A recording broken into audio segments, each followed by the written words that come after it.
through with it again. They know that I got spirit with a pen. Don't know why they try to compete when they know that in victory it's never gonna end. Them and a weak, that's why they could never speak. They ain't like me, I take it to the peak. Different type of steeds that I breed. Wheel up on the mic, they won't get one of these. Please, I don't wanna hear no talk from them. I don't wanna see nothing at all from them. They can't do it like me. So all I wanna see really is a round of applause from them. Vibes in the air, we caused it again. Life isn't fair, but we rode it again. All of my teams being ready for the war, there's no warning for them. Tell them again, I ain't here to make up no friends. I just came through yet again. We up, you never got one of them. Top of the pound yet again. They can't stop this child not again. Reigning champ, I won't lose it. So you know I'm gonna win that again. Tell them again. Tell them again. Tell them again.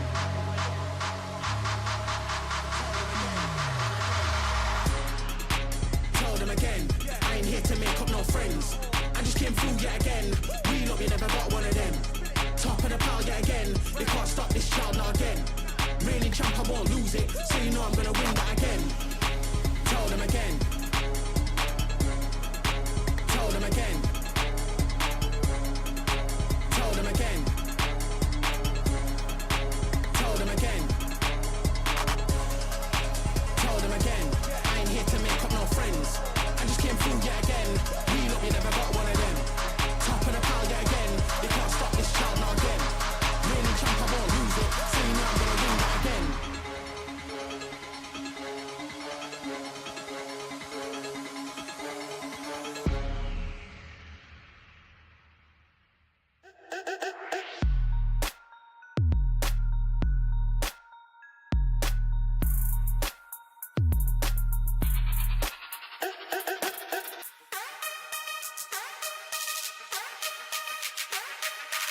about time to get it. It's about time, not forget it. It's about time. Never gonna give up, never give it up now. Never gonna stop now. Whoa, you roll with me. Whoa, you roll with me.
We've got our top 3 for Masters Tokyo set, but now it's time to fight for a shot at the grand final. Hello, everyone, and welcome to the VCT Americas playoffs and our best of 5 lower bracket final. Of course, I'm Golden Boy here, the bald guy yelling at you once again, joined by Mimi, Doug, and Sean this time around. We got Doug with us. Doug, good to see you, buddy. I'm glad to be here. Like the New York Knicks colors. Yeah, it's the Mets colors. We got to stick with the Mets colors. We got to you? get this right. I also just very quickly love that there's always a token bald guy, and I'm glad that that's you today. Yeah, it had to be you today. In most cases, I am the token bald guy, you know, so I'm glad I could fit that role. Is it not Team in 1?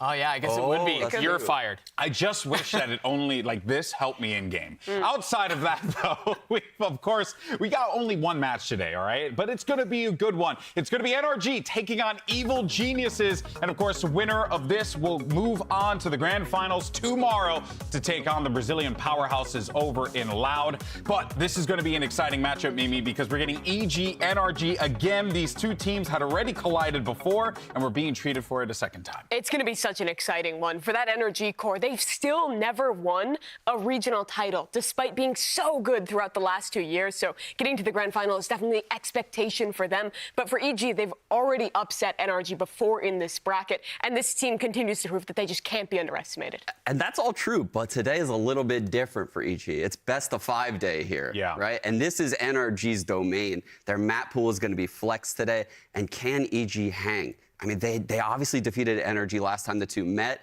but NRG is the type of team that in these rematches, they always seem to come up on top. Yeah. That's kind of what I like about this matchup, too, is because of what we know about EG and Potter and the coaching staff, you know they've been thinking 5 map pool, 7 map pool for weeks now. So it should match up insanely well. Yeah, you have to be prepared, right? Because the task at hand is going to be a difficult one. But we want to know what you guys are thinking as always. Use those hashtags, social media stuff. You know the old jargon. It's VCT Americas, hashtag VCT, and hopefully we can feature some of your best tweets on the broadcast. But for now, though, let's actually go ahead and send it over to Brennan Sideshow because they claim that they have a very urgent message for us, and I'm a little suspicious. I don't trust those guys. Think, GB, think. Think about how the season has played out. Doesn't it seem off to you? Doesn't it seem a bit weird? I hate to break it to everybody here, but we're living in an alternate timeline, okay? We've been looking at the science. It all goes back to May 10th. Our timeline was broken, split asunder, set upon a different course when Heat announced that he was stepping away from MIBR. It sent us on a different timeline. And who replaced him? The assistant coach, whose name? Chosen. Hello? Little on the nose, no? Well, this coach comes through in the clutch in a way that nobody expected and takes down 100 thieves, 100 of them, upending the playoff bracket and putting Evil Geniuses on a path to Tokyo. But what if Chosen doesn't join the roster? Let's talk about the timeline we were supposed to be on. In the future, MIBR, they dropped the rest of their games. Their playoff bracket looks entirely different. Evil Geniuses, they're out. And instead, Sentinels and 100 Thieves make the cut. And our research, our science, it all shows it.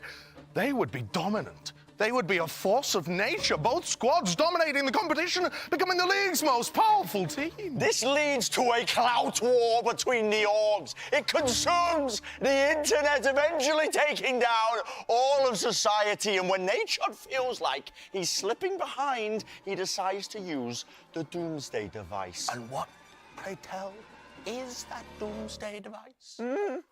What is nature's endgame? It's hoodie sentience! The hoodies are activated, and they become self-aware. They're an unstoppable army. But there's hope. Potter gathers together a team of resistance fighters to bring order and end to the cloud war once and for all. It's obvious that Chosen saw this hellish clout-based future and decided to intervene. We salute him for his courage. So if you think about it, we kind of lucked out a little bit being in the non-apocalypse timeline a little bit, didn't we, Josh? Yeah, I mean, cannibalism's kind of off the table. The hoodies are inert. VCT's going great. Yeah. Tarek's all right as a president, I suppose. Things could Pretty be good. worse. Could be worse. Whew. Well, let's send it back to the desk. I'm in. I'm sold. I'm sold. It didn't happen. It's going to happen. It could happen. No, it's not something you opt into. It's it's like an alternate timeline. We don't live in that. We can't go back. Takes the hat off. No, but guys, like what? Takes the hat off. Tark's president. You look No, ridiculous. he's not. I mean, he's pretty much. What year is it? He's my president. But Fine. Thank you. We're going to go take a quick break. And then when we come back, we're going to have a logical based in reality breakdown. That's right, of today's best between Evil Geniuses and NRG. And if you haven't already closed out the stream, we'll see you after the commercial break. These guys, you need to be serious, please. No more theory. But already sticking on to the spike. It's at halfway. It's not really planning for him. He sees it. Now it's one. And now he comes in for the 4 kill. MRBR are moving up to try to take control of Heaven. Whoa! On a different level.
Welcome back to VCT Americas playoffs and our best of 5 lower bracket final between Evil Geniuses and NRG. But here's the thing. These two teams, right, they have played each other before. They're no strangers with one another. This is going to be a very exciting game to watch because I'm curious to see what has been cooked up on both sides, Mimi. These teams started off with very different expectations. EG, the 6th seed, NRG expected to make it to Tokyo at the start of these playoffs, but it immediately usurped expectations with this upset.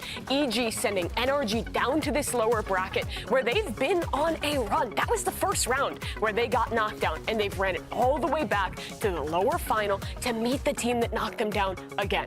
And it's not just like EG's doing this by beating like bottom of the barrel opponents. No, their opponents are getting harder and harder every week, and EG is stepping up to the plate time and time again.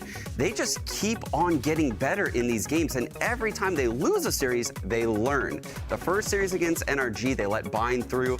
They got torched for that, right? The second series, they insta-ban it, and look what happens. They win a 2-1 series. Yeah. Today, they're gonna have to expand their whole map pool, though, right? So this is a true test for EG. Yeah. And I wonder, too, at what point, like, do you just get tired of playing the same team? Again, Demon 1 just diffed me one more time. He updrafted and he got an ace or a 3K, something like that. But I do think, you know, to go back to the fact that they have met so many times, that there are different adaptations that they're making to their map pool. Do you let Bind through again? Surely not, I would hope, given how good NRG are on the map. But EG just continues to learn. They continue to adjust, and that's what's made them so good. And both the first 2 series were about preparation, and that will continue today. We always talk about NRG as the best squad we have in the rematches, in prepping after they take a loss. And EG as well really leans heavily into that counter-stratting. Yeah. So I'm sure this mind game continues, and it adds that extra layer, seeing as they've already played twice. Go for it. I actually think this favors FNS, though, the most, because he's the type of player that gets all these reps. He starts understanding how the team is going to rotate. How are they going to respond to the things that we normally do? And once he can get a grasp on what you're going to do as a reaction, it's over for you. Yeah, and you know, I'm glad you mentioned that as well, because NRG, no strangers to these runs here, right? They have made these lower bracket runs happen before, Doug.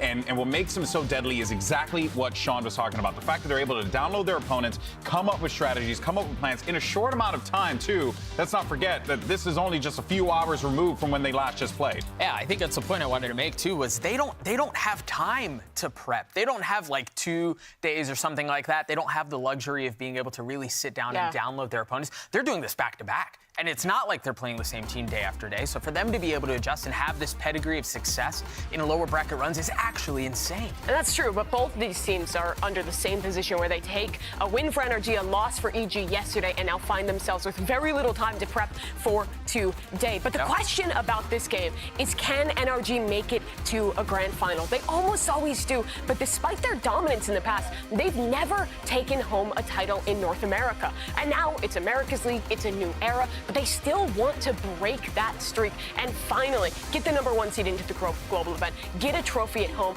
and usurp the expectations from last year. And they're doing it in their own way, right? The community gave them so much backlash for putting artists on the Raze, on the Killjoy. Experimentation. So they went back into the artists on Jet. They had so much success. But what do we see yesterday? When it matters the most, FNS does not care. He put him back on Killjoy, and they won because of it. And that's the kind of risk that a team like NRG can make that make them an international contender, not just in VCT Americas. So glad you actually mentioned that, because that leads us right to where we're heading to, right? Because we did get an opportunity to chat with artists as well as the Captain Finesse and hear what they had to say about the playoff pressure. Let's take a look. So we played Haven twice against Guard.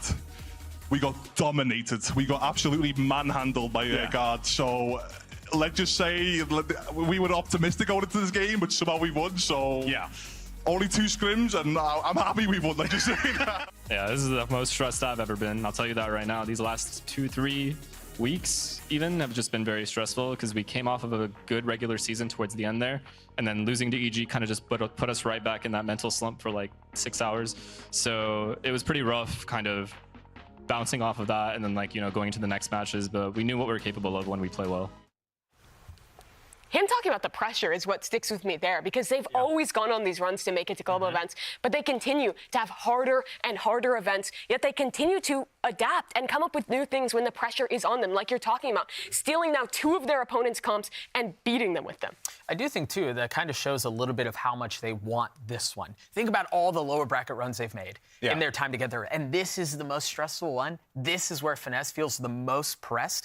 They want this one. Well, and also, you know, it's quite fascinating as well, considering that they've done the job. They did the thing that they needed to do, qualify for Tokyo, qualify for champs, but you know these guys, they always want to press for more, and if given the opportunity, they might just take it here. But for more on NRG's comps, let's actually send it over to our crack analyst, Wyatt, who is standing by, and we're going to do this Telestrator Live. First time he's ever doing it, so we'll see what happens. Wyatt, what's going on?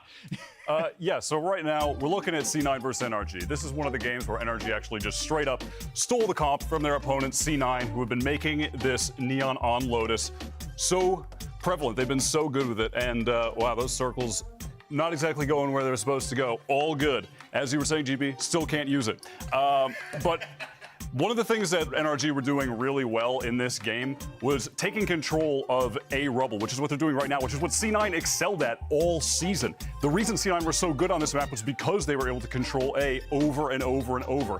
And I love now what NRG do here in the mid-round. They control that side of the map, they slow things down, and you can see first here, Som actually opens the door to send through a Sky Flash, and now they're gonna pause again, cut noise. They wait for the door rotation, and now as it's gonna come up here, you can see that they have the Paranoia ready, but then also over here on the map, they're actually ready to pivot into B off of this fake play through the door. So though, here comes that Paranoia, here comes the hit on the door, a dog is actually coming through onto A as well from Crashies, and all of that pressure, they expect to be baiting these rotates over. You can see Victor expected a close play from Zelsis there in the cubby, had the stun ready, so they're able to collect that easy kill, nicely trade out with each other on site, and they do end up winning this round. And genuinely, I think one of the things that makes NRG so good at being able to pivot into these new comps without a lot of practice is that the core 3 of this team and the calling is just so strong that even if the util isn't always perfect, honestly, it's all right. Now, this is around here on Haven where you can see that NRG are going for some A pressure. They do the standard mollies down in A short here to cut off the AWPer, and then the cascade to get long control. So now as that's going to continue playing out, Leaf is actually able to get the first kill here, but NRG are still going to decide to slowly work themselves through long where they got the control off the cascade into this site exec. You can see Rooney has picked up the angle, but Som with a nice little swing and a nice peek from Artis as well, they're able to get that first kill. And now as the team are scaling into the site, you can see the dash coming in deep there from Artis. His teammates are ready to follow up. And as it plays out here a little bit, you have Artis back site, and now Som is actually going to cascade here where they know Zelsis is positioned to cut off that angle so they can freely cross and assist Artis, who's worked his way all the way in deep there. And now you can see Som coming around, swings, gets that trade. Now they can focus their attention on Zelsis. Really nicely done. Just excellent fundamentals. And what's so cool here at the end, look at this. They have all of their players stacked up just where Som threw this cove. They know his high tide is about to fall, and they perfectly time it to triple swing Zeppa, and now they're able to just run through basically freely. Jake gets one. Ultimately, though, this ends up being irrelevant. And I think this is crucial as to why these new comps are working. Even if the utility isn't as good as, say, Loud or Furia, who had been running this comp over and over, fundamentally, they are so strong and the calls are so good that they still make it work. This is them up against Furia, one of the main players of this comp. You can see Furia are going into this C split here through Garage and Long. And on the defense, Som is using his utility wonderfully. FNS has this wall that's cutting off all of Garage, and the high tide from Som is cutting off main as well. So NRG are just playing back behind these walls. They have both of the split efforts from Furia at bay right now. And again, NRG are going to end up timing this perfectly with the wall drop on a bonus round here in the second half to just ruin these players who were set up to go for that split in Garage.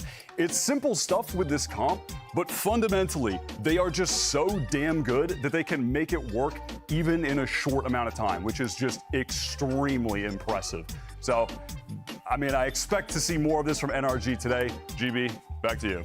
Thank you so much for that, Wyatt. And yeah, and actually, Wyatt, you had a great point there when you talked about the core of the team. And that kind of leads us to one of the players who has been very instrumental, even yesterday, as a matter of fact. Yeah, one hell of a game, Sean Crashies. This dude popped off. And it's that core, that Optic core, now the NRG core, that have really been finding, the success no matter who's on that roster because of players like him. Dude, GB, he was so cold yesterday. There were so many clutches that went the way of Crashies. And the one you're seeing on your screen right now, this is one of the pivotal ones, right?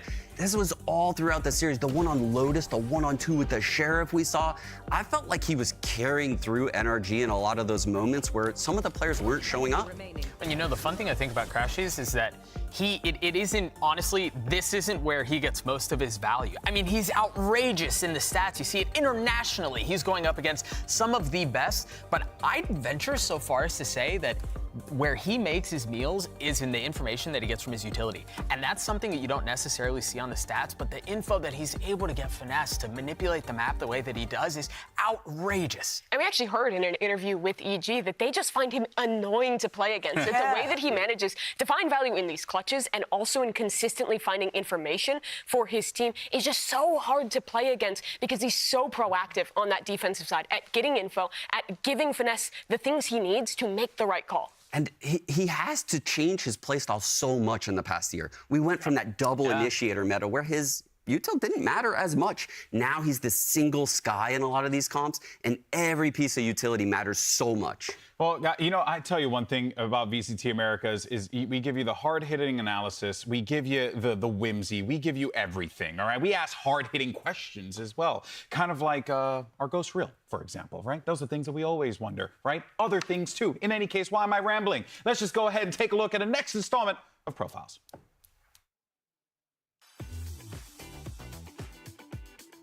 Ghosts are fake. I just don't believe. It's just all movies and stuff. Ghosts are real because at home, not in my apartment, but at home, stuff would just move around, and I know for a fact that it's none of my parents, that they have to be real.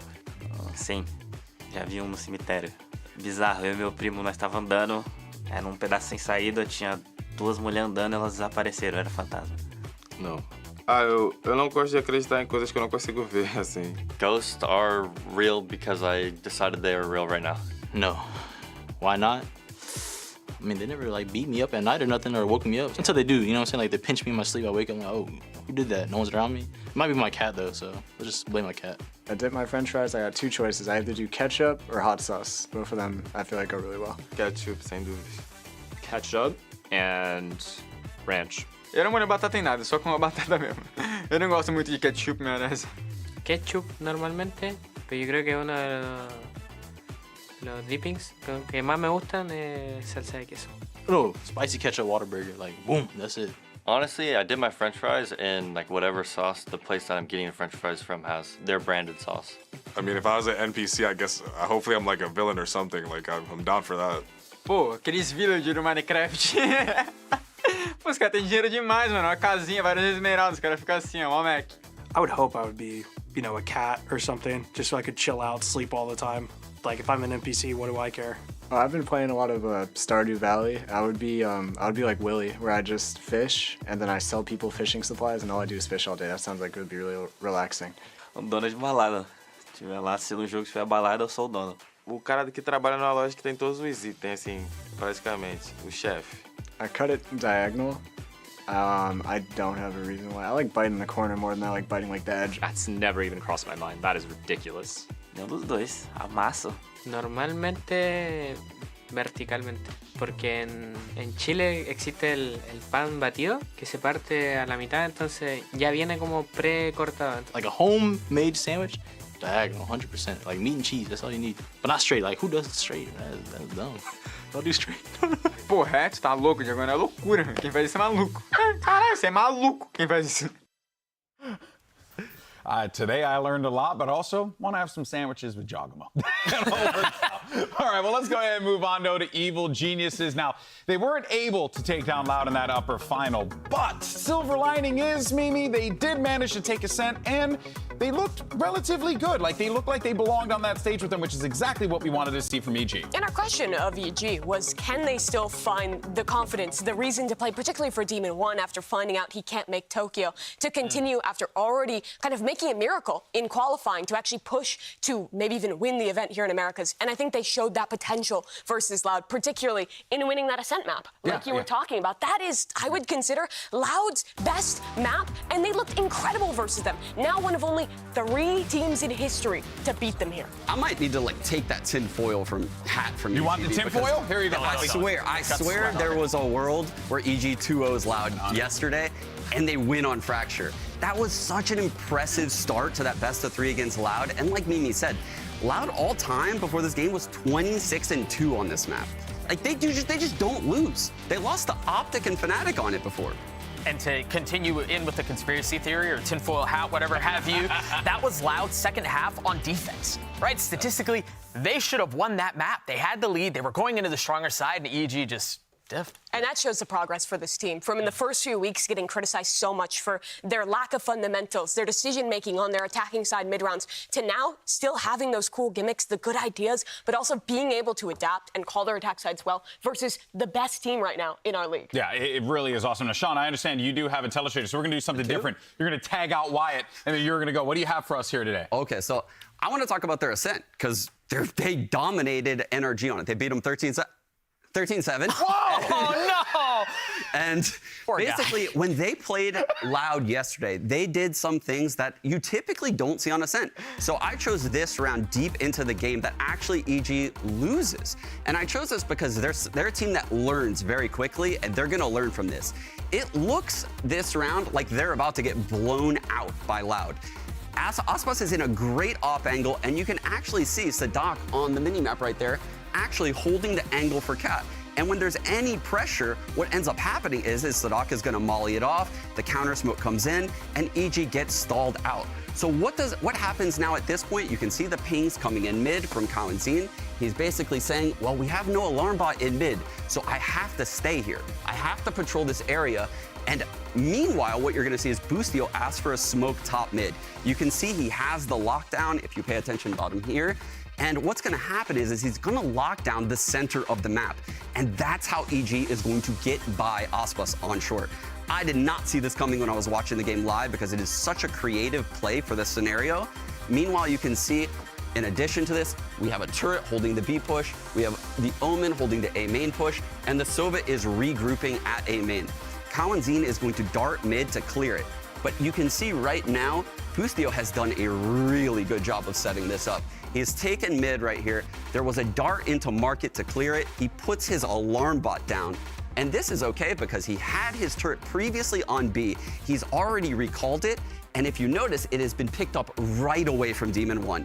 In addition to that, now you have a double face here at A main between the Omen and the Sova. Everything in the mid round right now is immaculate for EG.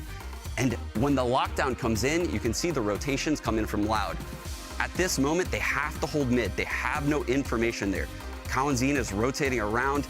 You can see Aspas rotating towards Heaven, and that forces the Doc to want to play up on main. EG does a great swing when they hear the pop flash, and that's when the split is on. You can see the two players at A main, the fundamentals to not come out of that smoke and allow the Cat players to be the first contact. Knowing that Aspas would rotate Heaven is very pivotal in a round like this, and it shows that EG is super aware of the rotations.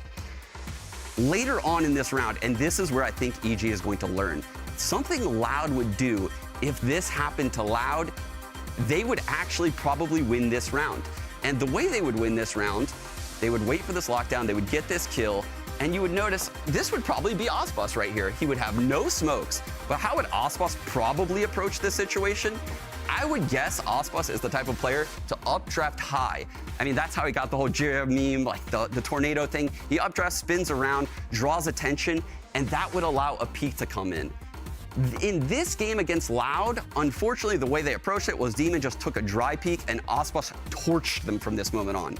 So I think coming into today against NRG, I think EG is going to have cleaned up this A exec, and I think this strat might be run again. And will NRG have the counter ready for it today? That's the true question. So I'm going to throw it back to GB on the desk, and he's going to go ahead and break this down further.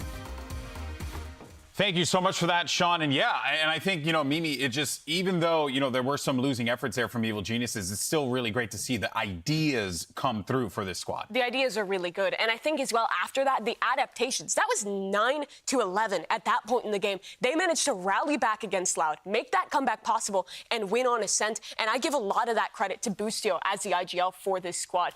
Because he's a guy who was really unknown, underrated in that role for so long.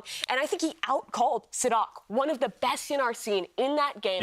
And now today, he's up against Finesse yet again. Yeah, and that is going to be even scarier, but it helps that he does have great support behind him, like Calm Wyatt, for example, who has really had a turnaround. We've been talking about it a lot throughout the playoffs, but yesterday in general, it has just been so great to see Calm pop off. Yeah, absolutely. At the beginning of the season, he was really getting kind of dragged by the community, and he was struggling hard. But as the season progressed, frankly, he just got better and better. And I appreciate also seeing the unique looks from him, like playing the Sova on the Fracture, where he's developed a lot of his own personal technology that he's been bringing out on the map in regard to the recons, how it sets up his own Hunter's Furies.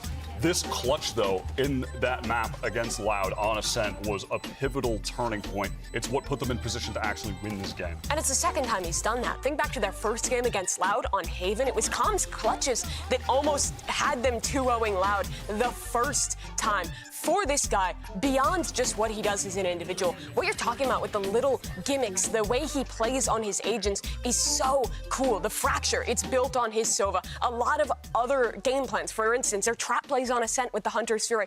It's all Calm. And on top of that, the mental recovery he's had is incredible. This tweet is from his dad talking about it. Yeah, well, I mean, when you have a dad who supports you like that, of course you're going to be able to turn this around. Sean, Calm has had one hell of a run in these last few weeks. It's been awesome to see, and I truly think the difference maker has been Demon 1 coming into this game.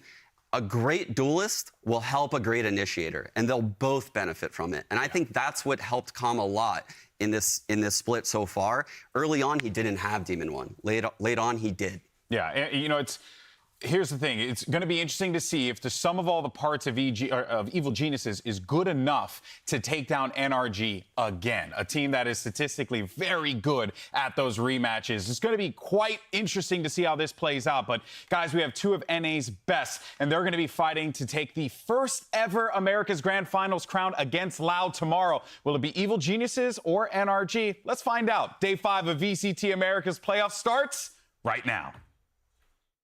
This stream contains fast-flashing images that may affect viewers who are susceptible to photosensitive epilepsy or other photosensitivities. Viewer discretion is advised.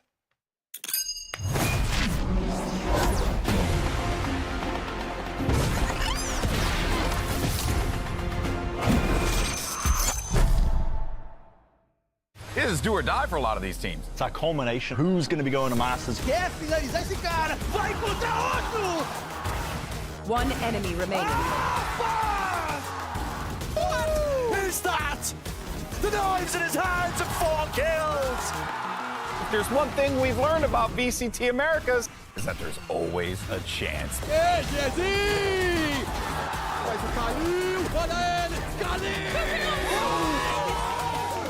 A double swing coming across, and Victor! Oh! The trigger discipline to let up the 2 and a spike.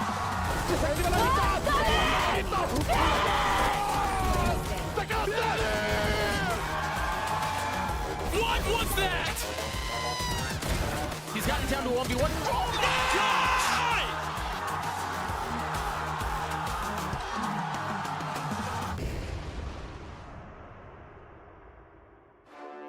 Next series will be against EG. I think Demon 1 is the star of that team. He's in insane form right now, and I think he just carries that team completely. Sadek's already there. He's gained that ground, but removed. And Demon 1! We know what our A game looks like now. You know, all you have to do now is replicate it. A little bit of information gathered. You got to know it's a 1-2 face there, EG, and it's Ethan. This will be their revenge match this time. We already completed ours. They've done it! EG has seized the moment, and they've upset NRG! They were just talking too much after last win. They were acting like they won a championship or something. He's been on fire in the first and second map!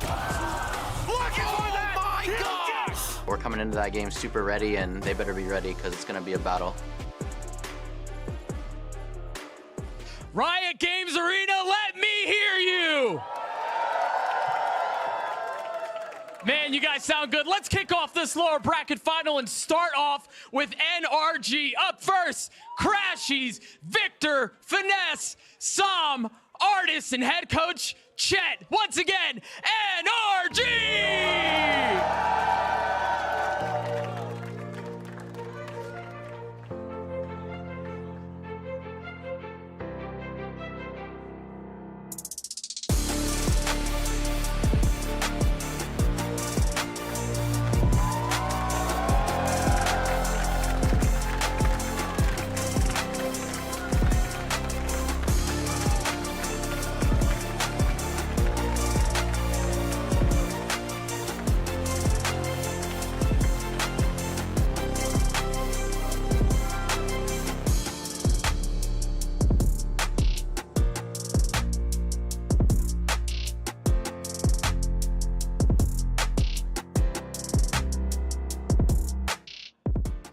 And in the opposite corner, their opposition going up against them today in the lower bracket final. It's Demon 1, Boostio, Calm, Ethan, Jogamo, and head coach Potter. It's Evil Geniuses!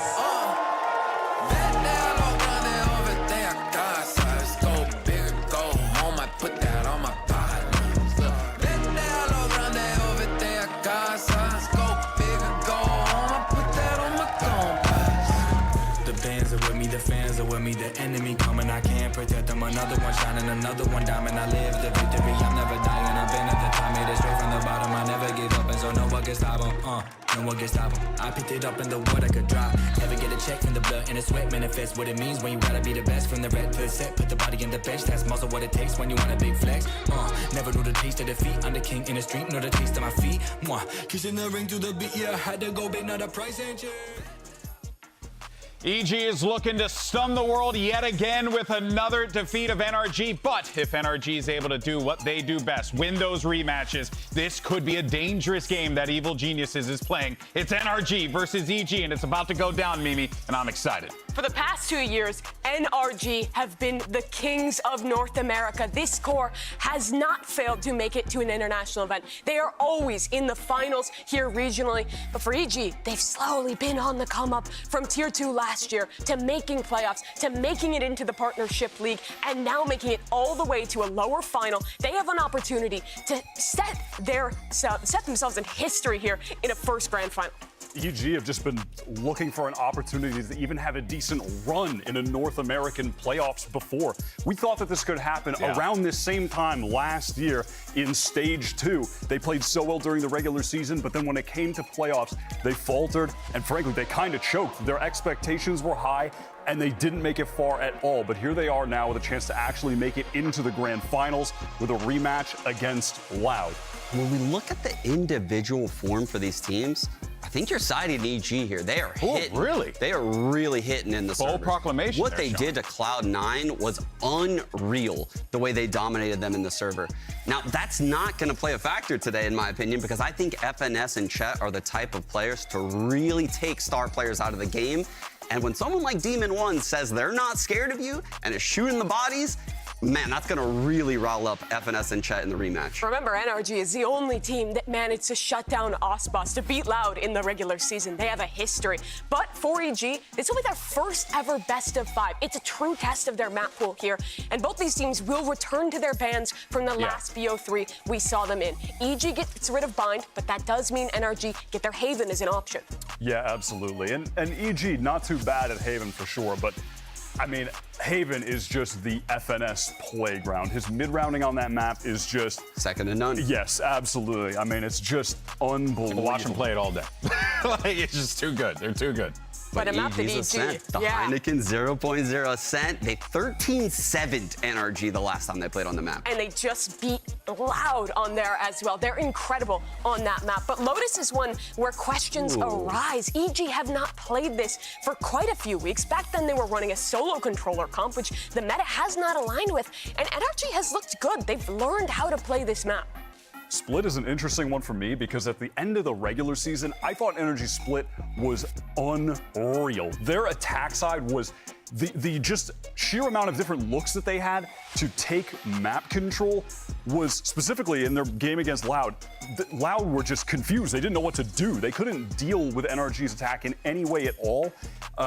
EG also, though, pretty good on that map. Like that could be one where they might be able to squeak out a win. Yeah, they actually traded on Split throughout their matchups in the past couple weeks. So Split is definitely one of those maps that could determine who wins this series today. As we get deeper in this series, I favor NRG more and more. But in these first few maps, I think EG have a great chance, particularly here on Haven. NRG, as we've talked about, just switched over to the Harbor Viper, stole it from Furia, and beat them with that comp. And while they started slow on that one, as you were talking about, Wyatt, their fundamentals have kept them solid. And this comp is really strong against Breach Sova teams. Yeah, I was about to say the exact same thing. Breach has a tough time often against this Harbor Viper.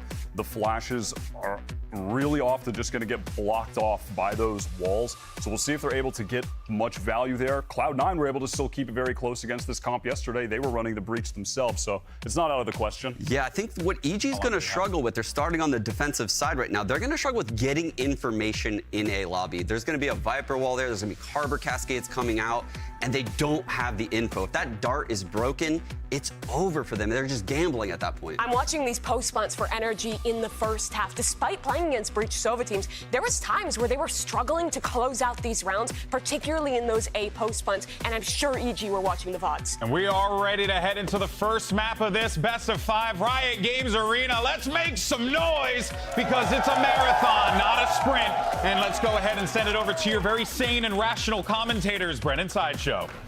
Thank you very much, guys. Yeah, let's get to it here. Our lower bracket finals. We're getting into that best of 5 territory, and 2 teams as well that are really determined to make it to that grand finals for multiple reasons, really. It's been a rematch.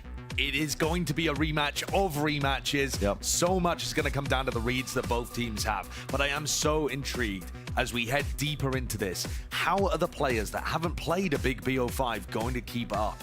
I mean, obviously the NRG core and Ardis, extraordinarily experienced. You heard from Som yesterday, this is going to be his first BO5 in Valorant, and the entire team of EG really are stepping up into new surroundings, being in a match of this kind of caliber. It would be their first big grand final if they pull it off too. But matches like this are definitely a marathon, not a sprint. Not a sprint, sorry. Golden Boy's absolutely correct with that one. And EG are taking early A lobby control. And this is what the comp really excels at when you're running pretty standard stuff with the Breach and the Sova. You can see them already taking full advantage of it. It's only one player, Boostio, try and hold his ground here. Standard harbor wall. No, that's not quite standard, actually. Yeah, this is a bit unusual. Yeah, that is a weird one. And it's actually triggered an EG push out through A lobby too. Boostio might grab a couple, but also he's got to know that be worried about being flanked. With this deep push through A lobby, Boostio's got to be aware of it. And now, yeah, he's going to be making a call all the way through here. Crashy's unaware. Trailblazer was leading the charge. Unable to get his gun out, and the rest of EG as well starting to collapse now onto the flanks and extremities. It's Victor. Needs to win his fight and his one here into Garage. Will he be cleared out? Another refight as well. NRG opting to try and fight towards the back of the spawn and flip the map with Ardis also there.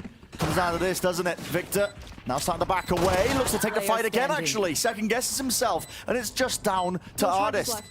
He gained a space prior into this, pushing all the way deep into the spawn, but it's EG with every single avenue watched for and a pistol round taken away. Already it starts, the mental battle. All going over, spraying the bodies, celebrating before they stick the defuse. Just looking to get in some damage early on. Last time these two teams faced off, NRG won every pistol round and yet still ended up losing the series. Yeah. Which is quite incredible if you think about it. EG starting out here pretty strong. And the pathing was very interesting. NRG went for an unusual harbor wall, but didn't clear out Boostio properly. And then the flank as it came through didn't actually go straight into Victor in Garage. Instead, they went through B and pinched Victor. Both of these teams are going to have a very good idea of how the other plays on Haven. I mean, they've certainly got enough reps recently. Right. Playing enough times. Rematches on rematches, but it's a matchup that means a lot. I mean, we were hearing in some of those pieces that were being ran before this match, NRG as well, they feel like EG are being those cocky upstarts almost as well, you know, to getting ahead of themselves. Look at these smokes. They've managed to get Victor into a position where he's past the Killjoy utility. So this is the value of that harbor wall they used on the pistol. And they've smoked off. It's been cleared though. Ethan clears it. Yep, very aware. But that's also going to mean that EG have to be worried about that later on. Maybe make some adjustments to their own setups as a result of it, but this should be a relatively easy round, all things considered. Making sure to watch for every possible opening now. NRG forced to set their sights on to mid. Right through the center of it, hoping for a spike plan, maybe to get that money flowing, but it will not be the case. Not too much damage done at all to the overall economy. I mean, EG not even having to rebuy armor on most of their players. We've also got an interesting dynamic in terms of the map pool here, Brent, where the first map definitely feels winnable by both sides. It was extremely close the last time that these two teams played on Haven. One enemy remaining. Even with the history of NRG being so excellent here. Yeah. And of course NRG have changed up their comp, but it really is anyone's game to start this off. Normally the nature of these best of fives as well is where the map pool gets tested pretty heavily. This is a 4-player stack. EG looking to try and fight themselves, push deep into A lobby again.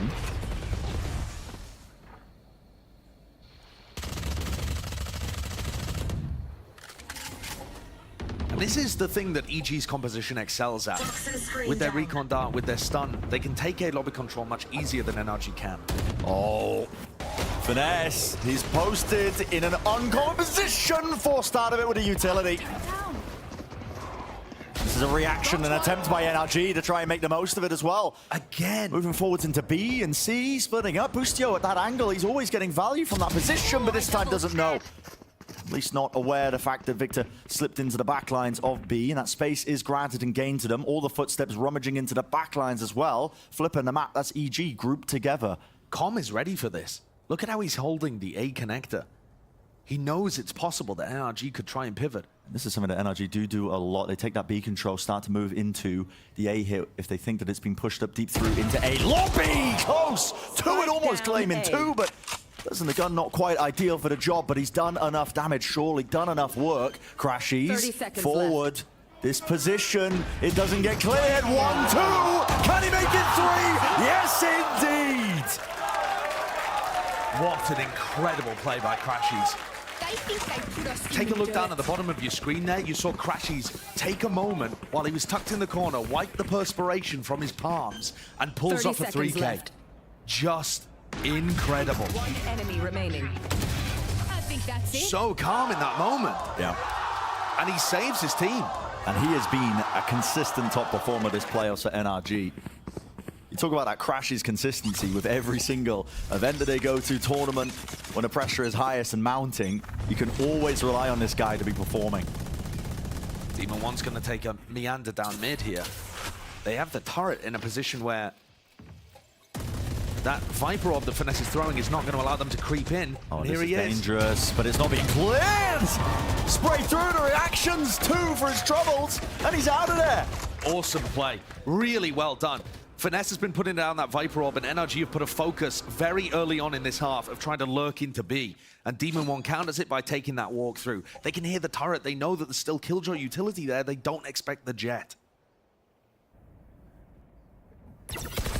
Often this alarm bot is going to trigger a flash peek, which is why Victor backs up after breaking it. Trying to bait out that aggression. 50 seconds remaining. Close to the corner. That's Boostio tucked. And I see a battle of the Killjoys taking place. Victor seems to be aware of it, though, knowing that these deep positions could be played for, especially with the smoke in his face. He was precisely on it. Just knew what to expect there. Very aware. So it gives him the plan. High Tide ripping his way across. That's going to be covering up into heaven. Does give the opportunity now for EG to actually get a little bit deeper out into the site. There's a Nanoswarm sitting as well for the first wave of utility.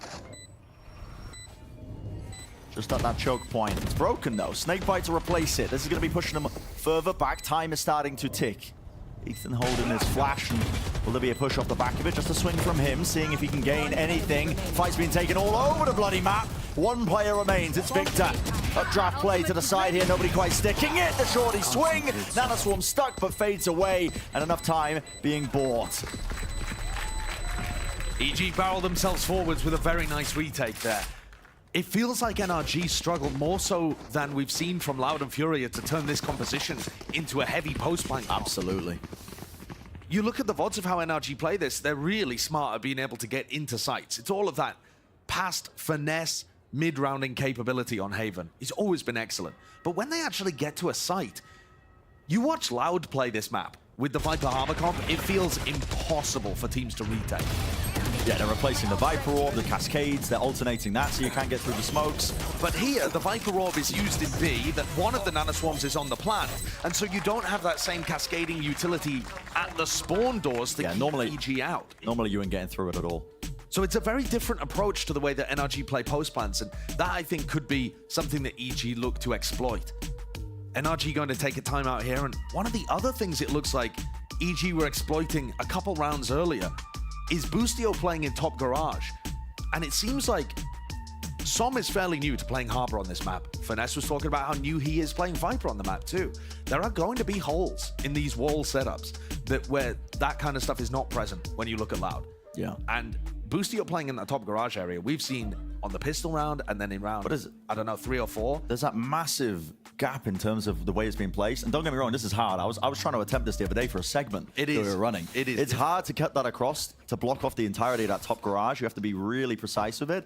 And this is a new wall that they're throwing out for the first time. They weren't doing this in their prior showcase of this Haven double wall comp. Absolutely. This is new. So this is something that they've cooked up overnight. So of course there's going to be little errors here and there.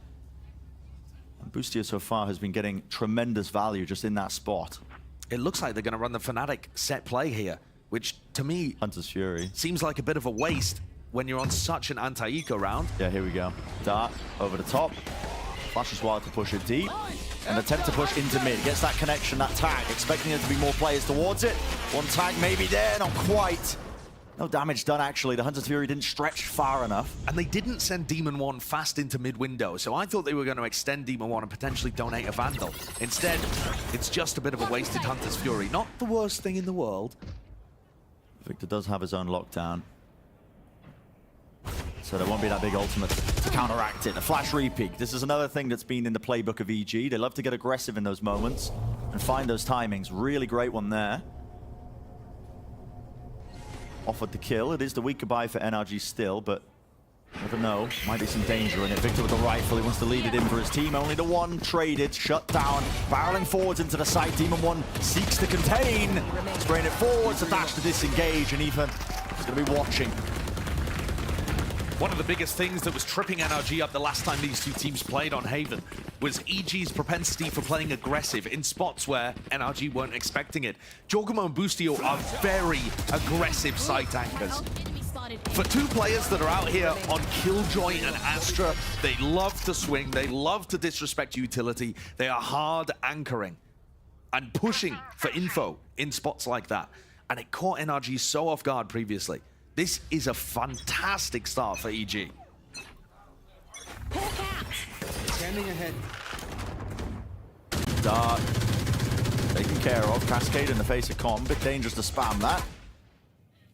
Always a chance as well that they could end up firing some bullets back and taking them out, but no, just backs them away. Their early presence by NRG, trying to fake like they could have crossed into A. And the call is made by EG to completely give it up for the retake. You can see the positioning of Com. He's not even worried about it. He's so far back into their own spawn. Now Demon 1 needs to be the playmaker. Dash just about gets out. Almost caught. Refight with the Seekers. Smokes in their faces. Nobody can get through that. But incredible how much Demon 1's just holding his ground. This is what I mean. EG do not like to respect utility and back up. I would not be surprised to see them fight inside this lockdown. Yeah, he's looking to try and refight. That's so deep pushed towards the double door. Spam onto it though. Look how bold they are! He has to get out, has to respect that. He was hoping that somebody would try and take that timing. He's detained, so not able to get out of there. NRG still a chance to try and plant this one. They wanted to try and take the fight to them. A lot of damage done with the Odin work, but not enough to claim more than just the one kill. 2 players left standing for EG, and a full wraparound from NRG. They love to do this one. Take that space into B, through the connector now, a free plant onto the A site. And this should be a very difficult spot for EG to get any value out of.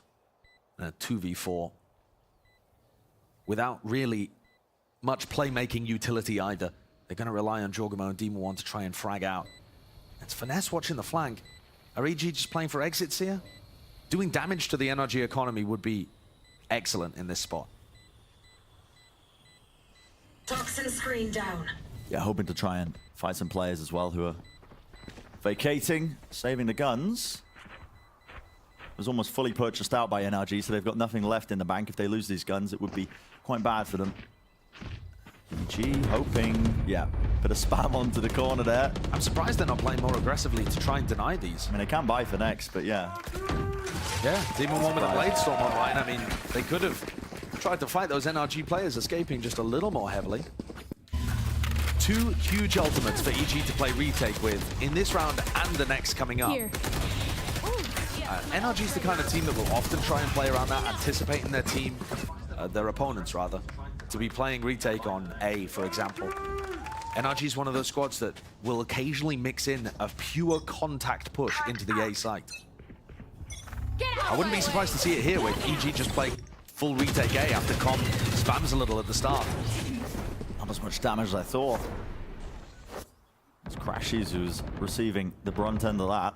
All that Odin spam, giving up the space once more. This is going to be Finesse's job to stop Demon 1 getting a fast flank off. You can see the amount of confidence that Demon 1 has. I mean, pure disrespect. You wouldn't think he's playing against the uncrowned kings of North America, but he's already bested them once before. Aims to take the duel, aims to take the fight. Finesse. Too aware for that. Great anticipation. Already, though, you see Jorgamo going for that same repush down C. So turning a 4v5 situation into more risks, more playmaking. Feels like a heavy read, though. Look at this. I mean, Finesse has still got his crosshair lined up on that angle. Almost like he expects it. There's still 45 seconds. Here Holding to the push. And just narrowly accepting that timing. Listen, it was strained, but he gets the job done. pushes on pushes. Ardis, he's creeping his way up towards. Gonna break some of that util. Has to use the dash to get out of there. There is not much time here. 25 seconds. Right here. Where are they landing? Spike now starting to make its way towards B, walking forwards. Orc goes down, and Boostio. Cheeky play by Crash. He's trying to lurk his way into this one. There's 15 seconds left. They got to get a move on. Time is really running short here, and the connector's just not quite theirs yet. Smoke pushing them back. Cascade. Is there going to be a gap in it? Rolling Thunder away. Carving through into the side. Boostio will fall. 4 seconds remaining this plan. It needs to be stuck. Someone deal with the dart. Surely Som sticks it. He gets it down. An extension of the round at least, and a chance to win for NRG. But it's a 2 versus 3. Come onto the corner, smokes the reposition. Ardis tries to pick up the rifle, and he does get it in his hands, still with the knives. Moves forwards here. Com is alone. Right click. How's he managing that? Small margin for victory. Ethan and Jorgmo trying to play together here. Ethan holds that one, and Jorgmo takes the second. Clean with the retake, when it could have all come crumbling down. A good try from Ardis towards the end, but that was a mess of a round from NRG. They were expecting layer upon layer of aggression from EG, and they just ended up standing there, losing 2 people lurking into different sites. There they are. Ran out of time, and no real idea of where they wanted to finish or how they wanted to finish. And I think they're scared of ending A. Yeah, it's almost uncomfortable from them, I believe, probably because they haven't put too much time into this double wall comp. They're used to, you know, being able to pivot in whatever directions they want, running a more standard comp like what EG has, but perhaps. But I think also, you look at the way that EG are playing, they're almost full retake A in these prior 2 rounds with Breach Ult and with Lockdown. And NRG have not even been prodding in that area, apart from Ardis going there earlier just as a lurker in round 7. Now they've gained a lot of space here. Second layer of that utility with the Reckoning on top. Perfect for trying to clear out, push back these EG players who are looking to try and anchor hard. Should gain them the site. Here's the lockdown used though. Anything to counteract that one doesn't look likely, so some will get that plan down, but they're all going to have to be leaving this side unless Ardis wants to go down with the ship while he pushes forwards. Attempt to catch a timing as they were trying to get back into this with the Viper's Pit. It's going to be blocking them. It's going to come down to that just, again, the random spam, the RNG, a bit of play here, even sticking it all the way. They can't quite land the shots. They can't land the util. It's pure improvisation, and it does not work. Not for NRG. For NRG, that is, I don't even think it is improvisation, Brent. I've seen them run that same Viper's Pit play in the game yesterday, where we saw them play up against a lockdown retake. And in that situation, they also failed to execute on it. The Viper's Pit didn't even extend to the spike. Yeah.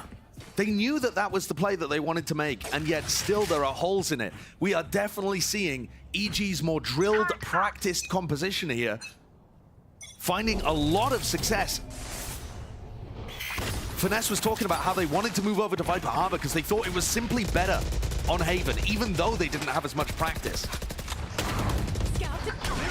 That theory isn't quite working today, is it? No, not quite, but you're starting to see it really manifest as well, that uncomfortability playing it, even if they do think it's the better composition. They're missing too many pieces when they get into the post plants, if they can even get to them in the first place. This time again, just a heavy reliance on trying to lean into the A hits here. Bit of a pump with the util, cut noise. Now 3 of the EG players are still onto the other side of the map. Jorgmo takes the angle, takes the fight. He's rewarded, still there as well. Wants to take the fight to them, doesn't back away. Lucio to watch one of the angles, an interesting smoke. Fades away, dissipates. And it's offered for the trade. NRG getting that one. Finesse watching for that re-flank and re-peek. 2 players left standing. Stun, misses. Finesse, he's still alive in this. And well, almost getting it with the spray down. Left down to just Com. And at this point, does he still try and go for this one? It is a 1v2. Tough one for him. Has no idea that Som and Crashies are going to be playing here. So pushed up. Yeah, this crossfire setup should never be failing, but does he have the awareness? He does! Doesn't quite land it, though. Crosshair was correct. Made the right reads. And I'll give Finesse and NRG this credit. They are stopping Demon 1 from having major impact in those kind of rounds. Sure, Demon 1's still at the top of the scoreboard, but Finesse is extremely aware, watching for that flank play, knows where Demon 1 is going to be peeking from. My question is, are they putting too many resources and too much thought into that aspect, rather than being able to execute their own plans properly? They've still got chances to recover this half, but at the moment, it is great looking for EG. Push-up attempt now into mid. Maybe the goal being to try and break some of that utility. There's a deep alarm bot that doesn't get dealt with. Not a Trailblazer. War misses. Som cuts it short. That's a bit of a mistake there, I believe. It's supposed to go straight into the back of C, and it's created an opening. Jorgamo playing into the back of his side. He's got a teammate to help him out with the dash there. Ardis, how is he getting that one? It's traded still. Victor creeping and crawling, lurking into that window angle. NRG make the most of it. Was that intentional or was it a mistake? I'm not too sure. Either way, NRG are sitting comfortable now onto the site. Yeah, Som didn't go for the normal high tide, but he actually covered it up with the cascade and allowed Victor to push behind. I think that's more to do with trying to persuade EG that, oh yeah, it's the normal high tide, don't worry. We won't have a garage lurker, and then suddenly Victor's there. I think NRG are trying to take the expectations and move them around a little. Small details. Once more, another round, by the way, where Demon 1 was posted up in short early on, didn't get a chance to play. Yeah, avoided. They didn't know that he was in that area, but didn't throw their normal A short. Kind of default, just went straight to C. I've heard teams as well talk about Demon 1, the same level of respect that you put onto the name of players like Aspas, where you really do build almost your entire game plan around avoiding him as a player, mitigating what he can do. Demon 1 said himself he realizes it when people are trying to avoid fights against him, and he plays even more agile. He's hopping around the map as well when he knows that they're just trying to avoid him. He plays just that much more freeing. That's part of the problem. When you play against great players, you want to give them a lot of respect. You want to make sure you're very disciplined, but that can often give them more space and more time to get their work done.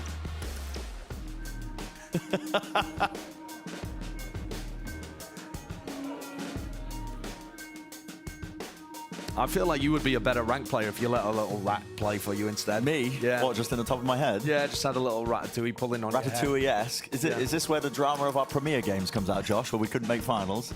Is this where it finally comes out? EG are going to take a timeout here. Make sure that things don't slip away for them. It's a big opening map. It's a BO5, many different ways that this series can go. Yeah. But I feel like there's some maps where you favor one team heavily over another. I mean, I'm thinking about Ascent coming up, next map. EG, one of 3 teams all time to be able to beat Loud there. They looked phenomenal at it yesterday. Definitely going to be comfortable there. And so they don't want to let this lead that they've gathered in this first half slip away. That's the purpose of this timeout now. NRG starting to get a grip on it. And NRG, round 9, round 10, they were just a little faster in terms of their execution. I mean, 8 as well. They were just trying to take an area of the map, go into and execute. Not mess around so much in terms of the faking and the mid-rounding. And they're grouped up fairly heavily, a 4-1 default over towards A. The wall threatens it could be B, but the turret is quite nice to still give them information from EG. 1-1-3 on the attack side, default of NRG. Taking the space now towards A long. Deeper cascade than usual. You can see that's why Ardis is spamming all the appropriate corners, making sure that nobody could have really been hiding behind that. Now setting themselves up, looking for potential hit into this one. Ardis activating his dash, but it's going to be meeting 2 players, anchoring deep. It's Boostio. He's got his teammate to back him up, lit up, can't land the shots. Com's still alive, but not for much longer there. It's cleaned up. Spike also exchanging hands, dropped to one side so Crash can get that plant down. A deep cove so nobody can push through. And a Cosmic Divide was used a little bit prior to this one. That might be going to waste. There needs to be an attempt from EG if they want to flood into this one. But Demon 1 is trying to retake with the Operator.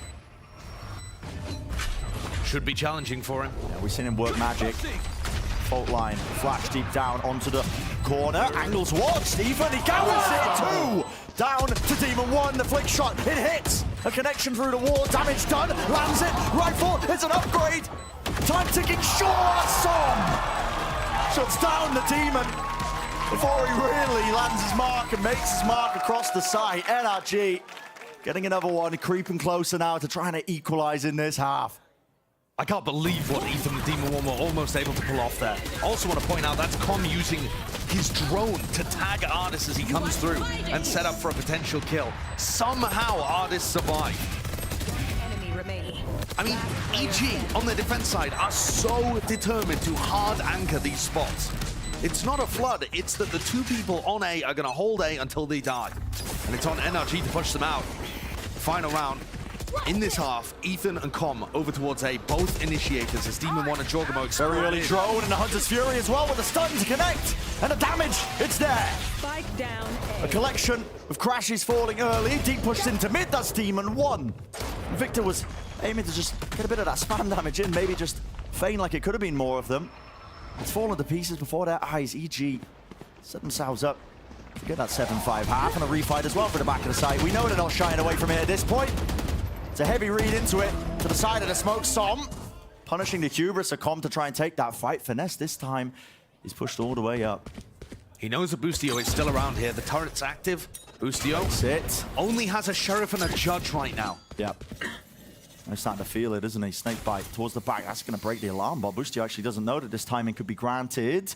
Deep into window, and it's all about this. It's being watched for, though. Jorgamo holding it at the off angle, expecting there to be a reclearance at this hand.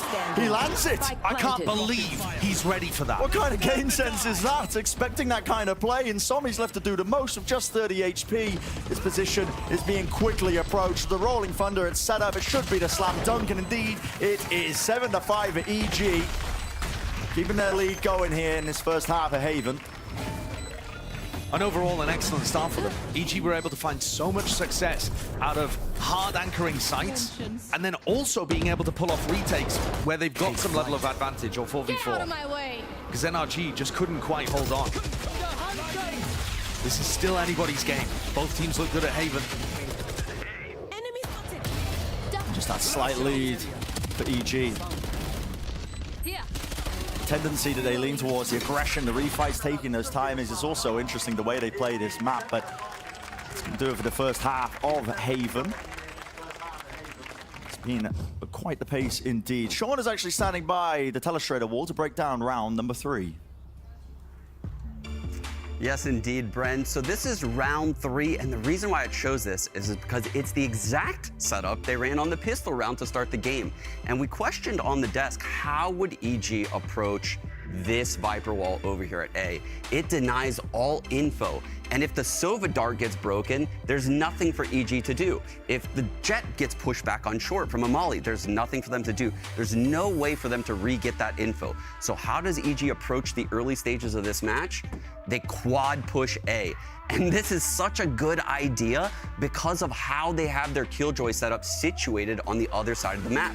So again, looking at what they've done now, they have the alarm bot over here at C, holding C. They have a turret holding B, as well as a nano on the default plant spot. And if you notice, Boostio is actually just completely tucked inside the window of Garage. Meanwhile, the 4 players are pushing the only other open area of the map. They progress up, and they have the extra star down for a potential grab well if NRG were to take this lobby, but they don't, so they recall. The next layer of the strat comes out. Com is gonna bust out his drone, and that is gonna spot FNS in this left corner right as the smoke fades. If you pay attention, Demon is chilling here. What does he have? A Guardian. That's perfect. He can spam right through the wall. But what happens now is actually really insane. So if you look, there's actually a breach flash coming in and aftershock coming in. There's Com's dart. Com's dart is on this tree pinging FNS. And meanwhile, the push is coming through. They were gonna push through this no matter what. Com backs off, and the awareness of Com to actually hold through the link push throughout this entire time is amazing. He's very aware. But what EG can't account for are the star players on NRG, like Crashies and Victor. And Crashies nests in this spot, gets the 3 kills to close out the round, and that's what kept NRG in this game early. Clearly, EG has made a lot of adjustments. The first time the teams met, it was 6-6. Today, they have more. Can they close out this game? Back to you guys, Sideshow and Bren. Appreciate it, Sean. Yeah, clearly adjustments being made by EG. Already seeing evidence of it as well. I mean, the last time these two teams faced off, it was NRG taking all the pistol rounds in that series. And this time, EG leading with the first one, looking to grab the second here and now. And honestly, it's all honest. 4 of the players grouped up from EG towards C long. A bit of a jump spot just to begin. Boostio as well. Got the confidence. He's got the Sheriff. Recalling my bot. Just waiting for any early aggression and then going straight into this hit. Turret taken down. It's going to be propping up the Viper wall. On finesse. In theory, with a double wall comp, you should be able to retake quite effectively. Cutting off those sight lines as well, partitioning up the site as it happens. Jorgamo. Big kill. Yeah, loses his fight there watching the flank. That's Victor, and his job was to re-clearance, an attempt to fight deep here maybe from EG. Want to use the initiator util that they do have. Cascade though in the face, Demon 1 slowed down. Trailblazers a stun, it connects. And will there be the kills to follow up on it? Sung a bit of chaos into this one. Deep flash into the back. Victor strikes with 3 so far in a round. The players are weak. Hoping to make it 4, but yes, the players are weak. And a couple of taps of the ghost might be enough. Half under the fuse. Has he bought enough time? Victor sticking it to dart. Doesn't have time to break it. It's calm. Don't worry, you're with me. What a player. And he has been stepping up constantly over the playoffs. And so often he finds these moments playing off his utility. These sneaky recon darts, the way that I've seen him win clutches from that position, just using shocks off the wall, for example. That time, accurate spam through smoke into a recon dart kill. Excellently done. NRG were running a lot of flood defenses against Furia when it was the double wall matchup and the mirror. Here, they may end up playing more heavy retake style instead of running in to help the site anchors. In order to get a read on that, take a look at how Som is using his high tide. Does he use it as EG are going for the plant to funnel people in, or is he waiting for all of NRG to group up? That time they went for a set retake. Victor's just trying to bait them into this C stack. Yeah, a bit of a stack with 3 of the players there. Garage still being watched for by Ardis. And it's NRG just trying to, listen, break the pieces of util, the dart or whatever else that comes through, make sure that they show some presence, but not all of it, because they want EG to walk right into their sightlines. The question is, do EG have that discipline to clear the close corner? Som takes another bite of the apple, but, well, actually pays for it. The Guardian spam through the box. Another attempt by Ardis as well with that swing, and this is a deep push, isn't it? A risk to be taken, but it's an eco round, so acceptable from Crashies. He's lurked his way in, and he can hear the footsteps now. He's going to be making the call. That rotation is happening, and he's going to be looking for his own time to strike here. Comms found! Spamming the classic. Spike dropped down. He's just buying even more time. And EG set to scramble. They left Demon 1 in a forward position, and now they're going to be, again, setting their sights back towards C. Demon 1's called the rotation. He heard them all getting out of there. And Crashies has told the rest of his team, 2 already passed me, they went to A. So everyone on NRG scuttles to the wrong side of the map as EG regroup in a post plant that should be winnable, despite the fact they're in a 3v4. Should be winnable. It was looking ever so slightly disastrous, but the aim, you can always rely on it with Demon 1, this guy. The menace. It's down to the 3-on-3. You can pick up a couple of upgrades in the moment here. You can see a fast flank attempt. 2 players of NRG starting to run their way up towards C long. Dash is there, and Demon 1 spotted it. 2 of the players inside of Cubby. They'll be dealt with. There's really no chance in hell that they're able to win this one.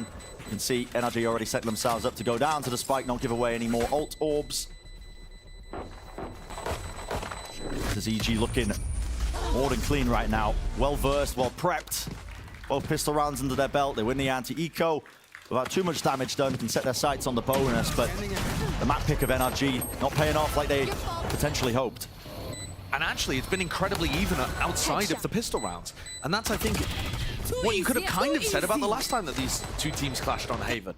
NRG won the pistols, and it spurred them to a very close victory on this map. These teams are essentially dead even outside of those situations. We'll see whether that continues as we head deeper.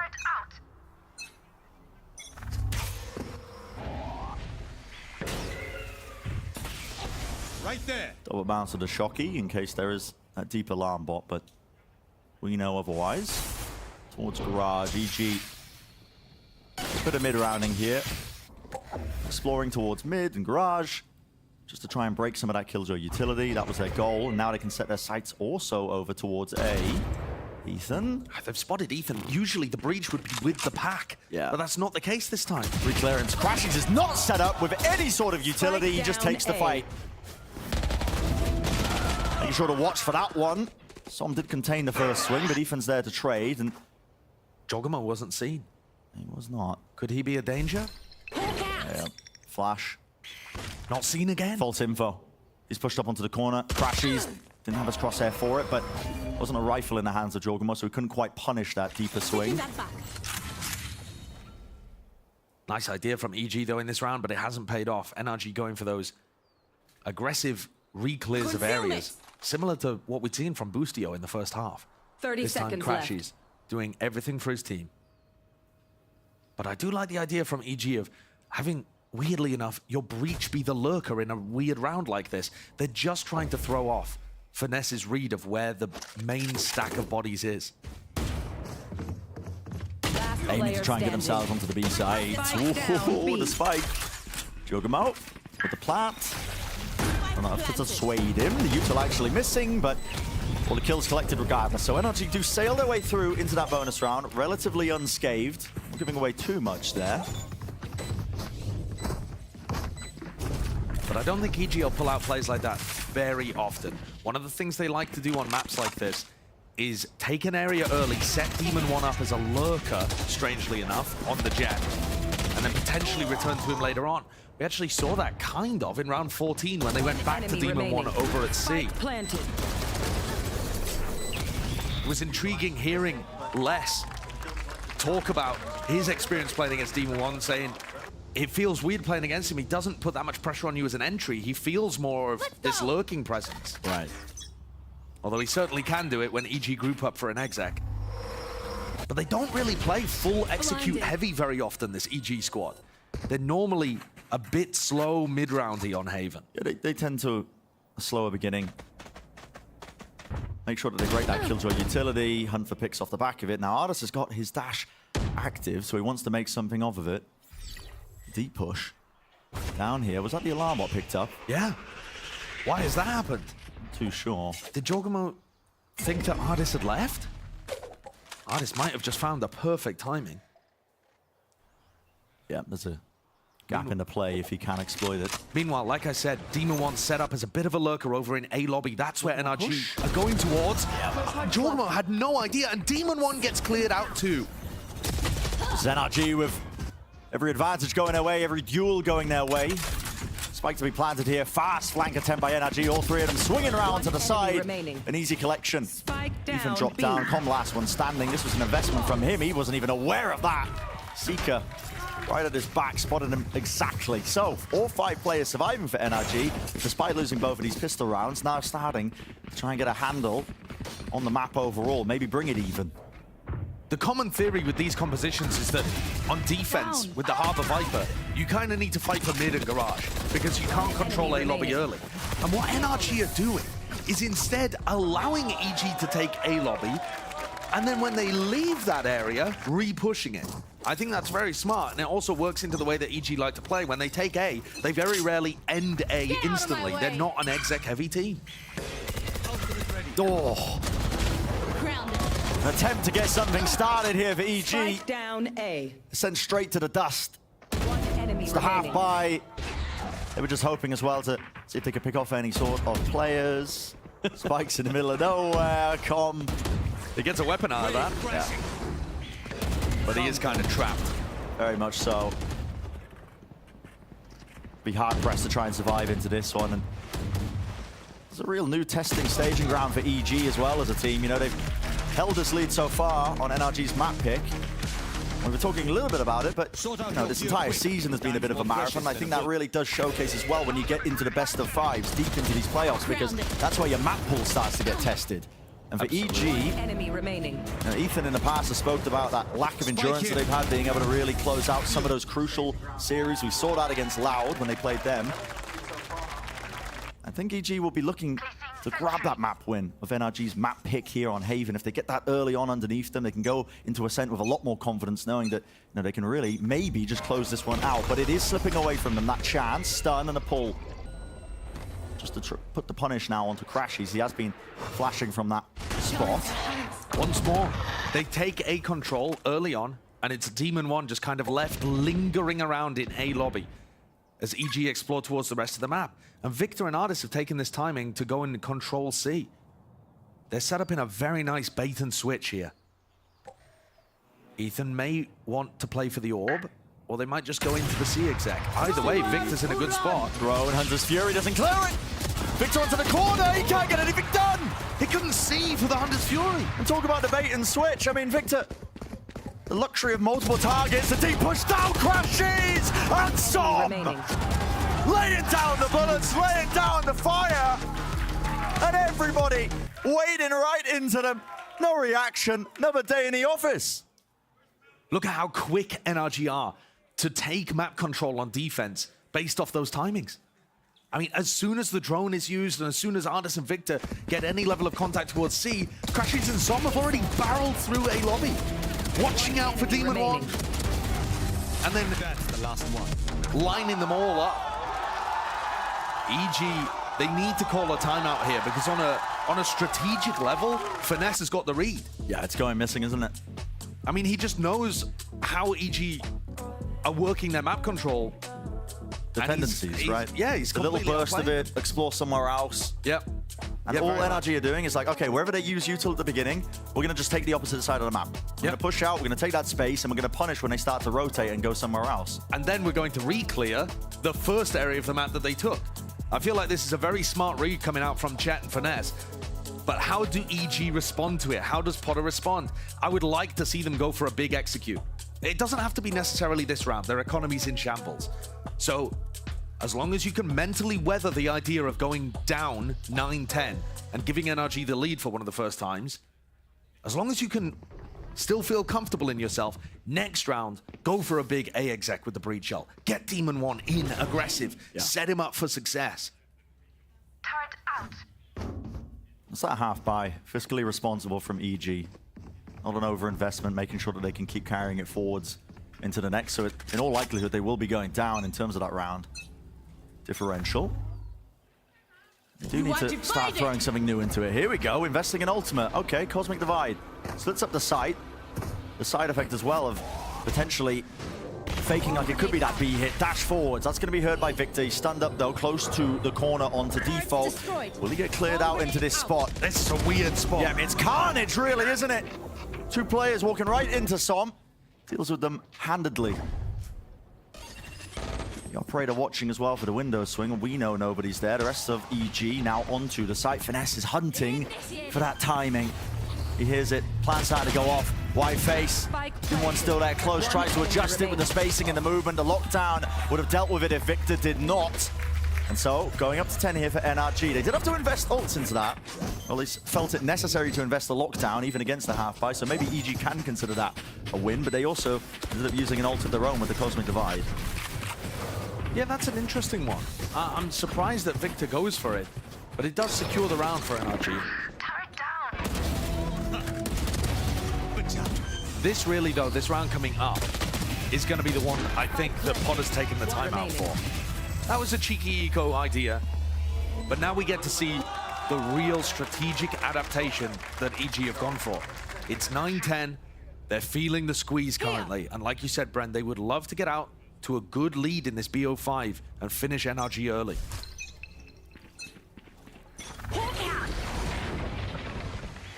Control being brought back.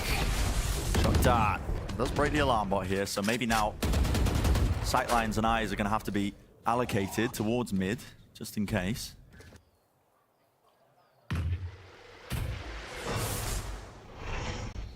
Noise being heard in mid here. Victor calls that, forces out that high tide, a close box to the angle. You don't really expect this, but it's normal for teams to spam this if they do take that garage control. Now they remove the turret through the wall.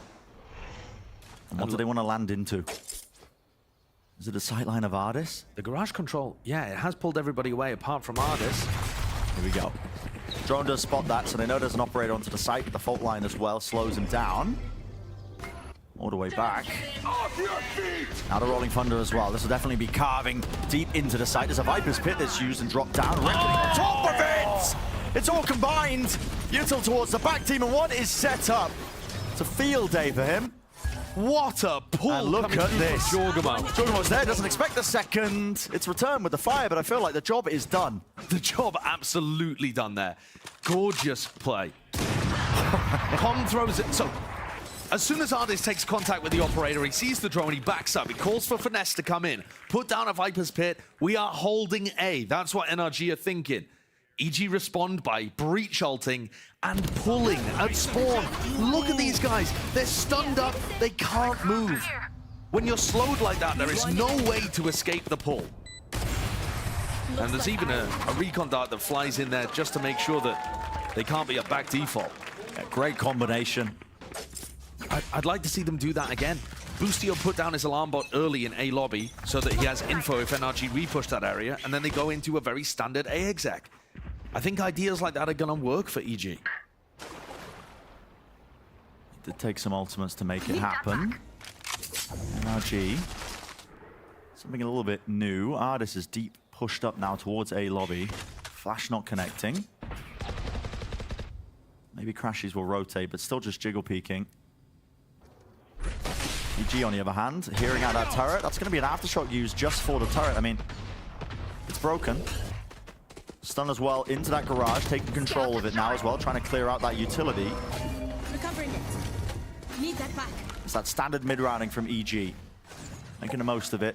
But we're now down to just below the minute mark in the round. And Com has saved his drone. Same as the final round, same as the previous round, sorry. Crashes needs to break this. To push Ardis away. Yeah, you're right. It's called. Ardis calls it. But with that being broken so early. Look, they expect it. Yeah. That's why they're spamming that. This is why it's so hard to chew through the double wall comms, the high tide propped up. Up close now though, the lockdown, that should push them back off of the B site. Pinging onto the common corner as well. Star at the feet, all the way back. When he's propping that one up, Finesse. Time running short, dash forwards, Demon 1. He's wasting no time.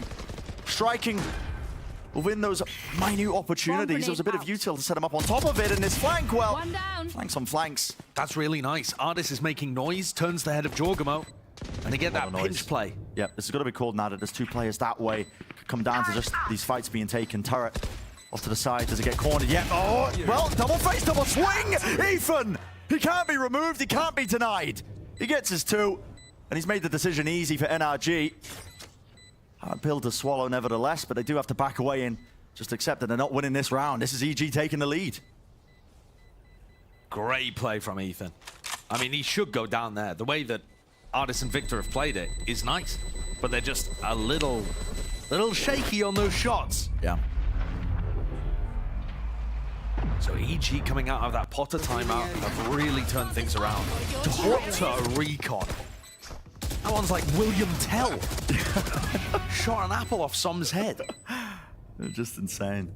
But always supporting Team 1 in those moments. Absolutely. I love what we're seeing in this map so far. I mean, it's just excellency in terms of those adjustments, the adaptations, one after the other. When it feels like Finesse has got a great read in the way that EG are playing, they take the time out, take the pause, and answer back, taking the lead in this map. NRG not finished yet, though, obviously. Now they've got their final timeout, can utilize this and see if they can correct the course before it's too late. Finesse said yesterday when I talked to him that this has been the most stressed that he's ever been trying to get into a Masters tournament. The competition levels have just increased so much. Yeah, not surprised. Teams like EG show you why. I mean, not only is NRG having to fight against top South American teams like Loud, for example, their perennial rivals, but he's also having to put down upstarts from his own backyard. And people like tell. EG and C9. A little bit as well. I mean, they were running the content pieces and hearing, from NRG, they were upset that they lost the initial matchup. They feel like they shouldn't have lost it. They're viewing EG as that scrappy rookie team almost still, even with some of the veteran presence that's been added in. And, there is that level of disrespect towards it, a bit of that rivalry between both of them and a tech pause, of course. Couldn't escape it. No, it wouldn't be a true Valorant BO5 without it, would it? Couldn't escape it. Hopefully quite short, so we'll be getting back into it because it's starting to get tense, isn't it? 11-10. Yeah, and of course, there's always chances to rebound. It doesn't matter too much which way this first map goes. There are always ways of recovering, but you want to start out on a good foot, especially when maps like this can be the common ground, kind of, in the middle of both teams' map pools. Yeah. Monitor issue on the stage just to keep you all up to date. Thank you. Good info. Yeah, no problem. Appreciate it. I'll get up there soon as well. I'll fix it. It's probably a cable problem. Swap that one out. I was talking just then about how Finesse was stressed so badly in these in these big matches to get to Tokyo. Both of these teams already made it to Masters, but now they're hunting for that regional title, to be the first team to be able to claim yourself the winner of VCT Americas. Yeah. And of course, Loud waiting there in the grand finals for either of these winners. But NRG was also, they were pushed almost to the brink and off the brink yesterday. I think part of that revenge story here in this game is punishing EG, trying to get revenge against EG for even forcing them to go through that trauma. Yes, the path that they've had to take in the lower bracket. I think we haven't really discussed it too much, but there is that idea, that semblance of, you know, revenge for both of these teams. Both of them want that chance in the grand finals to take it again to Loud. You think about it. I mean, there's a rivalry that's spanning the many years. NRG versus Loud. That's unfortunate. Hopefully she's not watching. She'll be bitterly disappointed. Yeah. But yeah, both teams have had some extraordinary games against Loud, that team in the grand finals recently. Exactly, and so they're both going to be looking for that next chance just before all these teams end up going to Tokyo. See if they can battle them once more in the grand finals of Americas and maybe get something going. A bit of a revenge match definitely there. During these tech pauses, the players are not allowed to talk, but it doesn't mean the players aren't allowed to think. And while Boostio's obviously the one that has this monitor issue, you can see him fiddling with it. He's wrangling with it, isn't he? But this, you know, you hear from Finesse quite a lot that what he needs most in matches like this is time. Time to think.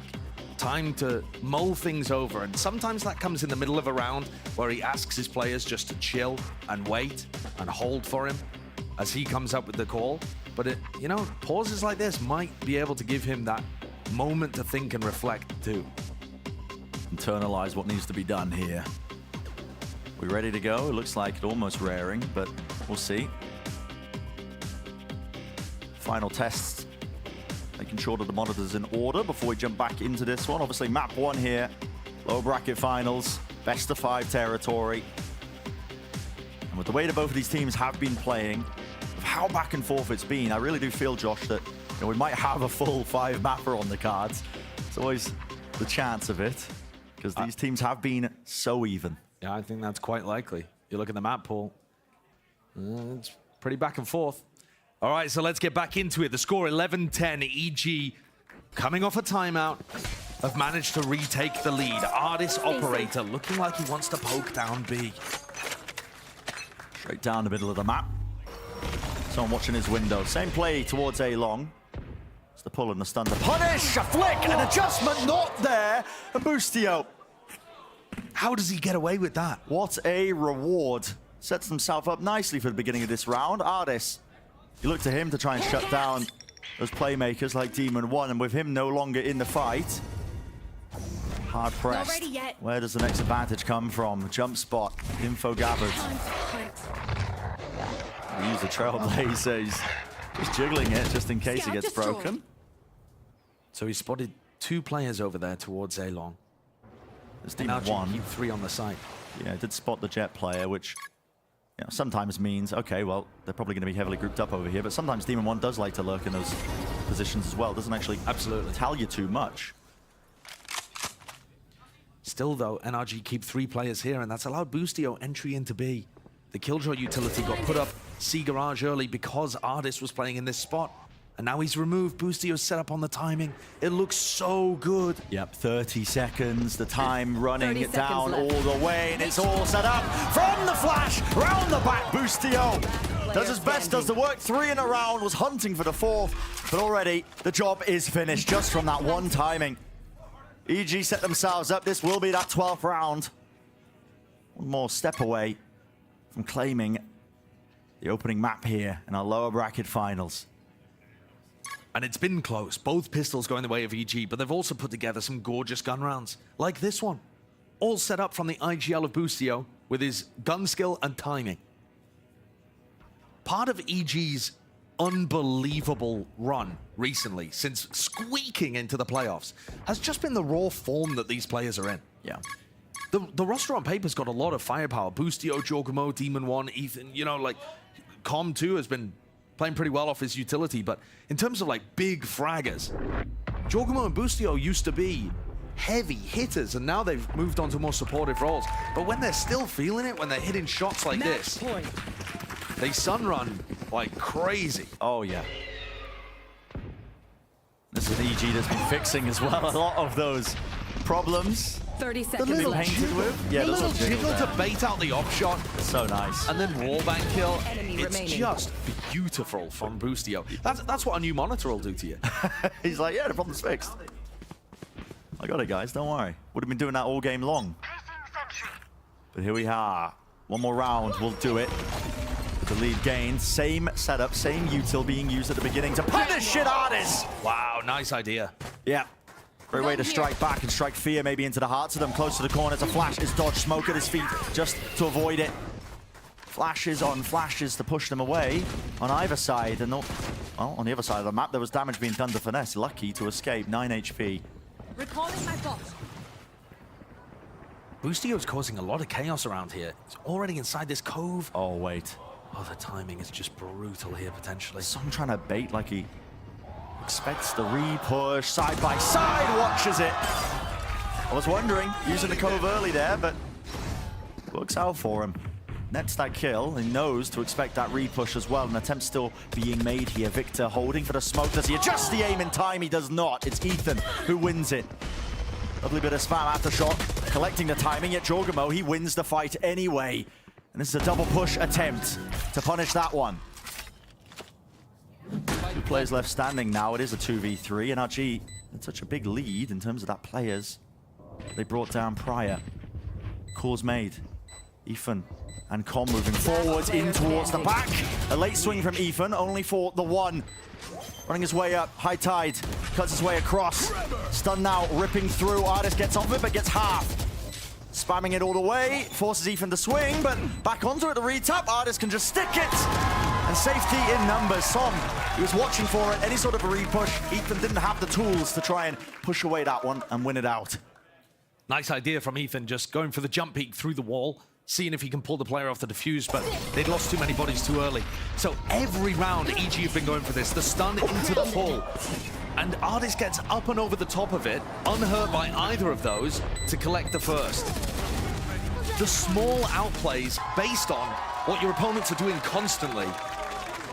That's how you do the micro anti-stratting. Final round of regulation here. Artist with an operator again. NRG kind of scrambling to get into their defensive positions. There's only Crashies here on the A side. Yeah, really late adjustments. EG obviously offloading again the same tools, the same utility. Dart through the back, a flash as well. Crashies, he's got to be calling for this one. It feels like an A hit. And we can see that it is. EG moving, dash into the back. Demon 1's still there. Now gets the rifle out. High tide to try and grant them some space. Demon 1 still active. There's a gap here. As soon as that smoke did dissipate, now the Cosmic Divide cuts its way through. It's going to be preventing NRG from trying to play this one fast. There's a Reckoning here. Reckoning. It's going to make it hard to try and hold it down. The right-click Demon 1. He is a nuisance. Lurking this way, that way, pushing forwards. All the way, stunned up. NRG claiming all the kills. They want to bring this one to OT. A fight to be taken forwards towards them. Pulling it down, Ethan. He lands 2 of the shots. Gone with the Hunter's Fury, and he can push them off the plant. Already to defuse. It is not halfway. EG. Have they done enough? Time ticking short. Not half on the defuse. Crashies. It's just sheer impossibilities. And it's Com who sails into it. 13-11, map 1 under their belt. What a way to finish the first map there. And I think NRG will come away from that the same way EG did last time. We had a very close game, but we lost both pistols.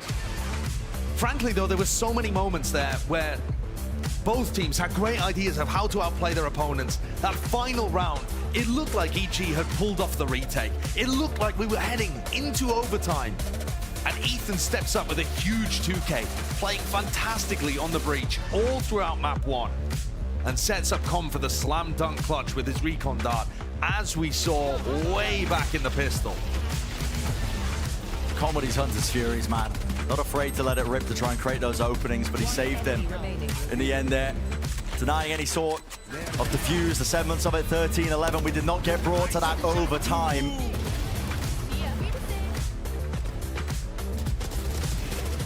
This opening map, really important as well for EG to get. We've talked about this, but it's a BO5, it's a marathon, and NRG have that stamina, have the experience. I think the best way for EG to win this game is to hit the maps heavy early. Stepping away up next, GB and the Atlas test will be breaking down map number 1. Do not go anywhere.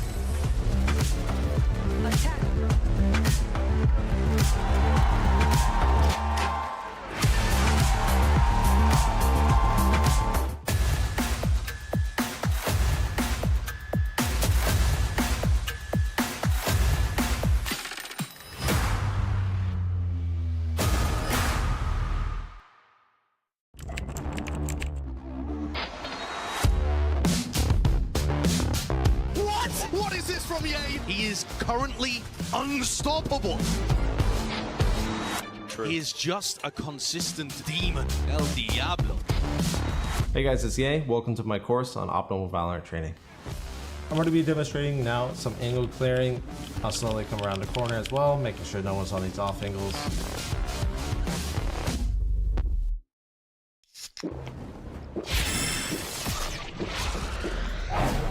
Red Bull gives you wings.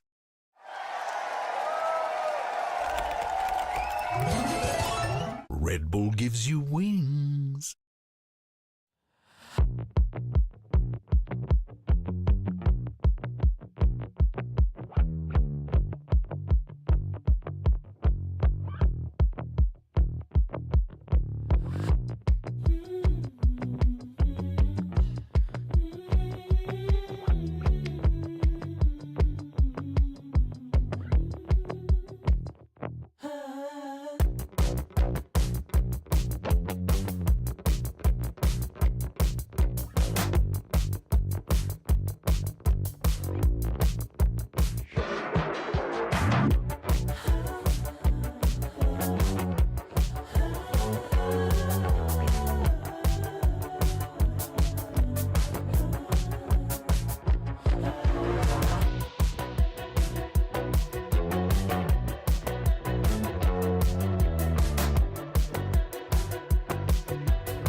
Welcome back, everyone, to VCT Americas. And evil geniuses have managed to take down NRG's map pick. And are those bananas in the background? What is taking place? I I don't know. I don't know what the bananas are cooking. We're back to the cannibalism. The bananas are eating bananas. What? Fascinating. The alternate timeline was real? Whoa. You guys are losing.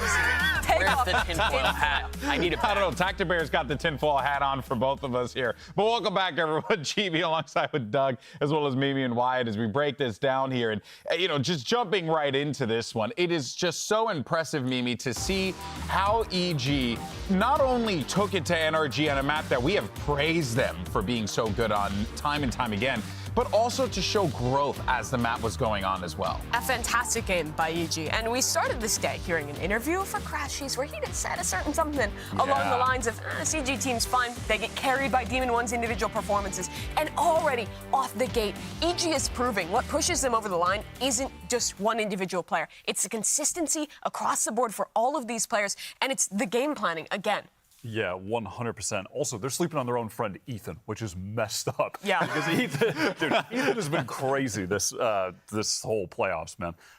But yeah, EG, again, coming in with a very nice game plan against a comp that we had talked about possibly even being just straight up favored in some aspects against what EG were bringing to the table. So really well done. Yeah, and also, too, it was great to see, like, Doug, as the match was going on, EG kept on adapting. When things were going poorly, when rounds weren't going their way, they would fix it up, and somehow, I mean, the success was unreal. Oh, and that's what's been so much fun for them to watch, them, is it is those little adaptations, because you know NRG brought in different wrinkles to their game plan on Haven, and for them to be able to adjust in the face of those and still walk away with some of that stuff is just so much fun to watch. In particular, I was impressed the way that they changed the way that they were playing their A control. It started off, like Sean broke down at the half, by getting really aggressive, force stacking in that area. Then they started side anchoring, and that was initially working in those heavy anchor setups. When it started failing, they pivoted again and did that play that you just saw, where they're using the Sovault to push through the Cascade and punish NRG doing it. Normally, we're talking about NRG being the team that's so good at those. I Just can't take an anything insane seriously. jib shot occurring. Keep going, keep cooking. Please, serious Anyway, analysis. sorry. Serious analysis continuing. Serious. NRG is normally the team that we talk about in making those really quick round-by-round adaptations, but this time it was EG. Both halves, when Potter called the timeout, they instantly had a new idea and were constantly ahead in that adaptation game against NRG. And you even saw it in that round as well. One of the players that had really allowed that to happen was the Sova, Calm, really Wyatt, just stepping it up and being the player. We keep on doing this. We keep on bigging up Calm. It's because he deserves it. He's been performing. Yeah, genuinely. We talked about him on the desk before the map, but he's turned it around so much over the course of this entire season. And again, it's not just his utility, which is effective, but he's bringing big clutches to the team. They won both pistols on this map, and it was because Calm was able to clutch it out here on the second half. And that just got the ball rolling again and pushed them over the line. Those 4 rounds from the pistol really ended up mattering a lot in a 13-11. And last time they lost every single pistol, still beat NRG. Yeah, it was absolutely insane. I think the fun thing to watch about Calm, too, is we've been talking about him so much because he's had individual playmaking, because it really feels like they have so many set pieces off of his utility, the drone, the dart, things like that. But I want to be clear and maybe go full circle here. There are so many little things that Ethan does to set up for the dart to find value, for the drone to find value. Little things like the fault line in conjunction with the dart to make sure it's not easily cleared, so it gets at least one tag, things like that. And another map where they have a lot of those great ideas is here on the Heineken 0.0 Icebox. This is EG's first choice in the series, or excuse me, Ascent.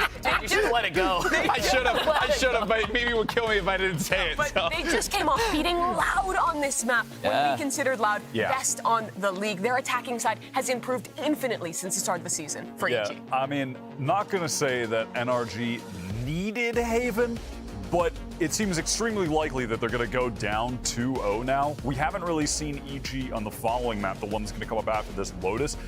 But going down 2-0 straight away would be extremely tough. There's a lot of good EG maps left in the pool. What sticks to me, though, is the fact that this is a best of 5. And, like, yeah, EG looked great on Haven. They put a lot into that, and I think they're going to look great on Ascent. But I get so worried because in most cases, series is done at that point. Now you got to do it again. And NRG, Doug, you know that they have the endurance. They've been in this position before. Well, and also, like, historically, and we do need to go back a little ways here, but historically, they've been very good on Ascent as well. That's true. Right? Yeah, So yeah, there is a little something to this. I do think, Mimi, to your point, though, I want to lean towards EG, given their recent success, given the fact that they've taken down the teams that they've taken on that map as well. The player I'm looking at in this map is Som. Normally, he's excellent as a side anchor on the defensive side playing Omen, but he had a really slow start in the beginning of this series on Haven. And, well, we talk about NRG being this experienced squad who have this era behind them in North America, who have made it to basically every global event. He's the one new addition into that one, and, dude, there's another banana. The bananas are everywhere. At this point, I'm confused if it's just 2 bananas and that are just moving very quickly, or if we've been invaded by bananas. They're populating in real time, Doug, okay? The proliferation of the potassium is too much. Okay, and I'm sorry, but that is a crime somewhere around the world. A banana eating a banana, at some point the shenanigans have to stop. But there will be no shenanigans in this game here as EG look to take on NRG. We're in a holding pattern for a little bit here as we get into the game, and that gives us some more time to just talk about what we're going to see. Wyatt, do you feel the same way? EG on the up and up. Do you feel like NRG are kind of struggling here to figure it out, and Ascent could very well be one that goes the way of the boys from Evil Geniuses? I mean, thinking back on NRG, their history as a team playing on Ascent, one of the keys to success for them is the player who's been the best for them in playoffs, Crashies. Ascent used to be, and probably still is, I mean, just an insane map for him. It was the one where no matter what was happening in a series, you could trust him to genuinely drop 20 plus every single time. His play on the B site is absolutely at the top of all Sobas in the scene. And on the other side of the map, you have Victor anchoring towards A as well. It was that duo, the most experienced duo from this squad, who kept them in it, who made Haven so incredibly close. And that expertise will have to be relied on again in Ascent for NRG. Well, and to go back to the Haven you were talking about, remember in the second half, NRG put together a run. They'd won, 5 rounds in a row, and we're sitting here watching the game going, well, I mean, it's a comeback, right? Like, there's no way EG recover from this, right? And there was so much of the playmaking, I think, again, about the gravity well on A towards Link. Oh, gosh, the banana's on the move. The gravity well and off of the Cosmic Divide, little things like that have just been so successful for Evil Geniuses. I don't know anymore. I love my job. It's really fun. All of a sudden, I have this, like, urge to eat a banana. I have a craving for a banana. I don't know, man. I don't know. Would you eat a banana in front of another banana? That's got to be against, like, the Geneva Convention, right? It's got to be. That's a hate crime somewhere in the world, man. Oh, boy. Well, yeah, and now, like, I think Evil Geniuses put themselves in such a interesting position here because I think back to what you said at the beginning, Mimi, and about what Crashies had alluded to about it's just Demon One. It's good to see, though, that, like, even when none of the other teams are putting that respect on their name, EG are demanding that respect. I think that's what that Haven win tells me about that. They really are. They just took Ascent off Loud. They're up in the series now against NRG. Ascent off Loud and Haven off of NRG. Yeah, Very and they're impressive. top 3 in the league already. It is time to stop disrespecting EG. It is far past that time because this team is continuing to prove that they are the real deal, that they are a competitor for a top spot in Americas and internationally as well. People keep sleeping on him, man. But I will say this, for NRG, so we saw Chet. I saw Chet prior to the show starting, pass by him in the hallway, and he looked like he hadn't slept, right? Which is, again, lower bracket run. You expect things like that. But you know, Chet has freaking memorized every single round that EG played on Ascent yesterday. What I'm honestly thinking of when you're telling me that story is about Copenhagen, FPX, when they had that run where they went down to the lower bracket, had only just gotten their player back, was only just hitting form in the playoffs, and they were working every single night to turn around a new game against another top team. And NRG have that same prospect in front of them. Making a lower bracket run in Valorant is so difficult, and NRG are now just one BO5 away from completing that. Remember, they were knocked out by EG in the very first round. Yeah, absolutely. And one of the things you guys were just talking about, that video that we watched beforehand, it's easy for teams to give credit to Evil Geniuses as being carried by Demon One, but I think they're not giving enough respect to the IGLing and the prep, and that's where the actual diff came in last time against NRG. I don't think they had owned up to what actually got them that loss. All right, well, we're ready for map number 2, and it's time to send it over to my Foreheads co-host, even though Sideshow never wants to do the podcast again. It's Brendan Sideshow. It's not a time or place. Hash this out somewhere else. Yeah, exactly. Come on, listen, it's a lower bracket. It's not my beef. Sort this out somewhere. It is your beef. You need to let's settle this outside of it. Anyway, let's get to it. Map number 2, Ascent, is going to be that staging ground between both of these teams. The desk has already set us up. You know, spoke about it quite a bit now about this being EG's really favored ground. Funnily enough, as well, starting on that attack side, this is where I've been most impressed with a lot of their play. The attack side of EG, they have tons of different ideas. The mid-rounding is fantastic, but they have a bit of an unorthodox approach to it where they love to just slow it down near enough at the beginning. And I think Wyatt makes a really good point. It was actually something that Loud themselves have talked about. Boostio's IGLing on this attack side is what they say threw them off the most. Here you see EG waiting out this early 0 point. Victor getting ready to throw it off any shred of noise. Waiting for the right timing. Okay, and now EG can start to move forwards. NRG are running a defensive pistol we've seen from so many teams, where you have the Jet take contact with the Sheriff, dash away, and it sets up Som in a bait corner. Almost everyone in the league has run this at some point. Man. Yeah, this is copied straight from Loud. Lev, not sure who was doing it first, but smoke to the side there. Fragment nade. Push them back initially. First line of utility used. Even one. He does use the dash here. Doesn't get anything off of it. A lot of damage done as well from the prior utility, and instead it's a quick pivot. Now into mid. We've got to try and find an opening elsewhere. Giacomo doesn't have any smokes, so Boostio's a little dangerous here in mid. Oh, this is gonna give so much info. Knife just about back online. 2 tags. Again, that poke and prod is 35 seconds left. Turrets dealt with. Once again here, Giacomo's just got a smoke online and used it for them to take tree control, and they got pushed away. They're trying to fake like it could be towards B in this angle as well. They've now put the spike in the hands of Ethan. He's back rejoining them. It's trying to go for that A split. Sheriff. Artist rattling off the shots, but he was blinded up. Spike's dropped down though. 12 seconds left. You have to reclaim this comm. Does the job, does the best he possibly can here. Will they get the plant down? Yeah. Looks likely. Spike planted. That one doesn't quite land. Giacomo now has a Sheriff picked up off Artist's body. Finesse is going for the huge wraparound here. Yeah, it's going to take quite a bit of time, but it might catch Giacomo unaware. That's going to be online for Crashy soon enough. Oh, Giacomo expected it, anticipated it. Trapped in wine, though. Backed away. Smoke to try and buy some space. Finesse lays claim to it. Reposition from Corn. That's spotted, and Finesse, the difference maker. 3 in it. That's going to be the pistol round for them. It's a massive pistol round from Finesse there. He had 40 health. 1 shot from the Sheriff and he would have gone down. And yet still finds the time to land a body shot and a headshot onto Giacomo. I feel like Finesse individually, I've talked to him about how stressed he is. We saw that in the interview yesterday. But on an individual level, it feels like he's getting pushed to the brink with his IGLing so much. Often the mechanics and the decision making has suffered for it. So getting out to a good start, building that confidence, feeling good about yourself and confident about how you take fights, that's really important. Especially against a team that's going to challenge so much in the just gun duels. Pushing them back all the way. NRG grouped up, looking to try and fight towards A main. Again, just Victor with the slightest of jiggles. The knife is broken. That was inside the smoke. Granted it to Giacomo. They got to hear that TP now.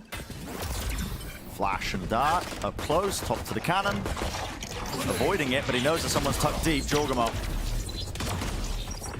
Nothing else to follow up. Artist with the Marshall.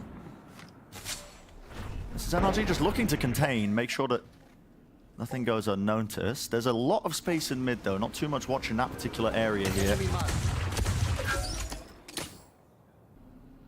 EG now for the 2nd round in a row, prod A main early and split off into an A split, putting cap pressure at about the minute mark. It's Artist at this angle, just needs to land his shots here, purely the reaction time.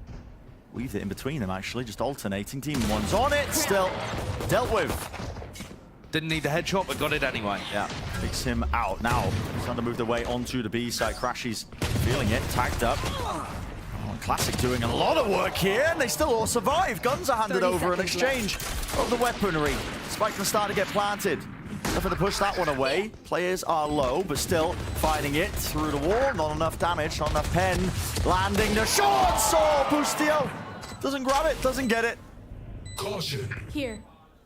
Ardis is able to whip it around as well, collect that kill. Now they don't have to worry about any sort of flank, and that could be the difference maker with how low these players are. Smoke is deep, cuts us away. Flash as well to push up. Everybody playing inside of the smokes, one after the other, holding close here, dealing with every single player. The right click of Jorgamo. Time through the box though, surely that's enough. Jumping, skipping around. They just about grab it. A bit dangerous though. Yeah. Those two players from NRG anchoring the site got overwhelmed there. And once more, it's a recon dart from Com that starts to set that up. Com's recon darts are unexpected. He has many different varied positions for them. You'll frequently see in Pro Valorant people pre-aiming common recon dart spots, and the dart gets so little value. I do not see that rarely with Com. He's got a lot of different places that he's sneaky with it. And it helps the rest of his team because you just get so much value out of killing people in unexpected spots. NRG are going to buy up into this. 3 players investing around those 2 weapons that were saved. So this is not a bonus. It's a full committal. Pure gun round. Oh, that's cheeky. That is cheeky. Can't break that 0 point. I like it. And Victor's been delaying the one in A main. It's brave to be peeking out with the stinger in your hands. But look, he knows that EG are not playing early A main. He's seen that in the first 2 rounds, so Ardis has slipped into wine. And it's Victor's job just to fend off this catwalk pressure and hopefully drive them back into A. Wade is propped up there just off that contact. Ethan layering in the bullets, weaving in the shots.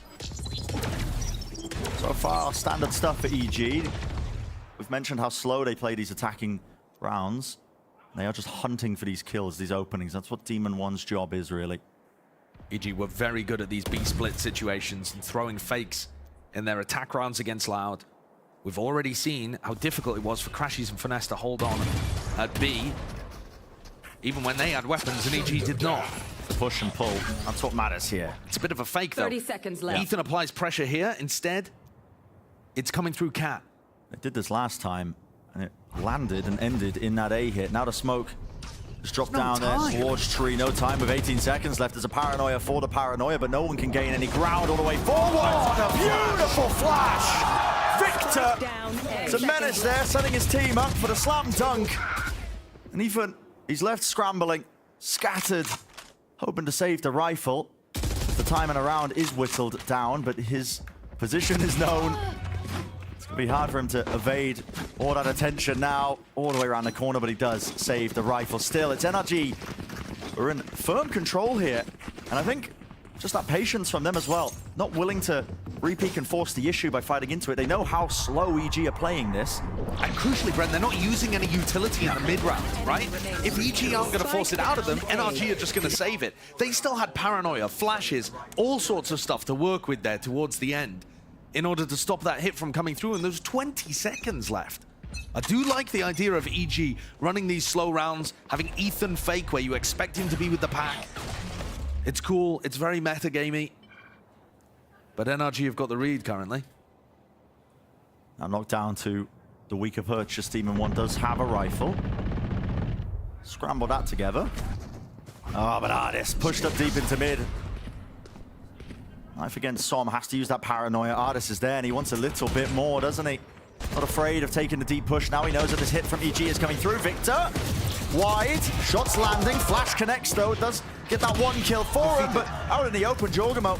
Not expecting there to be that re-push attempt so quickly from NRG. They've reacted very well to this one, but they've exchanged over the weaponry. T1 still with that rifle, and we know how dangerous he is, but he's dealt with. Ardis steps up to the challenge, steps up to the task. It's up to his team to put in the good work. 4 now. Straight rounds in a row for NRG. Yes, they lost 3 of their players, but they should still have money to buy into the next. NRG now 3 for 3 on retakes, but they're not big 5v5 situations. They're making EG bleed for every inch as they head towards the sites. And then NRG have map control space, retaking from multiple fronts, often with player advantages, which is why these retakes have been working so well. All in all, looks like a great beginning to this half from NRG. Victor's flashes are finding massive amounts of value. And one thing, EG could just go for fast A pushes here. Normally you can't go fast A because Victor's going to 0 point early and stop you. But that's not happening.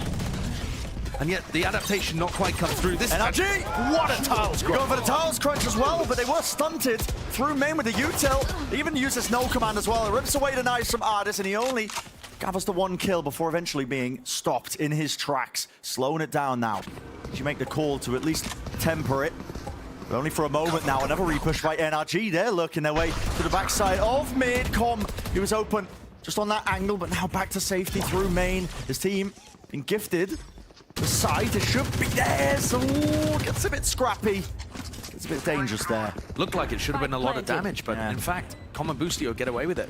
Really wasn't, but all that space is immediately taken here through B main. I know that's not an area they have to watch for. Still, Boostio holding on to lane. Great first kill to claim. The rest of NRG a bit late to it. To try and offset that advantage just now being found, but they know that they're all corralled. Counter spam from Com. Into the angle, followed the traces, and it led him directly to Crashy's head at the back of the site now. They're being squeezed from this direction. Finesse up onto lane. The last one left, last one standing, and EG scrapped together, pieced together that round when it looked like it could have been so damn dangerous at the beginning. They handled this aggression, had everybody over by tiles. And really, it's that big ultimate. Ethan throws out his ult in that situation, and it takes the knives, takes the Blade Storm away from Ardis, takes all the sting out of the round. They're able to control it from that point onwards. I think increasing the tempo here is going to be good for EG. NRG are expecting their attacking side to be playing slowly. Operator. Take flight. Ardis down mid, tagged up. Has to leave it, has to give up the space. Smokes the fake like he could be recrossing there into Pizza. Just backing away all the way to the top side of mid. In fact, no. Going over towards A, some sort of read. What damage, pushed up Victor, who's looking to try and capitalize off of that, but he's been cleared out with a util. It's a paranoia, that was his own team's. That was Soms to try and get him out of there, but the evacuation fails. Ardis is everything in this spot. He's popped his dash and managed to dodge the flash too, turning 180. Demon One was playing a lot of attack-sided op in this kind of spot. Now he's got Blade Storm. Yeah, and he's managed to just make Ardis feel uncomfortable enough that he's pulled away. And normally this would be Victor's job just to hold that tree control, but with him going down, it has left this big space that's open on the defensive side of NRG. And Som should have a lot of trouble holding on to this. He has a judge, no paranoia. Alone towards the back, and here's Com. Hunter's Fury to try and clear through into the side as well. Suppressed up. Judge in his face. Couldn't see anything, but it's just, okay, spam from the Phantom. He understood that Som could have been creeping, lurking there towards in his own smoke to try and be that thorn in their sides. With the plant down, NRG have already made the call, already made the decision. They're going to save. Very well called in these last couple of rounds. Evil Geniuses have become such a great team at slowing down the pace and finding the openings. In the game against Loud, they were finding the openings by Demon One getting that attack-sided operator and maneuvering him around the map in a slow fashion to generate early advantages. Scanning ahead. Bloody hell, Com. Uh-oh. He's out in the open. Yeah, okay, Crashes wasn't there to spam. Gets away with it. Gets away with it. It's just EG hoping to hunt for these guns, because it would be great to take away the operator. Attention drawn, knives to the side. One of the things that NRG are doing really well is setting up Ardis for the first kills. Their early round ideas of just slowing things down and I guess occasionally sending Ardis in on their tiles crunch, but overall they're getting a lot of value out of Ardis early. He's 7-4 currently. He's been getting the first kills. But the issue is EG are playing slowly enough that they're able to work the map still and find opportunities to land on the sites. Hard earned with these rounds. The last two that EG have collected. They've also used a lot of ults for them too, though. Yeah. The ult advantage is going to be with NRG here. It has flipped. Finesse has got his lockdown. Victor with the no command as well. Great ultimates to either retake or They'll punish any sort of hit, fast play that EG might attempt as well. But only 3 weapons, and not really enough money to be able to force up around it in a great way. So maybe that's what they're discussing right now is, what do we want to do with this? All the guns that we saved into the next. We force up into it. We try to make something of the round using the ultimates. It is quite pivotal, but enough money in the bank for EG that they're not really going to be too stressed if they do end up losing this round.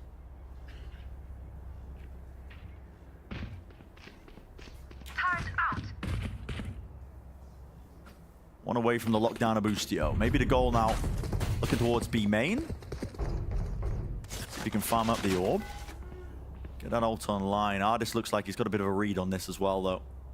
Operator, his sight line locked down towards that B. Just the main spot. This looks like the Leviathan play where they're going to recon dart, flash over. Flash over. EG doing really good job. I mean, nobody's getting caught out of position there. But they're hoping that they react into Ardis. Remember last time when Ardis went down mid and they ended up reacting into B? That's what they're hoping is going to happen here. And instead, EG, they just hit the brakes. Nobody moves anywhere. Yeah. No containment. Full containment. Absorbing utility. Common angle. Bullets rain through. Ardis is hoping for a chance to jump spot. Not able to break the nanoswarm in time. He's being chased with the bullets as well. He's going to have to reposition. And Demon 1 has lurked deep here. Player to his side. Does he expect it? Is there going to be that clearance? So slow. 50 seconds on the mark. I'm not really feeling that pressure. It's not Ardis, though, that really has to be worried about this. It's Finesse. He was here early at the beginning with Victor. Victor moved away. Presumably, though I didn't catch it, the turret was on top of Switch. With how slow this is going. I mean, they've got to anticipate Finesse being deep on back site right now. Does Demon 1 even think to clear this? Left. He's been here for so long. He's just the lurker. Yep. Everyone else on EG is heading towards A. Grouped up into A, clearance into Y now, smoke in their face. Dart, the nade, everything, but you have to battle through if you're EG, and the late lurk, it's been caught, it's been catched. Okay, EG, somehow, they make it work. In the scramble that was that round. 10 seconds left. The fight gets taken. It's Ethan who is the victor, but for how much longer? He's up against 2. They are healthy. Has to play a close corner, hoping that they don't clear the site properly together. It's really going to be the sole chance he has. Split up Ardis onto the heaven spot. Drop down here. Mate, yeah, okay. The shot there to hide his footstep as he was dropping down to take that fight. Well understood. NRG had 3 players on the A side to try and stop that hit from coming through. And Finesse was extraordinarily patient to deal with Demon 1. Remember, it was Finesse on Viper on the first map, who was also on Demon 1 watching duty. Up at 3 AM at the witching hour, looking out for the demons. Making sure that they can't get lurks on you.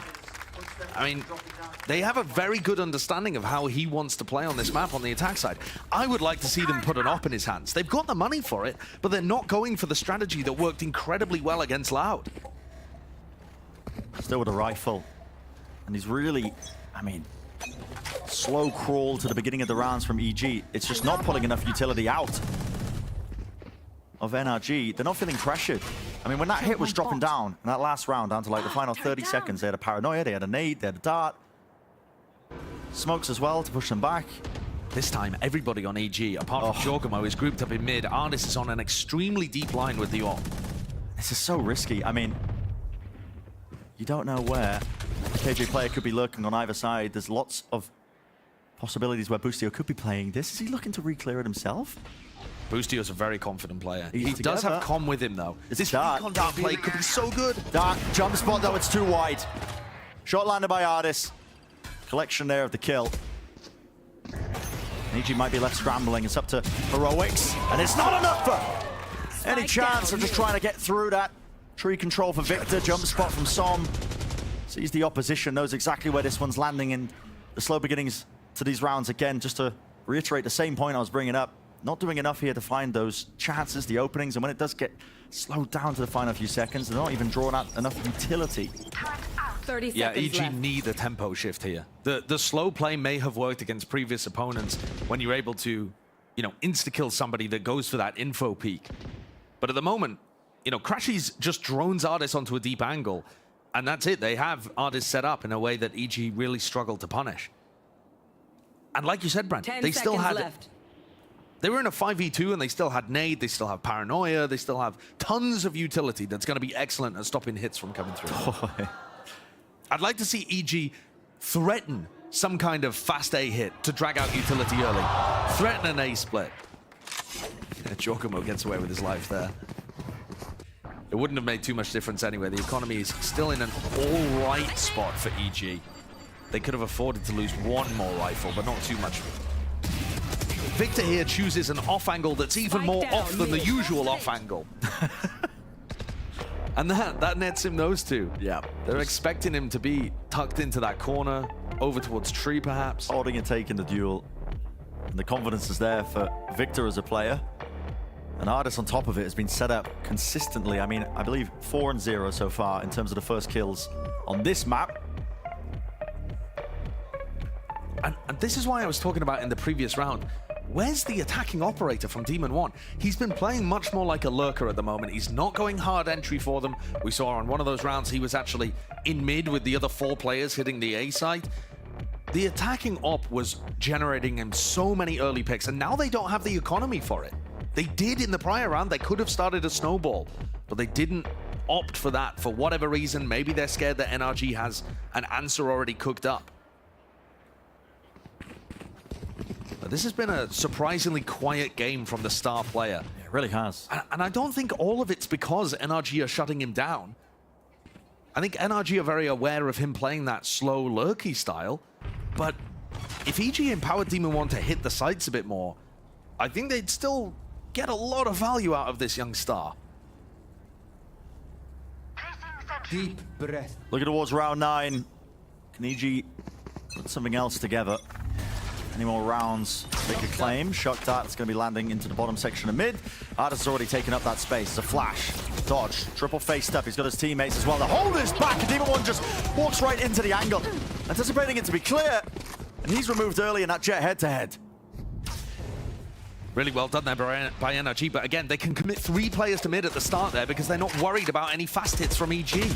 The pace is too readable, and it's giving NRG such freedom with what they can do on the defense. Getting away with murder. Boostio now.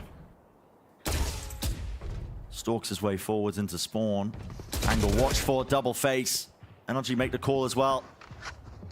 Ethan was hoping for something. The jiggle spot. It's Crashies as well. Knows that Boostio was looked up deep.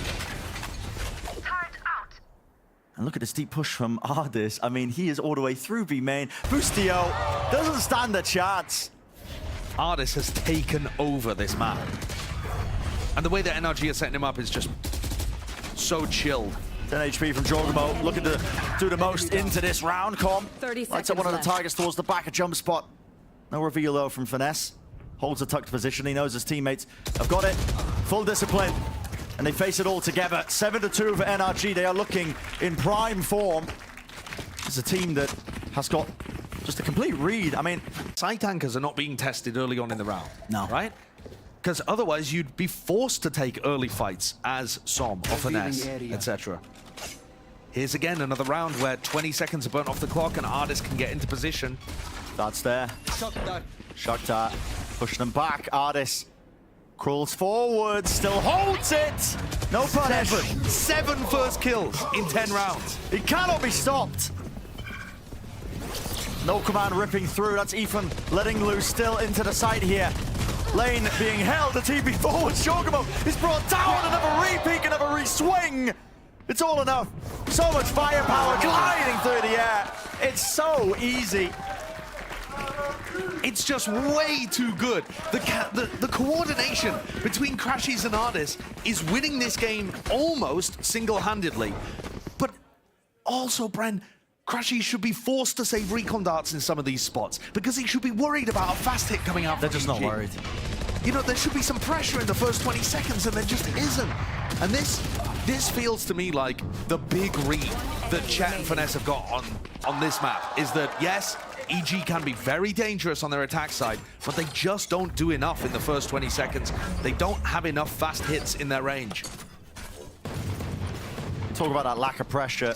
and heat that NRG are feeling in this scenario. I mean, they've built up 5 ultimates. No need to even let loose a couple of them to salvage any rounds. Just been holding up and building up the bank. Sheriff's online. See if EG can let rip a couple of these hand cannons as well, maybe earn themselves a kill or 2. But pretty typical beginning for them again. Maybe their hope is that NRG fall asleep at the wheel. Knife deep here. Demon 1 seeks to disrespect the dash. Forward to up close. There we go. A glimpse of something, some of that mechanical prowess that we've been talking about so often. Artist now expects it to be pushed up through heaven. He actually dodges the flash off of this one onto the high ground angle. Ethan, shots barreling down into him up this way. Oh boy! What am I watching? Absurd! You should run. And Ethan's done it for the team. He's picked up the operator. Lockdown now earned. They place it down. What a round to turn things on their heads completely. Can Crashies even evade this? He's pretty far away. Nope. No. He's going to tuck. Finesse with the lockdown of his own, and the players are weak. Ethan, Jorgamo, Con got fractions of their health between them. Could this still be winnable? It's difficult. Very difficult. They seek to use it. Got to take care of the turret. Smoke. All revealed. Finesse, okay. There's no time to use the lockdown anymore, Brent. Yeah, there really isn't. You can't use the ultimate for this one. Just got to try and contact it, and Ethan's holding the angle there. Crouched up. 2 players now seeking him. No more time to make the most of the round here. So a thrifty round is what EG claim. They get it. One last round as well to get them over that hurdle. One last chance in the first half here of Ascent. And 4 rounds would normally be very good. If they could get up to an 8-4 half, usually we'd be talking about this is still really doable for EG. The only reason we have higher expectations is because we saw them have so much success in the game against Loud on their attack side. What a round from Ethan. Yeah. But also, the very first time that we've seen Demon 1 get a first kill in this map. How are we in that situation? He's 4 and 10 currently. Surely at this point, you got to increase the tempo. Play towards it, dart deep as well. The idea was to spam a very wide jump spot by Ethan. Doesn't receive any damage, still the jiggle. Artist so deep into mid. The dash though, to get himself out of there. Final round, might as well use the knives and updraft just in case there was that re-clearance and re-push from EG deep down the top side of mid. And NRG have actually used quite a bit of utility at the start of this round. They've used the drone early, trying to set up Artist for one of those extra first kills that have just been flowing for him so far on this map. But they haven't found anything, so it's a 5v5 at the minute mark. And this might favor EG. They've got a bit of B-main control. They can go into a Hunter's Fury exec here. Yeah. Victor could shut it down, though, by popping his own ult. Knife there. Dart as well, and a flash. Is Com far enough back? Is he far enough back? Well, yep. Hunter's Fury, there it is. It's unleashed. Let rip. But no one clears logs. And no one clears Finesse. Tugged into the corner. Making a mockery of the game state with that. Felt like a bit of run and gun with the Phantom. 30 seconds left. This might just be it. 9-3. Spikes drop down into the choke. 24 seconds left. It's up to Jorgamo. Take some risks, take some fights. TP across. Scrappy, it's chaotic. It's him and Com versus the world. And time is just fully against them. Triple stacked up onto lane. No crumbs. That's 4 kills for Finesse. 9-3 in this half. Switching sides. Finesse starts the half the same way that he opened it, with a multi-frag, where he looks very talented, very comfortable. But it's Artist and Crashies to me that have really made this half work. And the read too. I mean, seriously, I talked about it so much, but this read on how EG are playing and the freedom they have in the first 20 to 40 seconds has just utterly dismantled EG's attack side. I mean, it's paved the way for surely a map win here on Ascent. Now, earlier we spoke with Crashies about why this tournament is so important for the old Optic core. Let's take a listen. This is important to me just because I think for the core of me, Victor, and FNS, it's super important to show that, you know, even with different teammates this year, we still have the capability to go to these events and maybe win them. And then for me personally, I just want to be the best version of myself that I can be. And yeah, I mean, we're just doing amazing things right now, so we just have to keep doing it. I mean, that's quite understandable as well, you know. It's this NRG core that are seeking to I still lay claim to those grand finals appearances to showcase the world. Listen, we still got what it takes. They were building a dynasty over last year, making a lot of appearances, deep runs into those tournaments. Now they've got to do it again with a bit of a shake-up at the beginning of the year with their roster. And again, remember that old Optic core, the most winning core of pre-partnership, never won a regional title within North America. Yeah. Those went to Sentinels, The Guard, XSET, not to Optic, not to NRG. And so that is still something that they are hunting for. They've had bigger trophies, of course. They've been to Masters, they've won those events, they've been into the finals of, you know, big tournaments, Champions itself. But they've never been crowned in America.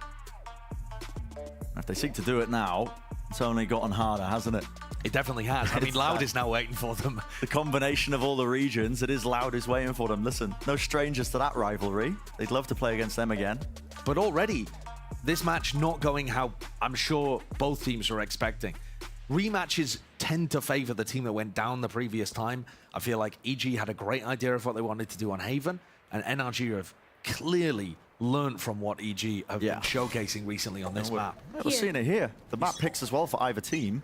Yep, flipped on their heads. Opposite directions, assuming NRG can close this one out. Okay, here's some speed, Ethan. He's there. Flash to repeat, just a break in. Well, this was waiting.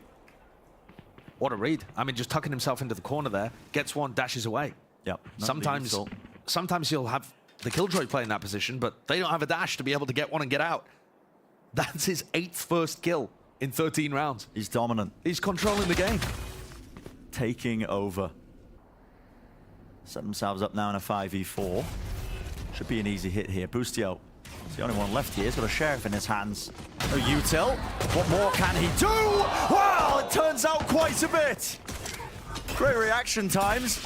Landing onto the heads. Victor left to scramble here on 45 health, but enough damage was done that Boostio will fall easily enough. And that deep lurk, Som.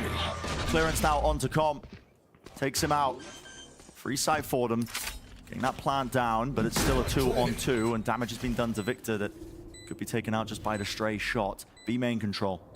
So important. Team 1 still with the dash. Som, his job here is to pick the right timing. Make sure that you fight just at the correct moment. Pushed up onto lane, it's Victor alone. Reswing. There was an attempt from it. The dash is there, but Demon 1 does not strike. Does not get the kills. Instead, it's all Victor. Good job from NRG to salvage that when it was going so wrong. But this now puts NRG into such a fantastic position. I mean, a 9-3 half is salvageable, right? We talk all the time about how defense-sided this map can be. But when you're looking at an 11-3 potential scoreline, unless EG decide to force, then it becomes extraordinarily rough. These big comebacks are normally powered by an early pistol round, maybe a bonus as well, that gets you onto a hot start and draws things level early. NRG, though, might be cautious of some kind of force here, just because of the enormous round deficit, although they are barreling their way into A main early on. They do not care. Dart even spotting up onto 2 of the players. Maybe they now slow it down, anticipating that it could have been a stack. Artis, of course, doesn't want to give away the rifle, but it looks like they're still leaning into this one. If the knife only tags onto 1, maybe they go off of this drone as well. Forces out the nade. Not too much util in the hands of them. Now you see it, the dash being used, pushing forwards. Cross over the top, out in the open. They don't have the damage, they don't have the guns. Artis stays alive, grounded towards the back of the site. That is picked there at the targets. Boostio's left last, but this will be 11 rounds now for NRG gained. Showing no signs of slowing down. We've had conversations, EG have had conversations internally, many of them Ethan was saying, about stamina. And we expected maps like this maybe to rear their head towards the end of the map pool, with this being a BO5. Nice try from Boostio, but too many opponents going up against. I don't think this is necessarily stamina, though. We've seen sometimes in map 3s, EG when they played against Loud, both in the regular season and just yesterday, their final map, the map 3, they just got rolled. I mean, 13-0, 13-4, was it yesterday on Bind or something? 13-3, I think. 13-3. So, absolutely just falling flat. But we've never seen them in a spot like this that I can remember, where it's in the middle of a series that they get battered, and they have to pick themselves back up for the next. I mean, at this point, I'm kind of writing them off on Ascent and wondering, how are they going to be on Lotus? what's their mentality going to be like? It's a great question. EG haven't shown Lotus really at all. Times they have shown it. I mean, it's been one smokes being ran. The meta really is settling at this point onto the double controller. Right. So it feels like almost they're a bit out of touch in terms of what to run on that map. It is NRG's map pick for a reason coming up after this. So you have to wonder. This is new territory for a team like EG in these best of fives. Or as an attempt, there was Yuto to try and set up the swing there from Boostia, but he doesn't quite look ready for it. Taking a boatload of damage, dropped down to 57 health. NRG now working their way over towards A. Pushing Som into a 4 position. Looks like they want to set up for potentially an A split. Shutting them down. Victor's going to throw a lineup, make it feel like it's a B split happening, and instead maybe working their way into A. I'm not sure. The devious mind of Finesse is difficult to crack in these kind of moments. Yeah, fakes on fakes occurring. Yep. But Victor's ult, I think it's a great time to invest it here on the bonus. Team of 1 has to try and put a stop to this one. A bit of spam, the ult pushing through. Jorgamo close to the corner, hiding behind his own smoke. It is being spammed up. Drafto reveals his position, and Artist, he takes the kill. From the high ground angle, it's stopped in its tracks. Som just watching for it. It's like an aim labs routine for this guy. And there's that 12. One more round for making it even here in our lower bracket finals. 1-1 in the map score.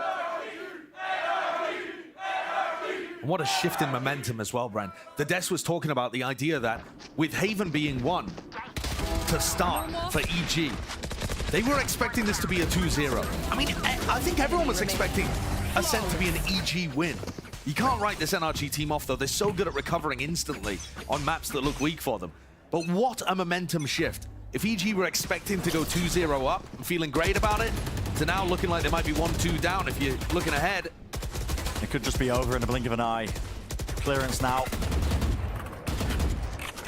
No cheeky positions being played by the defense side. Now a deep push out of B main. It's that 1-4 split. NRG seek to try and put an end to this one.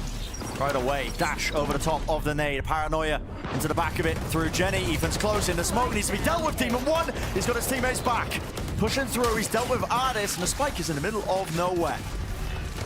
NRG left second guessing themselves maybe for rushing into this one with this deep push from Com onto the flank. Does he get any sort of value? Well, Finesse, he seemed aware of it, but it's Com who wins the fight. Darts on darts, revealing everybody. 2 players to stand against the 5 of EG. Crashy's jump spot, he's low, he's weak. He knows he's being surrounded.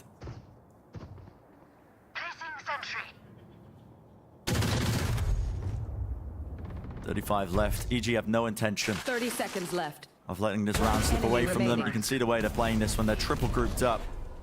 Ethan holds close, he's the lowest player, but there's 2 more to receive. Staying alive. And EG managed to get that round by having Ethan playing with a judge inside the smoke, throwing something different in there. Take a look at the replay. Ethan's just running in to take out Victor early. Given how one-sided this game is as well. Perfect.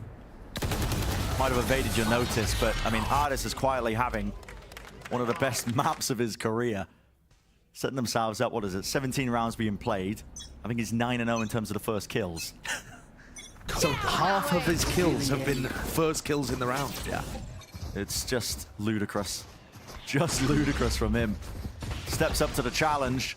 All the talk about Demon 1. Making it feel almost personal, but shouldn't have talked about it, Brett. Yeah, absolutely cursed him, didn't I? He's hunting for it. That 1 kill, Demon 1's still there. Layers on layers!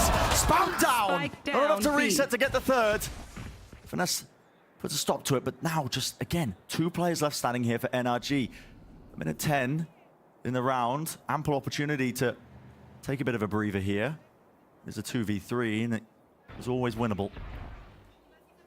This is where Crashies and Finesse might be able to pull off something beautiful, but they're going to clash against Ethan and Jorgamo here. Both trying to re-clear. Trying to re-clear. Fight 1 for Jorgamo, though. Takes out the opposition. So they granted 1 more chance as well to extend this play, but it's going to take many, many more for any shot of this map. At this point, building confidence as they look into that next one. Just seems so unlikely when NRG just have to get 1. we've seen some extremely unlikely comebacks from situations similar to this in the past, but they don't happen often. They are surprising, incredible for that very virtue of being uncommon. Flash dart spam. Demon 1 on the angle to look down mid. A lot of util used by EG. Is the call being made to react into this? It looks likely. All the way forwards. Demon 1 is caught in the trap of finesse that set this one up. Already barreling their way into the site, but all the positions there, just again, with the guns, the phantoms. Planted. Bullets raining down, ping towards logs. They feel like this is a reposition. EG need to get a hold onto this one. It's up to Som. Can he land this kill? Not quite. What a gun that he had in his hand. It's Jorgamo defeats his opposite. Scanning ahead. Dart from Crashies, lighting up the one. Have to try and make a play now towards them. Paranoia, clearing them out. Easily done. So EG clean up that NRG Thrifty, despite the fact that Demon 1 went down early. We're starting to build something here. I think, I'm right there with you, Bren. I think it's more to do with not coming away from this map feeling like you had no chance, that you were just getting destroyed. That your shots weren't hitting, that they were outplaying you completely.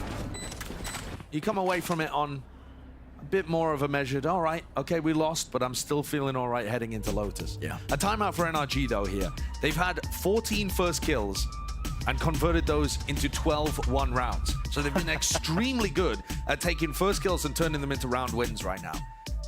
However, nuts. I mean, however, they just lost that one. That was a Thrifty, though. So I think what you're looking for here is the early round is going to decide so much. EG have got massive ultimates to turn around these kind of disadvantaged situations, but so far, it's just been, if Artist can get the first kill for them, most of the time they're converting that round. last time out for NRG. Get it over the hurdle. I know there's danger in this, but also, I mean, the veteran core of NRG have been in scenarios like this. You're not going to let slip scenarios, are you? Surely, in maps like this, they've got so much to draw from. Being in positions like this. Benefit to EG, though. They do have tons of ultimates, as we were describing, that they could use to at least get another one going, maybe break the economy once more. Yeah, I think, actually, if you're NRG, you're looking to burn a lot of these ults out and maybe win a score like 13-8. Yeah. I know that sounds a bit thinking daft, more long-term. Yeah. But setting up for a very aggressive idea here to get into a retake, so EG are forced to retake with Hunter's Fury lockdown. I think it's a great idea. Who knows, you might win anyway. Yeah, straight up hit towards B. That's what they're setting up for. Some might also look to teleport into the back of the site. Paranoia, exchange on either side actually. Clears it all the way through. There's a knife and a dart through the back. Now a Hunter's Fury. Con using the ult, offloading it. So many targets to choose and pick from, but only one was revealed to him. And he thought that they were already scurrying over towards tiles. Ethan picks up the spot, picks up the space, reload, he hears it, granted the kill, flash through the smoke, trying to get back out of there. Full blinds the rest of NRG as well, as they scatter a little. Finesse has got his lockdown online. Crashy's still 2 away from that Hunter's Fury. NRG are going to go for a full pivot, try and tackle the other side. It is very difficult to go for a full A main hit without your jet, though.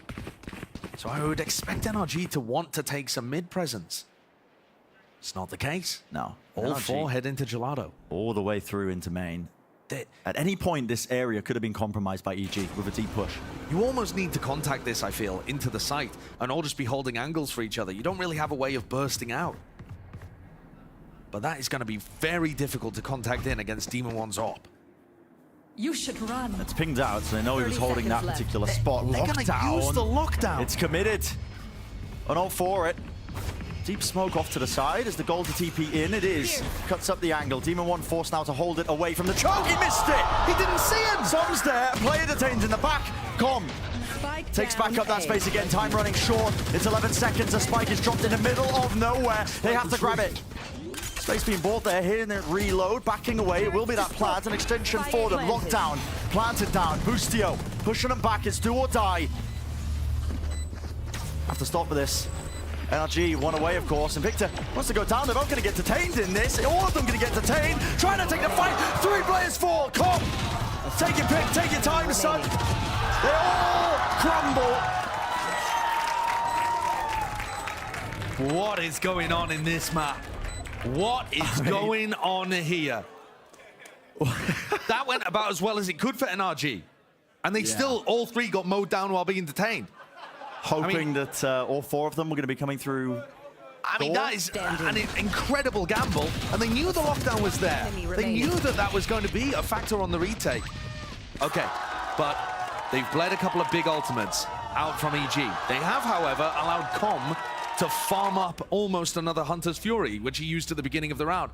I'm kind of befuddled as to why Finesse decided to invest so heavy into that, but okay. For whatever reason, we find ourselves here. 2 Guardians in the buy, one a glass cannon from Som. Yeah, this is... But this is just a half. No, it isn't actually. A couple of them...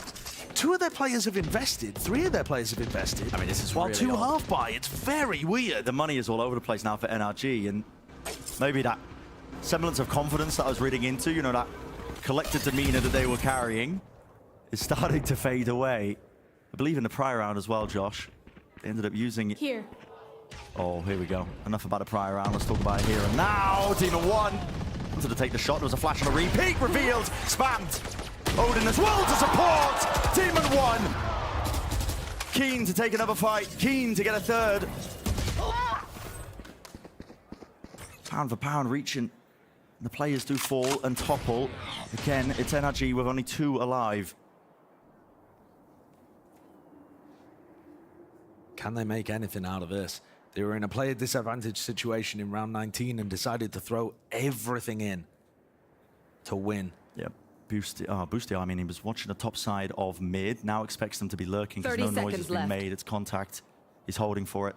So they drop into the side, spots one of the bodies. Gives that time in to come, and yeah, the crossfire. It's online, 12 to 8.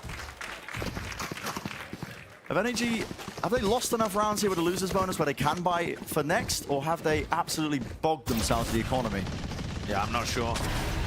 I mean, it looked like they might be able to buy for next. It's a half buy. They have to half buy. I don't understand that. I don't get what NRG is doing. I think they were so flustered coming out of round 19. And just a small correction on what we were doing when we were commentating round 19. We were confused what they were doing in terms of the lockdown. Been told that they used a KO Molly double shock dart that didn't break Boostio's lockdown. Yeah, you have to be precise with that util now to try and break it, so that seems to have just caused panic in the NRG camp. Like, just comms going all over the place, and they've messed up their buy for round 20. This is how leads like this slip away. Artist, though, he's got to put an end to it. He's got to put a stop to it. This way, that way, into the smoke, clearing forwards, inside of it, Team of 1, onto the heaven angle. Oh, what does it all matter anyway? What does it all matter? Com. Across heaven. Player standing. Snaps to Ardis, but he's going to be returned with the fire. The trade was there from Som, left up to Ethan. Has the ult, does not want to let it rip. They don't know he's here yet, but it's a TP. All the way back, giving that information. Castle, triple face, there we go. The map is finalized, it's shut down, and we're going to see it 1-1. A little shaky there towards the end for NRG. A couple of big rounds going a bit wonky, but it was too large of a lead. They were up enormously with many opportunities to close that out after a fantastic defense side completely shutting down EG. And like I was talking about earlier, the momentum, it utterly, completely swapped sides now. Yeah, it flipped on his head. I mean, we were expecting EG to be dominant. I mean, this was their map pick for a reason, but clearly NRG not coming into it without any learnings of their own. And Ardis, he was the player to watch for. I mean, the amount of first kills, he was getting the conversions on top of it. Lights out game from him. And now we head into Lotus, the next map. A map where we really haven't seen almost anything from EG, and NRG looked pretty excellent in their game against Cloud9. We still have a long way to go in this series. Long way, of course, best of 5. Any which direction, maybe. How will that map pool shake out? I'm sure analysts are going to be breaking it all down and more. Well, time for a quick break. When we return, they are going to be getting us ready for that map number 3 and more, so don't go anywhere.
Welcome back, everyone, as we get ready for map number 3. It's NRG that claps back, and we get the 1-1 tie in this best-of-5 series.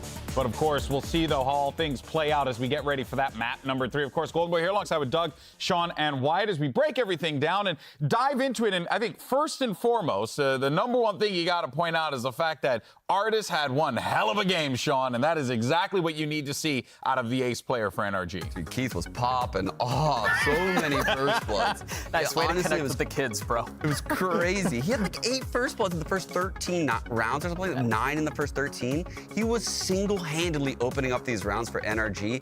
And last time they played each other on Ascent, he was 3-5 on first blood. So he's the true difference maker. Yeah, he turned it around massively. And what's horrendous for EG because of that is they ended up in 15 4v5s this game. Oh my God. 15! And they converted 2 of them. So that's a lot going. And I mean, a lot of that was on the first half. They just could not deal with Artis off on the defense. He was just getting so many first blood. Well, and that is the reason why there was so much hype around him. You remember the early days, right? Everyone talking about Artis, and even like Copenhagen, right? Pops off with FPX. Like this guy, like the difference that he can make here. And now that we have NRG in this position, and honestly, besides the fake comeback, I mean, I think it's safe to say NRG looked very strong that game. And the truth is, they haven't looked strong on Ascent in a long time, right? Yeah. You have to go pretty far. So they beat Crew earlier this year, but the last time they won a map on Ascent was in June of last year. And oddly enough, it was against Evil Geniuses. So we've come full circle. But that's crazy. There was an era where they were undisputed kings of Ascent. Yeah. Kind of fell off, and they haven't had that much success since. I think that's due to FNS. I've heard him in the past talk a lot about how he thinks there's a lot of variance on Ascent. Now, it doesn't look like there's a lot of variance when you watch teams like Loud or EG play. For sure.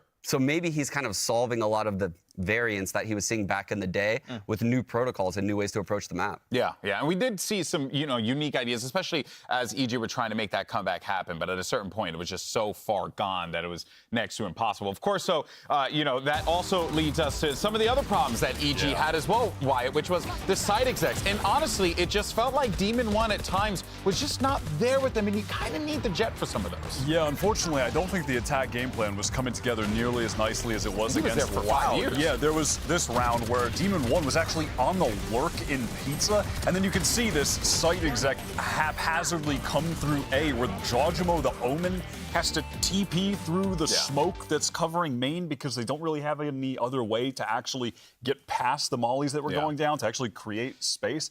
So EG struggling in the game plan and IGLing department on that match in specific, which was unfortunate because against Loud they were so damn good. Yeah, it makes you really wonder where the breakdown came from, but I got to give credit to FNS there, right? I mean, FNS was pretty much honed in on Demon 1 the entire time. Never really let him get anything going, and then obviously the rest of the core were just able to get the job done. Yeah, that's a good shout out to FNS. Even in that clip we just watched, he was tucked in market the whole time. Yeah, and like you said, he was there for 15 years, it felt like. No, he took a was mortgage. Holding that line, and FNS did not peel off the angle.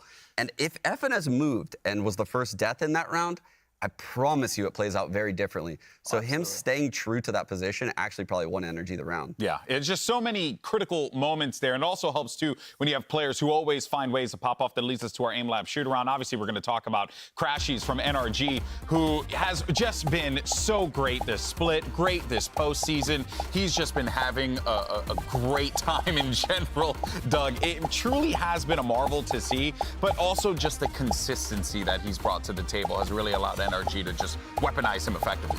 Yeah, I think it goes back to some of the conversation we were having earlier in the show. Yeah, he's good in his clutches, right? He's going to deliver in his 1v2s, and he's going to hit outrageous shots. But I'm convinced, man, the more I watch this guy, the more I'm fully set on the fact that his main value and what he's able to bring to the team is in his game sense and his timing on his use of utility. Yes. Like, he is just so far ahead. I'm convinced he's like watching the map in 3D, and he can see everything with the third eye two moments before the other team can even see it.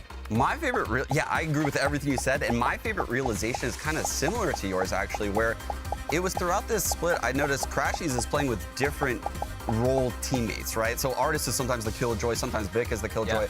But the consistent thing is that Crashies is usually alive in the late round. Yeah. His communication with whoever is in the late round position with him is likely key for NRG closing out these rounds because he's the one consistent factor, right? Some rounds you might have, you know, artists on that Killjoy playing with him in the late round, and other rounds it's Vic, and other rounds, you know, it could be anyone else on the team like FNS. But no matter what, Crashies is the consistent factor to close out these rounds. Well, and I think to kind of piggyback off that a little bit, I'm convinced that that's what allows NRG to make the changes that they make, right? That's what allows them to experiment with stuff like that and put people on different agents. It's because of his stability. It's because of the information he's able to deliver. And it's because of the fact that he's just so freaking consistent. Okay, so obviously we're going to Lotus here for map number 3. We're already getting the Neon Seeing it again. Oh boy. Single controller, here we come. I mean, you know, I mean, it could, right? It could. It's just I get a little worried because after that Ascent game, we were riding the high of EG, and now EG's kind of got to pick themselves back up, and they have to do it on Lotus, which is going to be really tough. That's hard. Yeah, it's very tough. NRG looked really strong here yesterday. They were using the Cloud9 comp better than Cloud9 were against Cloud9. I really don't like this comp from EG at all. I think the double initiator is just not good. I will say NRG is going to be starting on this attack half. A lot of false info, maybe quick takes of Long A in that field with Vic's wall. I do think the Breach Sky Omen combo can shut down Vic at Long, unlike what we saw yesterday. Now, the hard part is going to be when they switch halves and they have a single controller. Well, it's a best-of-5 series, and truly anything can happen. You know, like a 4th map, which actually will happen. So let's go ahead and send it over to Brennan Sideshow for the cast.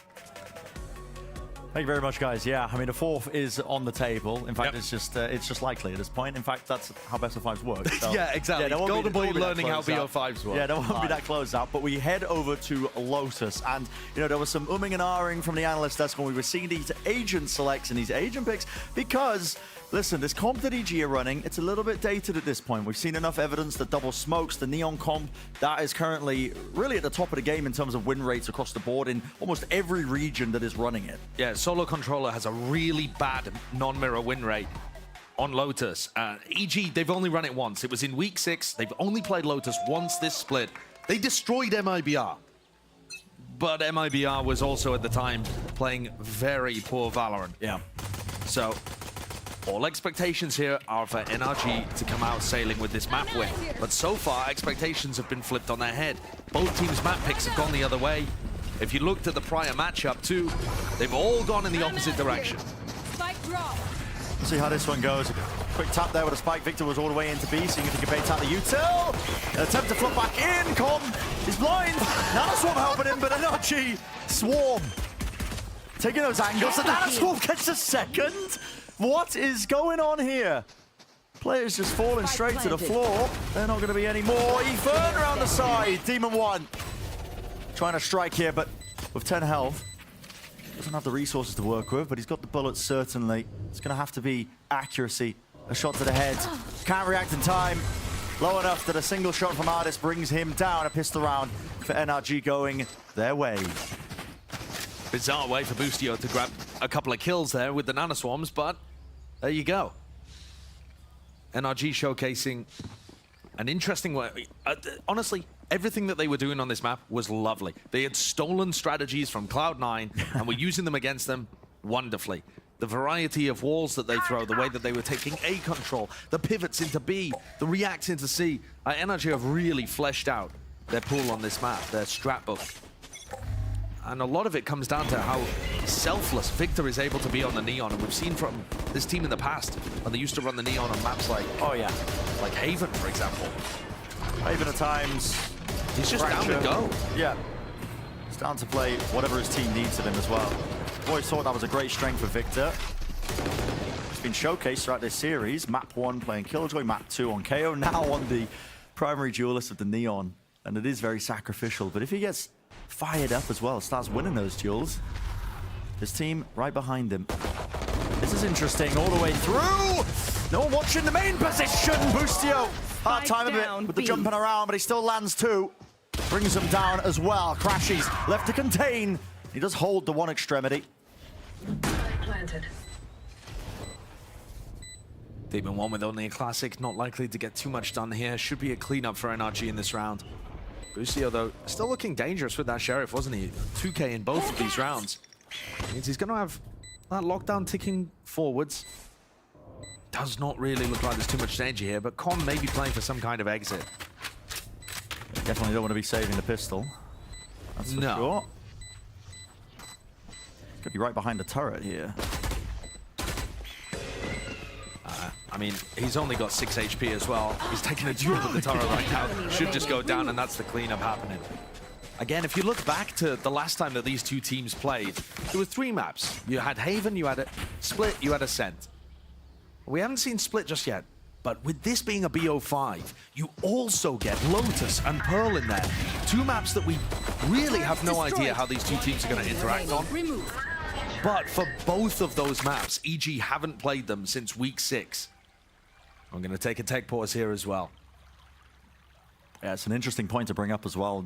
The expected, maps, when you think of rematches between teams, usually favor towards the losing team as well, because they can learn from those losses. And the maps have been flipped right around from the usual expectations.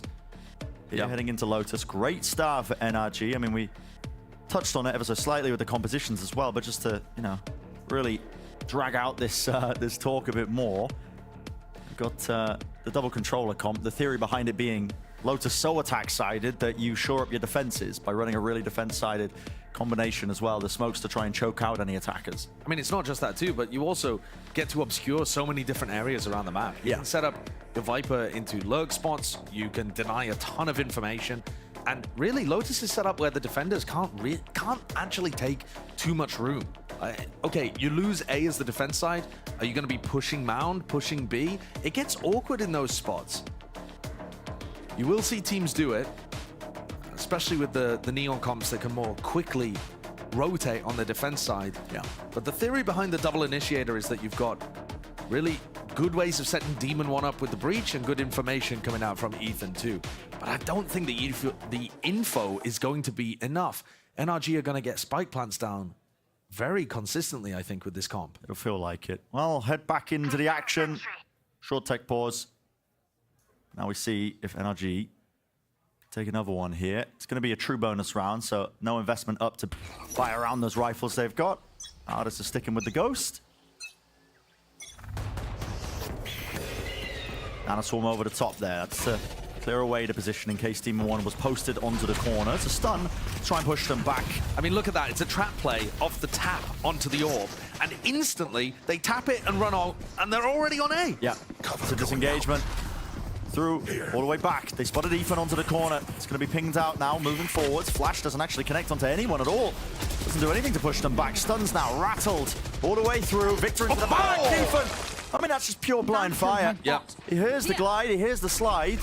Right through the smoke, lands the shots anyway. So we are left in this 4v4, but with the spike planted, EG now forced to try and retake into this. And they're all coming from a similar direction. This is where the initiator utility has to be key. An attempt here. Pop flash play around the back there. Crashes. Didn't quite anticipate it was going to be pushed. So they all survive. Ardis close to the corner with the Ghost. I spoke too soon. Not all surviving. Picks up the gun. 2 bullets though. Not enough to get the job done. Big weaponry advantage there for EG, and an interesting idea to try and run a trap play like that. But NRG were very aware of it, extremely aware. Having said that, Ethan spun through the smoke, ended up being very pivotal. And this, I think, is what you're going to see a lot of. Using Trailblazer, using flashes to try and make a retake happen. A ton of this might end up just coming down to post-plant situations. Yeah. Finesse has been favoring this wall that goes over towards B. Here. We saw Boostio put his turret in front of it for some info in the previous round, but now EG are fighting over A control instead. Different directions on opposite sides. Same Nano Swarm, Boostio playing all the way back. There's a Judge. I've got your trail. It's a very strange weapon to have in this spot. Yeah, Seekers pushing them forwards here. Boostio with the lockdown, that is going to be utilized as well. Really does cause a lot of problems because trying to get that plant down. What is that? Ardis. Coming through there. Ethan gets brought down, I believe, with the rotating door. Yeah, they opened the door. So they had both initiators playing in this doorway area. The call is made to try and fight over this. Paranoia, steep across, flash over the top as well. Aftershock into the corner, crashes. Could not see a thing. It's a scramble. A bit of chaos now. Injected into the round itself, just trying to hold this one. Jorgamo with the defuse, Boostio. He's taking point with the judge. 2 players left standing, but they do stop the defuse. Did they get half in time? I didn't quite get my eyes on it. Not sure how much time is being bought. Spraying it down all the way through. Demon One collects. And plenty of time in the bank. All the kills collected with 3 under Demon One's belt himself. He'll steal away that defuse as well. And there you see the value of the breach utility. I mean, Com's got some very specific breach flash positions to blind the players at Mound. And while he distracts, Demon One went on a long flank. And Boostio is just able to run out here because everyone is worried about Demon One and Com. That jet breach combination causing havoc on the side. That's where you get the value out of the double initiator. Yeah, those retakes. So many pieces of utility as well. Very powerful for reclearing, retaking areas of the map. This one's a bit more spread though from NRG. At this beginning, it's a half buy. Maybe the goal is going to be to try and farm up some of those ultimates and orbs. Fast lane forwards. That's actually popped off a lot of the utility. Dog! Oh, Victor! Victor! Oh, he's in trouble. Pushed and pulled. He's got nowhere safe to stand. Brought down. Som as well. Doing damage. Doing good work, actually. He's flipped the map on them. He's in their spawn. And look at this, TPing this way, that way. Ardis has got C as well. Completely over the map, though. Spike's been dropped. Just on the door. This is so rotating wide. It's all over the place. I mean, the spike is now completely abandoned. EG have control of that just because Crashy's got cut off on the delivery. Deep smoke. Som places it. Picks up the rifle. But they've got the positioning. Ardis here will be hunting for a gun. There's a kill. Not on the other side of the wall here. Yeah, he is. He actually can't follow up with any sort of kill, so it's a freebie. No punish inside for Som. 40 seconds. The spike is down, but now Com's worried there could be a lurk through B. I mean, they're all checking the flank right now. They think Ardis has been super active, and instead he just 30 seconds left. Kind of grabbed the weapon and came back. So bizarre. This spike is out on top of Mound like a trophy to be collected. And they just give it up. I mean, they're so worried about the flank there. Opening up the door, Demon One, he's got that dash. Takes a fight, a lot of damage done. Ardis, he's low with the rifle, but he still plays it aggressively. Forwards now, it's a 2v2 rolling thunder. Doesn't connect. Ardis, he needs to try and hold them off, and he just can't do it. Didn't adjust the crosshair placement. EG, they invest heavily. It was shaky, but they do win the round. And that was only a half buy from NRG, so EG really having to invest. I mean, players, deaths, ultimates to secure that. You see the chaos and the carnage. That kill though really being the one that secures it, I think, in my opinion. Jorgamo cutting off Crashies from delivering the spike to the C players. NRG are going to take a timeout here. I don't know whether this is to readdress some early kind of tendencies that they want to play with, or to call a specific strat. There's a lot of set stuff that you can do with this composition. And also a lot of chances for NRG to show a bit more nuance, because it's been slow going at the beginning, but they've been very bursty.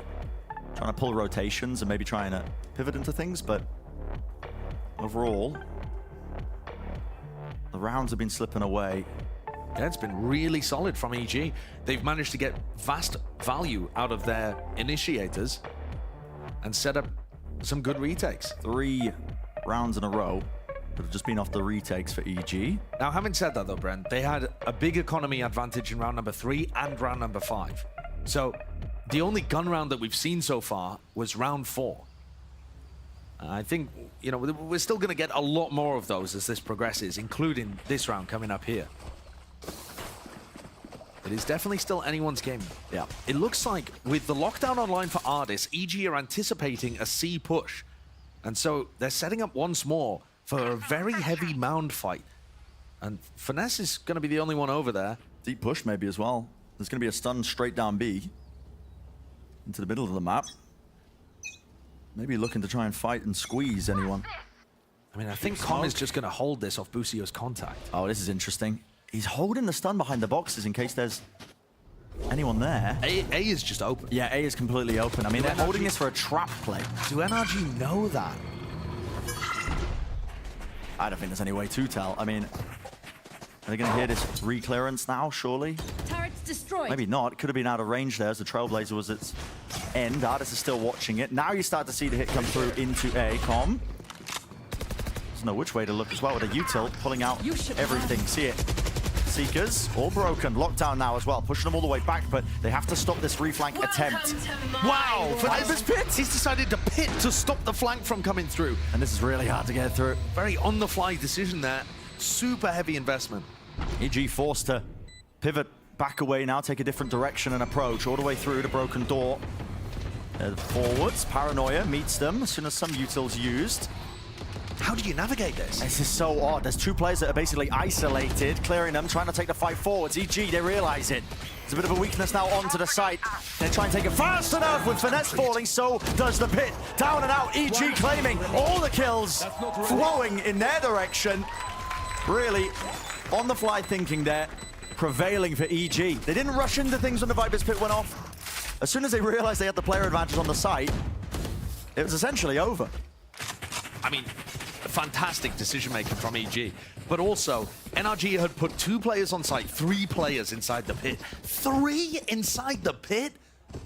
Nobody to stop the defuse from happening on site? That's crazy, right? Look at this. They had only got...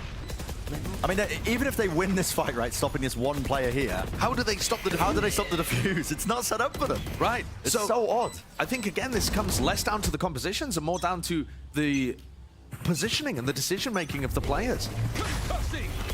There we go. Another weaker buy for NRG after losing that one. Quick off the rip to take that space towards Ruins. Opening up the door, feigning like they could have pushed through. Team 1 is eager to take another fight. They just contact re-clear it. They hear the orb, they spam it out. Victor brought down to about half HP. It's a lot of damage. Both of these Killjoys staring at each other through the wall. And Boostio just goes for the swing. He is a very aggressive player, and Artis was waiting for it. Will they try and maneuver their way into B? A fight to be taken. Demon 1 trying to get set up. Dog round the back stuns him up, so we actually can't fight this one effectively. And Victor's all the way through. It's all over the place. Cole, he's left to try and hold off this push. Behind the box, Artis. He holds it. No, spammed! Expected. He'll be holding that spot. It's EG again who are salvaging it. I'm out of stuff. These NRG eco rounds have been extraordinarily chaotic. They're throwing whatever they can into these to try and win them, but they've already played like 3 rounds so far in the first 7 where they're at an eco disadvantage because EG are winning all of the important ones. Yep. Including, like we just talked about, round 6 where they're able to take away the first rifle round of the map, in which a lockdown and a Viper's Pit were both used for NRG. Our job gets a whole...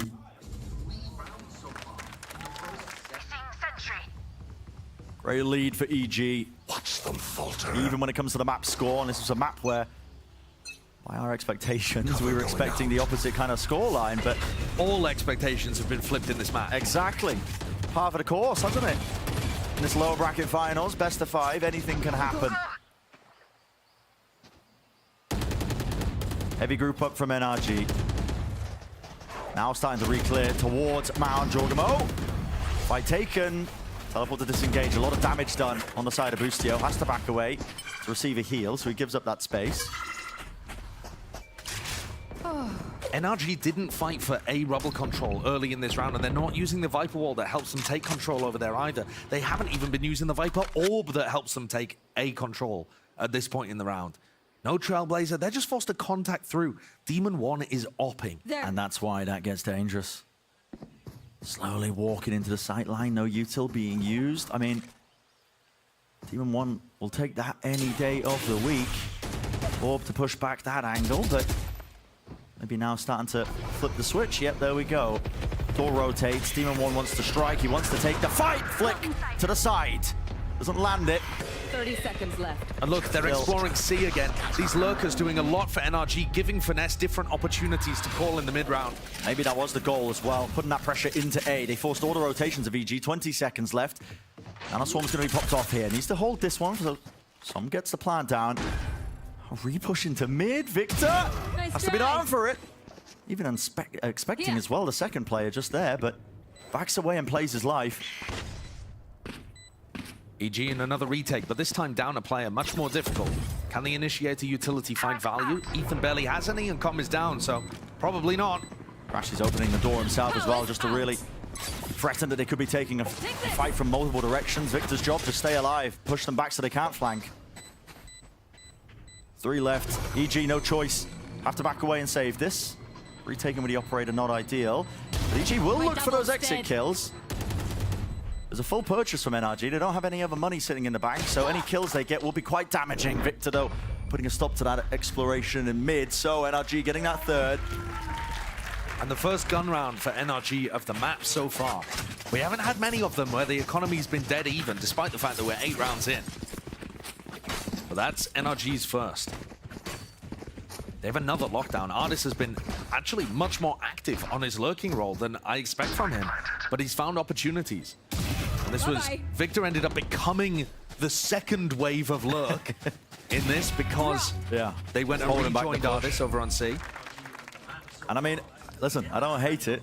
Artis was frying in the last map, and you know, when they change up the roles like this, it would typically be him taking that back seat, holding for those flanks and timings, but if he's getting a bit more active into it, it makes sense to swap the roles around just in terms of how they play their roles. The Artis Killjoy actually came out really strong in the game against Cloud9. It wasn't, though, necessarily that he was lurking very much. He was actually sticking with the pack much more and taking trade kills and important, you know, duels in the site execs as Killjoy against Cloud9. Whereas here, you see him taking space on the other side of the map. And that, I think, is potentially one of the weaknesses that Potter might want to tie up here. EG so far have been getting a lot of value out of just clean retakes. But they kind of need to be grouped on the site ready to go as the spike goes down. When you get pulled and pushed around a lot like we just saw, you end up so far away that you have to clear a lot of space before you even get into retake positions. Yeah, part of the reason why the Neon is so strong. Fast rotation, sprinting around the map. Demon 1 was opping in the prior round, didn't really get too much done with it. Now he's going to be facing the whole A control play from the Neon. Will we see a rally bolt off the top there? It's the typical play. Yeah, collides down. It breaks up those angles as well. Stuns and flashes used. Demon 1. No opportunity for the early fight. Instead, now going to be retaking towards tree. Door opened up, backed away. Demon 1. Oh, just seeing the legs of Victor scrambling to get away. And now they've spotted where Demon 1 is with the operator. A different direction for NRG. And look how fast they are rotating over to C, but there's 3 players on EG ready and waiting, including Com with his ult. Holding it, Rolling Thunder. They're going to Paranoia and push this. Here we go. Clears through, TP, Paranoia, drops it, spikes in the middle of nowhere. There has to be an attempt to refight. Good snake bite though. Any sort of aggression off the back of that was stunted immediately, and it's answered in kind. In the meantime, Ethan with his Trailblazer has cleared out B. He knows there's no lurker in this spot, so he's going to put his body there as well. They're getting ready to set up for this C retake on multiple fronts. Jogamo does not have to fight this. They can just give and have a 4v4 retake. EG have been so good in those spots. Jump spot. Jogamo was hoping for something. TP to disengage, gets out, no detainment. So the site is theirs, but the time running this low, a hero play might be in order. EG. They don't shake things up. It's a safe plan towards the corner, and a repush now called. NRG crashes, taking the lead with them towards Waterfall, wants to hold close to the angle. This is dangerous. Finesse doesn't hear too much on the flank, which means they could be right in front of... Okay. Yeah, the call was made to pop flash play that one. Jogamo as well, and knew towards the back of it. He was spotted with the jump spot. Demon 1 last one. Already position noted, taken out, crossed off the list. Victor. It's a bit messy, but it does get the job done. 5-4. It's NRG starting to win these gun rounds now, Josh. Yeah, it's early A pressure turning into a C hit and cycling those ultimates in a nice way. You see the adaptation already with Finesse and where he was positioned. He throws down that snake bite that helps Victor get the spot. You can see him on the minimap in this. Look, he's so far back. He's ready for Ethan to come through the connecting door, and he's also holding for Demon 1 in case he flanks. He remembers back to that previous round where everything went wrong in the C post plan. A control again for NRG. They've been returning back to C though, and that's why Demon 1 is posted up here waiting for the lurker.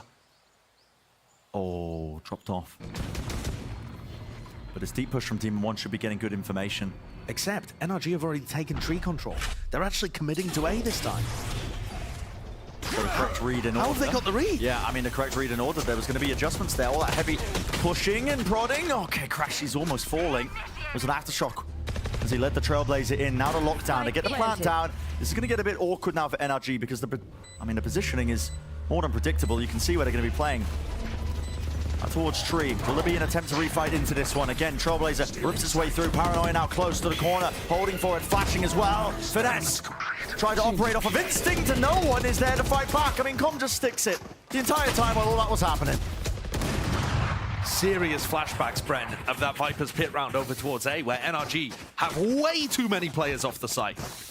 EG's finding value on the retake just by using their initiator utility to push NRG away. And the sheer threat of the retake is almost scarier.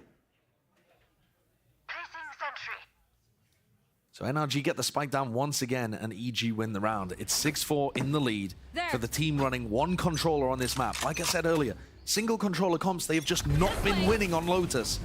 EG's one of the only teams that's been finding success here, and they've played it once against MIBR. Now, though, still looking good against NRG. 2 rounds left in the half. This is so quiet. Oh, it's almost cautious, but they throw the beginning util. They've pulled players over towards A. Team of 1, he's getting a bit antsy, isn't he? Deep peek there, breaking off the util, spraying it down, Ethan. Spike down A. He's got the gun in hand, or the util as well to stop them. Con with the flashes, he knows he's being assaulted from multiple directions in terms of his finesse has worked his way into the backline. Ethan, oh my, spotted! It's out in the open! Finesse! How's he getting away with that? Cover going out. He should have been dead to rights. The shot was missed. Demon 1 did not land it. And now once more, another round, another situation where there is just so much chaos in the mix. And that is absolute panic. Finesse goes for a play. Demon 1 calls it out to Ethan. And he scrambles. It's madness. Yeah. A 2v2 where NRG get a plant down on C. And Ethan and Com have it all to do, the double initiators. Ardis going to be kicking himself. He didn't get that kill. Com healed all the way back up to 100. At least a 92. And at the same time, Ardis has got a Nano Swarm on the plant already. One more to work with. It looks very tough for EG to pull this off. Flash has to be used to clear the backside. I know nobody's there, but a first Nano Swarm is being used, delayed. Everybody hiding. They know Ardis and Som fully aware of their win conditions, and the fight gets taken together when the util was expended. So, they get it to 5. Maybe they can bring it even in the half, but it has been so shaky, honestly. It really has. I mean, Finesse's play there is, it's max of desperation, but it got it done somehow. One enemy remaining. Safe hands though towards the end. They got an extremely good plant down, and that's been where NRG have been finding their success, by dragging rotates over to A and then getting plants down in very good spots on C. Here, EG commit 4 players to controlling rubble. It's that early fight. Again, the stuns. TP, Som, man! He's out in front! A wide open target, and of course EG are gonna fight. Team of 1 only getting the 1 though. Victor, with 1 HP, got 2 kills in that. Insane stuff. Making the most of it as well. Ardis now starting to lurk his way deep into B, realizing that they committed 3 players over there. He's so active. Reinforcements over, very active. And off of this, you got to think it's going to be landing towards B. Can Jorgum and Boostio even stand a chance of connecting with Victor this low? Single bullet will do it. He's not actually into the site yet. The wall. Boostio's given the timing. Caught to the corner. And there it is. Denies the plant. He's turned it into a 2-on-2 and he gets out scot-free. That is absurd. Up to the wall. Oh my goodness. It forced the pieces. Where are NRG looking? Switching sides. 7-5 to half, and I think that kind of is exactly demonstrating EG being in control of this. NRG had some nice rounds in order to push themselves into lurk spots. But frankly, the way that EG were playing this, on an individual player decision-making point of view, I think it was better. I mean, Boostio gets away with a miracle there. We haven't said that guy's name too much, but EG winning nonetheless. Yep, that 2-round lead. Let's send it down to Mimi in the desk as well to break down what we've seen so far. Thanks very much, Bren. Sean, we had questions about this solo controller comp from EG heading into Lotus, and thus far, it seems like its strength has been in these defensive-sided retakes. Yeah, it's been crazy. They were flooding into the sites really well in the early rounds. I think a couple misplays, though, came from NRG, particularly the Viper pit towards long A early in the half. But the timeout from NRG really settled things. I think they have a good spot in this game right now going into next half. Yeah, 100%. I think EG needed to get more rounds on defensive with this comp. They had some really nice retakes. Early on, they were doing a good job of controlling some of the extremities, but as the half went on, NRG were succeeding on that front as well, and getting 5 is pretty solid. When the sides swap here, having that solo controller on a 3-site map is going to be extremely tough. Your attacks become really telegraphed. The defenders know exactly where to rotate to. And frankly, the site execs are really tough as well, timing all these util pieces correctly. Yeah, so what you'll see EG do is the one-way smoke C mound. The problem is they only have one smoke remaining, so they can't pop on C. If they go A, they use their one smoke to block the vision. They can't exec on A at that moment, so it's so readable for the Neon Sky combo. And Wyatt, on top of that, that Viper wall is normally so good at giving you options in the mid-round of conditioning these lurks, and that's not possible with solo controller. Exactly, and it's especially hard against the Neon. This is something we saw in a matchup with Cloud9 earlier in this season against 100 Thieves when 100 Thieves had EG's comp. That Neon on defense is running around everywhere getting all of the info. It's really a strong comp here on the defensive side, but NRG are still down at the half. We'll have to see if EG have enough with the solo controller to bring this one back as we head into the second half with Brendan Sideshow. Expectations all over the place here, but we'll find out how these comps are going to be clashing now. With those sides swapping around and the retake success really leading the charge for EG to grab that 2-round lead. A reminder there with the start that, again, this is EG's first BO5 VCT series ever, and a lot of these players don't have experience in long series like this. The stamina, definitely something that we're keeping in the back of our minds. And the same could be said for Som, too, over for NRG. The Des does not have very much faith in EG's attack side. You see that one way over towards Mound that Sean was talking about. And now Jogamo only with one. But to me, Brent, if EG managed to win this pistol, they're already up to a very significant lead. They might still be able to close it out, even if their attack side looks a little limp. And clearly putting that prioritization into picking up the orb early on for Boostia. He's also just still holding on to that space with a Sheriff, turret towards mid. So they know that nobody's been pushed out of those avenues. Trailblazer used. Did it spot anybody? Yes, yeah, there you go. Sees 3 people over there. So now the question is, how do they disguise where they're going? What's going to be that adjustment? 45 seconds. Slow to a crawl. Door opened up. Trailblazer used, trying to break it now. Well timed at that. Storm's going to be stunned up. Line as well, unable to play the game, doesn't get a chance in hell. Paranoia rips its way forwards, and EG looks to claim the side of the map now towards B. That is a bit of a blessing. Som as well. Spike planted. Rattling off the ghost, and as the smoke fades away, oh! 4 ripped away. What chance in hell? An ace denied. Murmurs and groans from the crowd, but it's a round win for NRG, and that was what they were hoping for. And Som is under such intense pressure there from the initiator utility. Stun, Trailblazer in his face, a flash to follow up, dodge of Paranoia as well. EG with a nice idea of taking A, making it look like it's over there and pivoting to B. But too slow to follow up on that initiator utility. And no one watching this smoke. Yeah. Normally people will push inside of that to try and take that top position up in heaven. And yet EG weren't even thinking about it. They're more worried about fending off the Neon towards the breakable door. And as much as I was saying EG had chances if they win the pistol, maybe that was a must-win. NRG look like they're going to get ready to tie this one up. And then it's going to be a very tough attack side for EG from here on out. Early presence there. Moving all the way around, EG taking control of C, and again, it's the orbs. Funneling them into Boostio, making sure that they can try and build up to that lockdown. Poison's off. Probably going to be a key tool that they use to take these sites. Has been watched for. Victor's there with Util. Door rotating as well. And contacting in from Ethan. He got very deep there. Alarm bot spotting as well. So Boostio. Surprise claim for Ardis. 1 kill going his way. Could be quite simple in theory. Stun to set them up onto the corner. Another one to follow through. Demon 1 is there. Still alive, but inside the snake bite. Not for much longer here. Victor wrapping around. He's got to know that players are swarming towards the back section of it. He's completely flipped around the positioning and blinded up. Great flash and setup. 4 players surviving here for NRG, so 7-7 being that scoreline.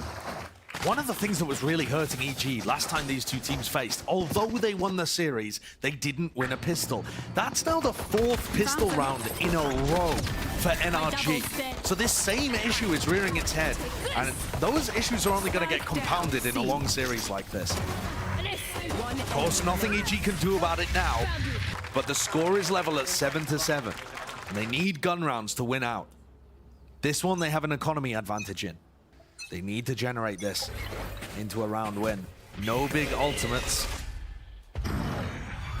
Avoids the risk there of letting the map slip away from them.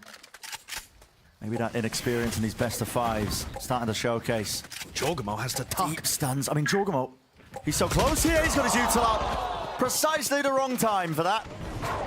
But how could he know? Ardis swinging with the rest of his team. They've already brought down one of the players at the extremities. This is looking primed for a bonus win. Taking the back of the side here, Boostio. It's expected. Finesse. The jump spot. Knowing that the util was used to push them deep into the back of the side here. What do EG intend to do with this? Ardis got the rifle. 2 players to try and meet him. Sprayed and spammed. And there's the setup. There was at least a flash, but Victor's already through into the back, and they know where the last player is. It's Com. He hunted down Ardis. The reposition here, but should just be an easy defuse, shouldn't it? As long as somebody gets on. Yeah, right there it is. Som finally gets started with it. The aftershock too far away to cause any sort of problems. That is a bonus round win for NRG. Momentum on their side now. Gun upgrades picked up. The economy starting to flourish. And Jorgamo got completely flushed out. I mean, he was getting pressured by those 3 players pushing rubble, got stuck in this corner, and then picked off by Ardis as he's trying to smoke for the rest of his team. He feels like he needs to smoke there because he wants his team to react. There's 3 players pushing A, he wants them to react into C, but he needs to smoke for them. There's only 1 player that can provide that utility for the team. And gets caught. It's now a rough buy for EG. They need some big hero plays. Throughout this playoff run, where they've been dismantling teams, we've been looking to Demon 1, Ethan for huge moments. Com with the clutches, Jorgamo and Boostio to have value in tough anchor positions. They need the hero plays now. All eyes on Demon 1 to set something up, but he's alone. He's being isolated as well, pushed into that lurking role once more. The rest of his team, 4 of them grouped up towards A. Now, some could be in a bit of trouble here. Is there anything to bail it out? Oh, boy. Yeah, TP out in the open. There was no wall up in time. He is taken out. But 1 kill doesn't really necessitate a push off of it. EG happy to slow this one, and there it is. There's that lurk position of Demon 1. Planting the seeds of it. Finally reaping the rewards. 35 seconds, though. There needs to be an attempt now towards some of the sites. The door was broken. They slow it down for just a little bit. Finesse now. Oh, he's taken back up onto the space, and it's out in the open. With the rifle, he knows it's going to be that re-swing. Spam onto that corner. Demon 1 lands a shot and has the confidence to take it. With 20 seconds left, it should be that easy plant. Victor, the last one left. Now he's got almost 7K in the bank. He might as well make a go of it, but he's got so much to clear here. I'm out of here. Turret there. Sees him. Is he going to try and break the timing? Glides through. Expecting a second. Takes his adjustment and his aim away for just 1 period of time. Demon 1 thinks there's going to be another repush as well, but everybody's scattered here. EG playing split apart, separated. Jiggle peek from heaven. Ethan gathering that. And as well, there's going to be the collapse from the rest of them.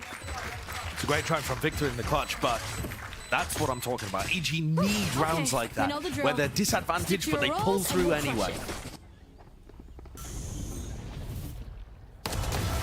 See ya. We haven't talked about Demon 1 very much in this game. This has been a very quiet match for him. That's not ready. But that round gets a lot of value out of the Guardian. If he can start heating up, this could be an extremely different series. The benefit for EG winning that one. The money disadvantage, they didn't actually use any ults. They built it all the way up. Now the operator in play here for Victor. He skirted away around to the side and nobody expected it. Still alive. Fast lane to try and evacuate. Sprinting out of there. As well as that, the dog to cover. Stun did connect. Ethan, he's got the Seekers. He looked like he wanted to just let it rip and try and pivot and play off of it, but no, they back away.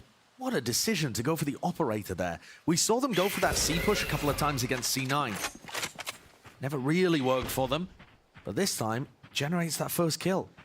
Normally your Neon would be the one rotating really heavily, trying to back up other players based on the info that EG give you.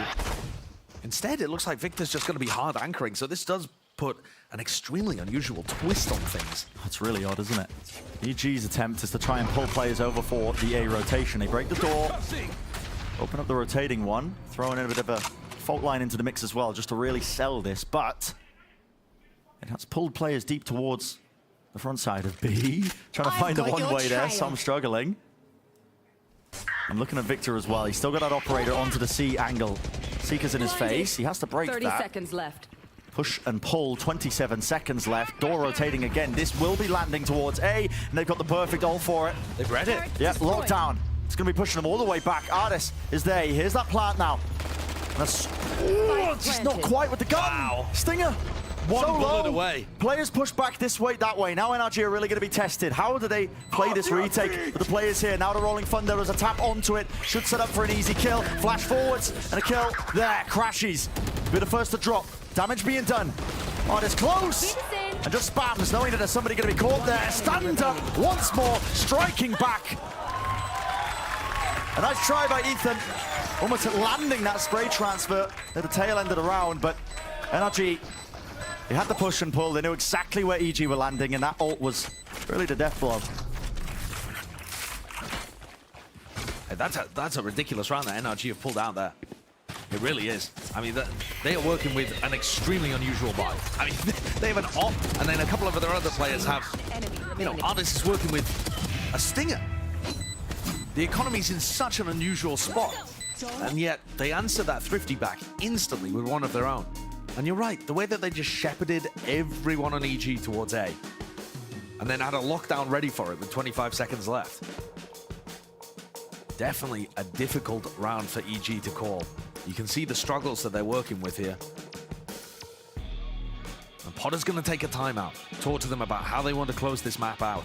It's still quite far away, to be honest. Barely in the beginnings of this last half. Yeah, it's such a tough task ahead of them, though. And they take this time out with the breather, but now they have to worry about this operator that's in the mix. Right. It's the extra element.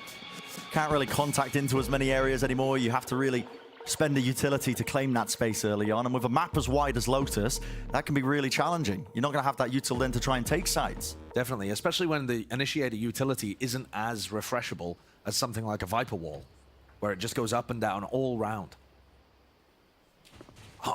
On top of all of that, Bren, it doesn't have to be Victor that ops. They could give that to Artis at some point in this half.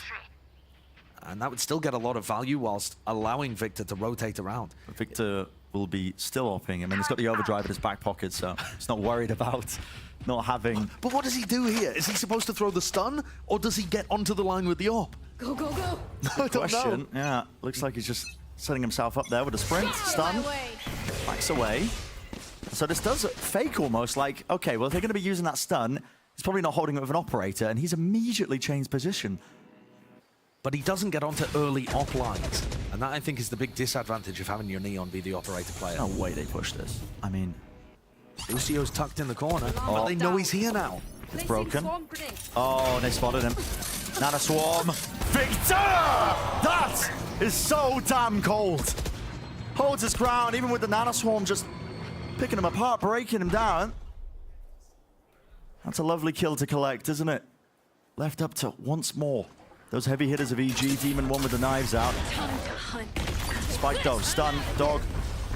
Down through into the back of the site, making sure that they clear most of this one, but no one's actually following up. Instead, they're making their way towards B.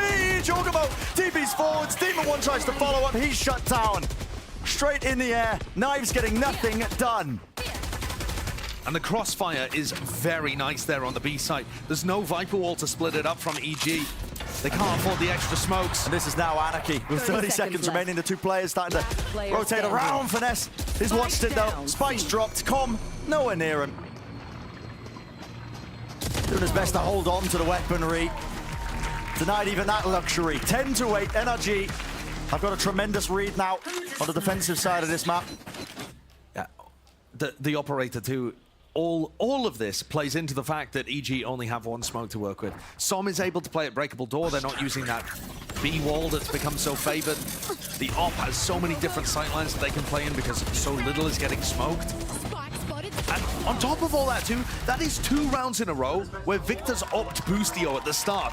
Boostio just desperately wants to use this lockdown. He's the IGL for the team. He's like, man, please let me use my ult. We can win a round with it. And yet he dies at the start 2 times in a row. Cover going out. He's farming it up. Disrespect shown towards A. Ruins taken. I mean, Victor's just on his own towards Mound right now. This is such a deep angle. It's exactly what Demon One was doing most of the time as well when he had that op. But I think Victor here, if he does get stunned or flashed or something like that, is going to look to wall and try and run out. He's on such a deep position, though. He might even be in front of this fault line. Yep. Good smoke. Hides a lot there, obfuscates, and the dog's going to be used to clear that one out. So, key pieces of utility. Dog wrapping around, fully grouped up, flash. It does connect. Victor could not turn in time. Will he land his shots? Finally, the lockdown gets some value.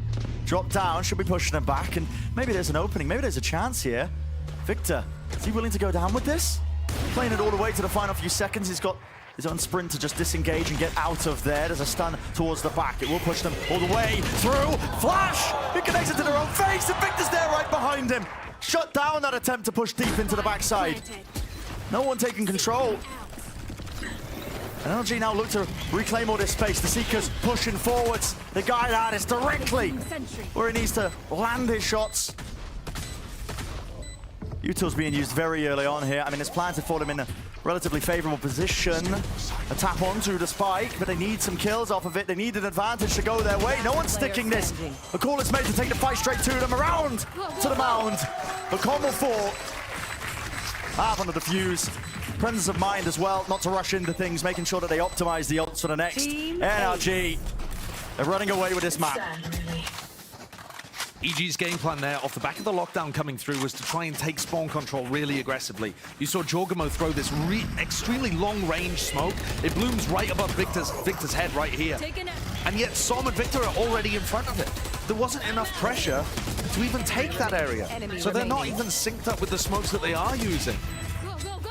NRG are just able to play a little quicker than them with this composition, thanks to the Neon, how quickly Som is able to get into position because he doesn't have to worry about being primary smokes. And Victor is having an extraordinary map right now. He's 20-9. The main duelist for this NRG team being set up so well no matter who it is. I've got to say credit to Victor. Swapping his roles around this much. He had a drop-off in performance near the beginning of playoffs, but he stepped it up here. Playing such different roles, going from the Killjoy to the KO, now to the opping Neon. He can play it all. It's all over the place.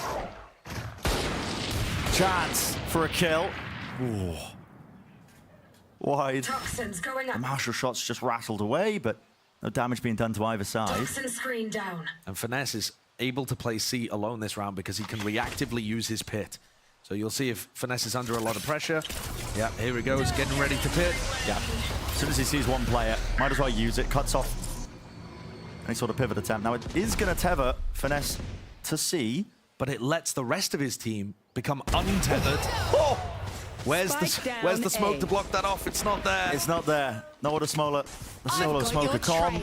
Oh God! TP's close. Jorgamo. Lucky he didn't die prior. He's able to get that trade at the end of the day. Now the Seeker's pushing him all the way back and through. Flash on top of it. The B site. Gonna be claimed at least with the space there, but they still have to get this spike down. Plenty of opportunities for this retake. Now to come in a bit of a flood attempt with time running this short, this low. Is the call made for NRG? No, they give them the space, so EG get that plant down. Now they have to try and retake control of some area of this. A fight taken, Crashies. He was the late backstab in all of this. Jorgamo used his ult to reposition straight towards main, had to dodge the flash. He doesn't survive, doesn't win the fight. This is the 12th round now gained. One more step for NRG. They'll be taking the map. And you can see here exactly what the desk was talking about when we hit the halftime. EG, they had 7 rounds in the first half. And I was saying, well, maybe if they get the pistol, they get up to 9, they can close this out. They've only won 1 round on their attack. It was a half buy, wasn't it? It was this weird thrifty half buy where Demon 1 popped off with the Guardian. It's so difficult to make this work. Don't interrupt. They need the hero plays. But at this point, it may be too late. NRG have just had the read this whole time. And it's a surprising one, but the Neon Op really is working here against what EG have brought to the table. Another clash to be taken, isn't it? Past that one angle, Victor's there. Operator grouped up. There's going to be util to clear this, same as before. Flash this time. Normally there's going to be the Trailblazer. EG! In a moment of need, 2 kills collected and 2 kills claimed. Som, though, repositions. Shadows traveling. Put a stop to things with EG. There's going to be that dog into the back of the side. It does connect, does catch. Paranoia used in response just to push back any attempt to punish. Oh, and Crashies. Does this turret catch his position? Crouched close, side by side. I mean, Jorgen was right next to him, grouped up. Needs to be an attempt to trade. There is. It's there. Quick are the reactions there from Demon 1. None of this Killjoy utility has been broken over towards the B site. Som's pulled away. He reckons it's not going to be a C re-hit. Oh, I thought Som was going to cover A as well. But instead, they're grouping. NRG already have the read. This 2v4 should not be winnable, and yet the defenders are in the right place to make it so. No! The util's not been broken. Spam down a line of sight. It's a wrap around and a run around. See, they realize it's completely open, so they're going to be taking this one with 19 seconds left. Artis is already in position for it. Close to the corner, it's a safe plant. Alarm bot spotting him. They know it's been pushed up. Paranoia as well, he's blind. Holds his ground though. Doesn't rush into things, waits it out. He's got the help of his teammate, doesn't win the duel though. Som still here. TP now. Oh, and he expects this. Realizing that mid was compromised on this fight, the angle. Shorty, he hears it! It's out in the open. 7 bullets, enough time for the reload. He's collected, but he doesn't know where Demon 1 is. Now he's revealed himself, a tap onto it. Trying to force the fight. Demon 1 has to take it, and he reacts. Adequate, and it keeps them in the map. Som played that fantastically. No qualms with the way that he played that. But Demon 1's flick shot towards the end was nasty. That's disgusting. In this round, it all fell to pieces fairly early on for NRG, and yet somehow was still winnable. Look at this shot. Oh, what is that? Clean. But EG need more of that. It seems ridiculous to ask so much. Oh, here we go. Such an inexperienced player, but they need it. TP, Jorgamo, he's just gifted them his own life. He TP'd right into him. That's not a great start. Not what you need. They're playing with a 0 smoke comp now. Yeah, I mean, it's fallen to pieces. They still have Breach ult. They still have Demon 1. Can they make something out of this? It would be very tough. But on a set, it took NRG 6 tries to close out the map after they got to 12. They don't have that luxury here. It almost feels like the finish, though, doesn't it? When you're a player down. It should be. It needs to be the step up. Looking at Demon 1, he's got the knives, the Rolling Thunder as well. It's a big ult to use. It can clear your way into most situations. Crashies with the wall up as well. He's ensuring that nobody contacts through that one. Seeker's now being used. That's going to alert him. Everybody grouped up towards A. All 3 of them, in fact. Matching onto targets. Front side of A, and no, it's going to be contained. A deep smoke going to be placed as well. It allows Som to cross over towards it. Again, it's the contact plays onto it. Som, 30 seconds will they push through this one? It's a flash to accompany it all the way down. Rolling Thunder cleaves through. Paranoia now to retake that control of Heaven. There's a lockdown in play. Are they going to push it? Do you push it? Do you bide your time? What are you going to do? It's indecisive. Hesitancy. Demon 1! He does not care. Forwards with it. The right click does not land, but 2 kills. He might have done enough. And the retiming on it clashes. He's at the broken door, but he's dealt with. Rotation of the door. You got to buy your time. You got to try and take that space. Aftershock pushes them off. No sticking into the fuse and a fight one for Ethan. He was alone. He was isolated. It was necessary. Left up to Som. A tap. Bending out the spam. Finds the first. This is for the map. Can Com keep his team in it? He's been good for it in the past. The time pressure on the shoulders of Som. Forces the fight, but Com wins it out. Such a close round again. And once more, the only thing that's keeping EG in this map is the hero plays. And here it is. From Demon 1 once more. They've summoned him and he appears. 18 kills right now. Not quite leading. There's 3 players in NRG with more. But in terms of what he's doing for his side, he's been big. He closed out the 1v1 to win round 21. He gets a couple there to make round 22 winnable. Like I said, Brent, I can't believe it took NRG 6 tries to close out Ascent when they were that heavy up in the lead.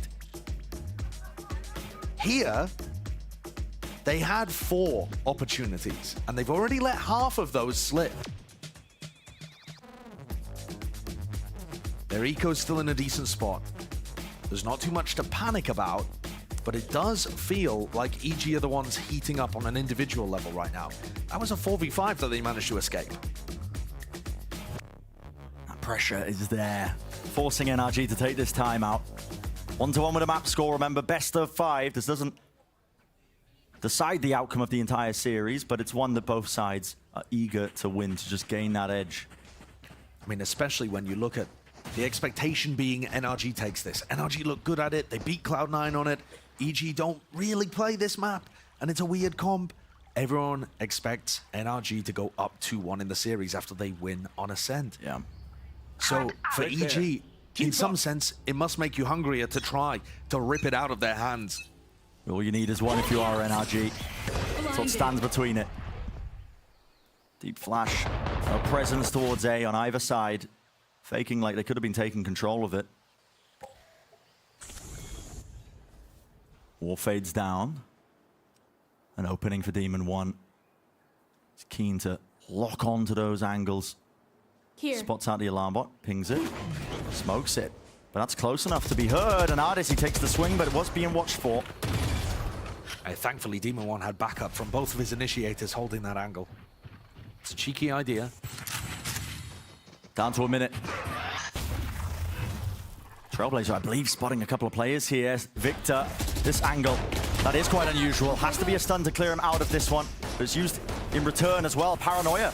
The kitchen sink being just chucked at that one particular area. And now maybe EG can get into the C side. They know the reaction is going to hit on C right now. They have their most defensive agents here. Finesse, Ardis. Oh, the snake bite! Busio just runs right through it. He's vulnerable up. Seeker's removed, dash forwards. Cutting across here. Demon 1. Can he take charge of the situation? The fast lane. This is so damn tricky. 27 seconds. Everyone grouping up. Demon 1 is trying to make the most bananas. He shuts them down. 3 kills is left up to Com. And it's a 1v2. He doesn't have the help. Doesn't have a chance. NRG finally put the map to rest. An expected map win for NRG, but also a little closer than I was expecting. They do look good with the Neon comp, though. Lotus has become a map that they look comfortable on. They brought out something really interesting. And it's Victor and Ardis at the top of the scoreboard. Victor with that Neon off for some portion of the map, while Ardis continues to deliver. 25 kills at the end there, including being the playmaker in that final round to make sure that they win. I mean, Ardis is just having a hell of a game today. He really is. He stepped up for the playoff match when it really mattered most. You know, even on a role where he's taking a back seat, playing the killjoy, he's still active. He's topping the scoreboard. 25 kills, 4 first bloods, leading it, and Victor as well. I mean, credit to this guy. He's playing it all. This next map, one where we've seen both teams clash before on Split. The series by no means over yet. Absolutely not. Just such a narrow lead in terms of the map, so stepping away. Up next, Golden Boy and the analyst desk going to be breaking it all down for map number 4 and setting us up as well for the rest of the series.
Red Bull gives you wings.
Welcome back to VCT Americas, where NRG take map number 2 in this best out of 5 and lead in the series with the banana buff inbound for Crashies. They're just one away from closing things out. And in that first half, we had a lot of questions of how will this solo controller comp close out for EG. And the answer is that it struggled on this attacking side. I got a round here to take a look at from that side of the map for Evil Geniuses. And the two things I want to keep note of here is what utility Jojimo has and where the defenders are rotating off of it. This round will start with pretty much everyone over towards Mound, and this is one of the strengths with this double initiator comp. You have a breach stun, you have a breach stun, trust me, that goes something like this, as well as a sky flash coming over the top to help you take early control towards C Mound, towards A lobby, those kind of areas. But in this one, unfortunately, there's a bit of a mistake made. Victor gets past that stun before it comes up, and they're punished, losing that initial player, which means that EG are gonna have to slow down, play this mid round, and try and get an advantage over NRG.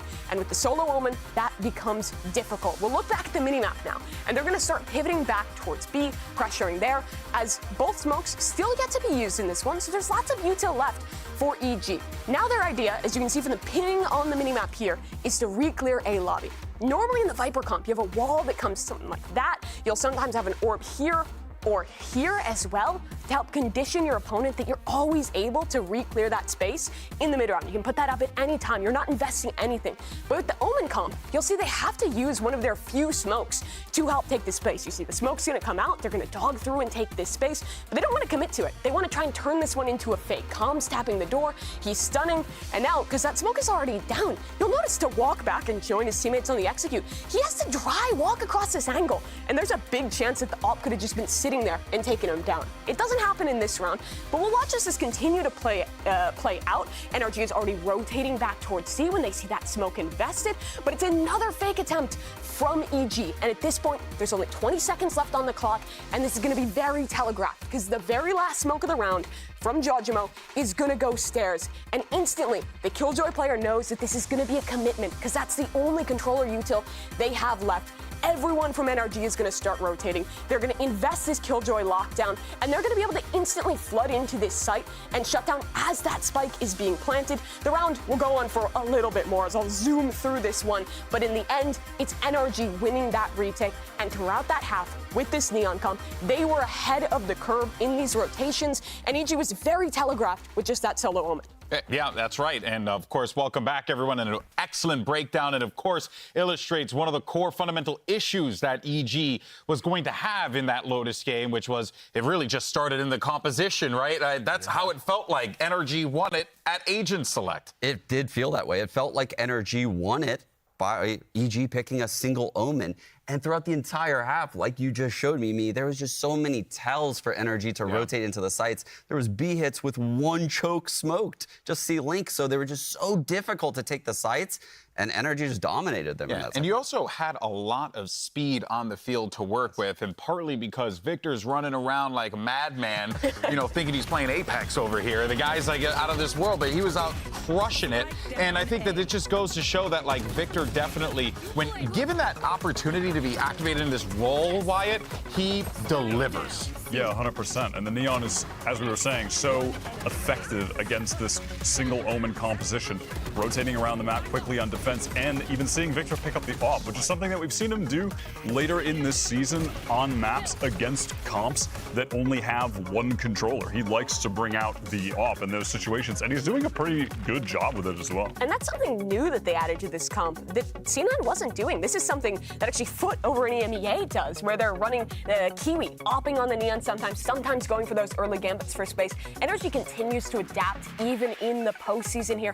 And on top of the way he fit into the composition, Victor was just so good individually. He's now played Sky, Killjoy, and Neon on this. He's just ridiculously flexible. I mean, he is having so much impact on this Neon role. You saw him there. He's very aggressive on Lotus in this Neon role. And it's not typical when you watch Vic that he's this aggressive in the game. But another player I have to give credit to would have to be Artis.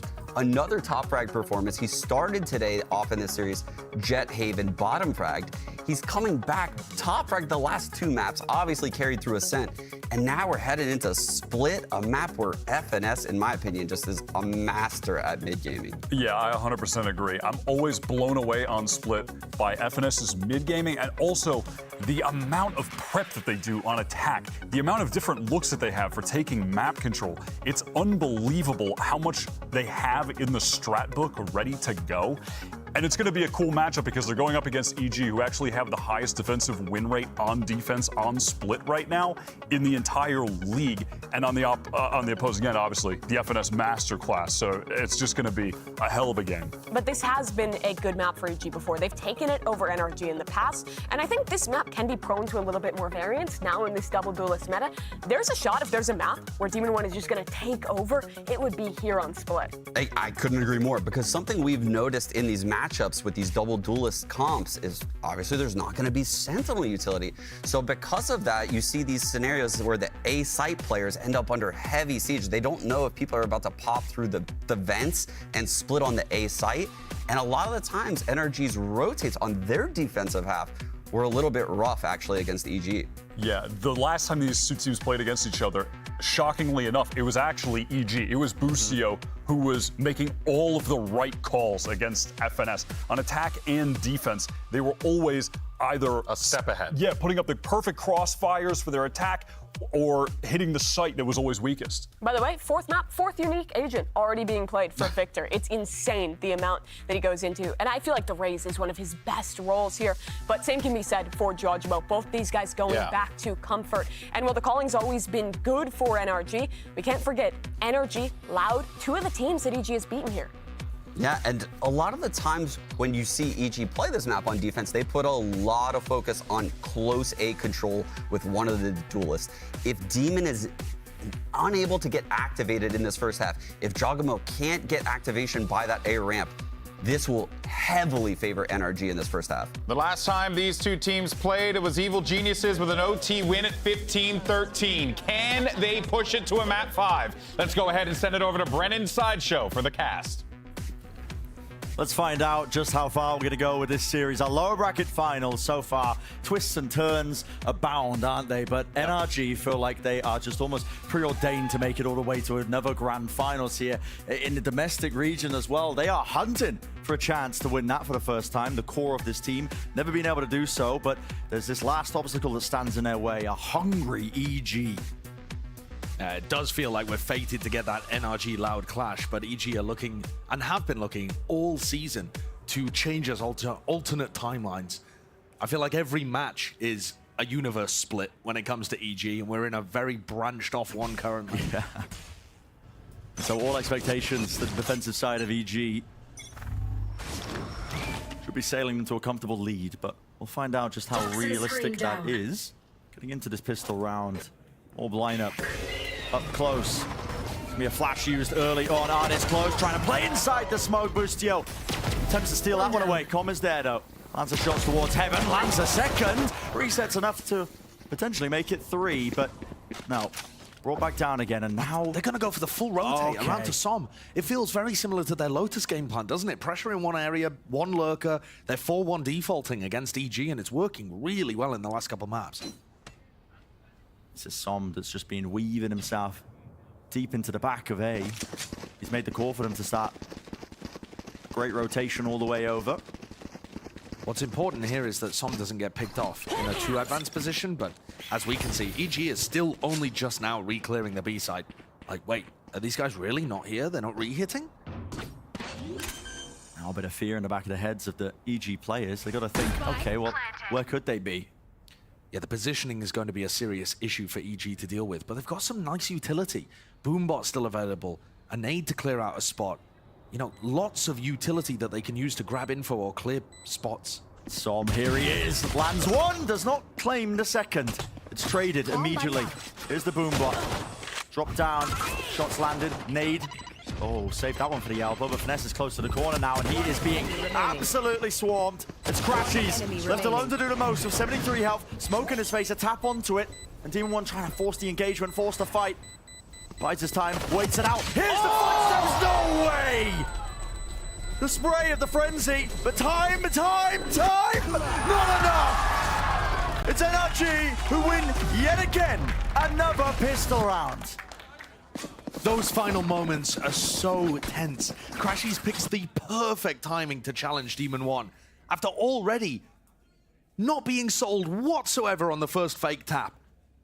Masterfully played by Crashies there, but Demon One also hitting just an awesome ghost shot too to make it look like that one was winnable. One enemy remaining. Look at the way that he just, the little tap, he's so aware. Jets normally will smoke, tap. It's a fake, the first one. Or rather, I mean, a lot of the time if they actually cloudburst on the spike, they're getting half and then the next one's a fake. But in that spot, Crashies reads it perfectly. So, after losing a pistol, Here. it's EG who are grouped up, looking to make something of it. Oh, lined him up. Crashies, brutalized there through the main choke. Ethan, he's still alive and kicking, claims his two. Finesse seeks to try and salvage it, put an end to all of this. There's a bit of tomfoolery. Victor, he's got his IGLs back. Everybody falling. It does get a bit messy and scrappy. Spike is in the middle of nowhere, by the way. Yeah, they're running another 4-1, where some had Spike this time. Things getting a little more dangerous, I think, than NRG were expecting, but they've still got that rifle and 2 bulldogs to save into the next. Unless Com can do damage, and he just is going for a rifle. Yeah. Or a stinger, rather, dropped on the floor. That is the 5th pistol in a row for NRG in this series. After losing both of them on map 1, they've won 5 in a row, and they've also converted, of the previous 4 that we've had, 3 bonus rounds. So they've converted 75% of their bonus rounds, whilst also winning 5 pistols in a row. And here comes another one. That's ridiculous. Here comes another bonus round for NRG. EG cannot let them get this kind of momentum early on in the halves. Minor investment from Victor. To pick up that rifle. Everybody else can still buy, of course. Now, that spam exchanged. Bullets raining down this way, that way. Common angle. Ethan. At that point, it was anyone's game, wasn't it? But he's dropped down to 10 health, still with the kill, and gets out alive. That's the important point. Crashies, past few rounds as well, I believe with his death, he did build up to the Seekers. Maybe NRG seeking to cut noise a little bit, exploring different directions. Big ultimate that they could use. NRG's game plan when they played on Split a few weeks ago was to apply extremely heavy pressure towards A ramp before working the rest of the map. This time they do that, but are denied. Wrap back around. And Jorgamo almost got stuck there. A call is made for NRG to start squeezing this. Walls up. Satchel out. Jorgamo knows the precise timing. Satchel off to the side, lands, but now it's Demon One who really needs to be cautious. Seeker's in his face, Dash is active. There's a fight being taken. He cannot win it out. 30 seconds left. Not when his position was just being converged upon. Still the angles watched. Everything is on fire right now for NRG.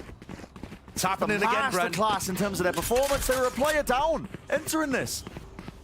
It's happening again. In a 4v2 to convert the bonus, which would be their 4th out of 5. Com and Boostio, the only players that can save EG from that fate, and I don't think they can go for this. No, you just have to keep the rifles. Brutal. Absolutely brutal. Got to be responsible with it. And so this will be another bonus round converted. NRG cannot be stopped. And you heard Wyatt talk about it heading into this game. EG have the highest defense round win rate on Split in Americas. So once the gun rounds start really flowing here, perhaps EG is going to stabilize, but what damage will have already been done by that point? NRG are just off to such a riotous beginning here. And pause for a moment and just think about EG in this kind of spot. We've spoken about their stamina just a little bit, but really, the run that they've been on since they squeaked into playoffs has been magical. A Cinderella run, a sun run. A fairy tale. Like nothing I've seen before. I mean, they're playing the best Valorant that this organization has ever played. And now they're one map away from having that dream come to an end. And I think because Demon One can't make Masters this time, this really is EG's chance to show what they're capable of. This is them playing with that full roster when they're at their peak. Full potential. Can they get onto a grand finals appearance? They've already made the podium. They've already made it to Tokyo and champs. But there's a title here to play for if they can win this match.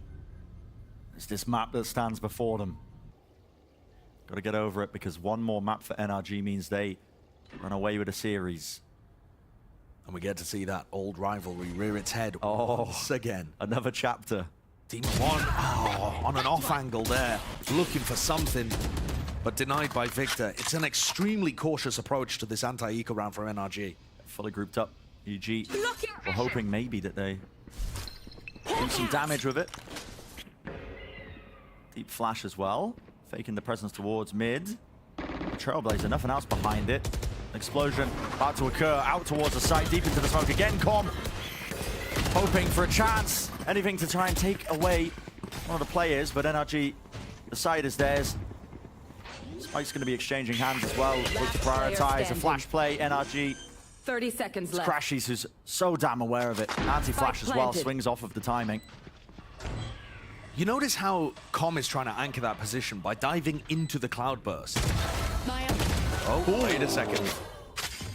Dangerous. Ethan made this possible. I mean, 46 health. Shouldn't be. He'd have to, yeah. I mean, he'd have to hit some nasty stuff following up, but... Okay. So NRG, they're able to convert that one. You see the way, though, that Com tries to play that. He dives himself into the cloudburst. We saw that before in a previous round, and it's also really reminiscent of how a lot of the EG players anchor on Haven, trying to move forwards instead of backwards when the pressure comes through, and get inside smokes, catch people unaware. But NRG are just reading that kind of stuff. They've not found value out of that today, Evil Geniuses. It's an unorthodox way of playing where they want to hard anchor, fight everything. Here. And it definitely caught NRG off guard previously.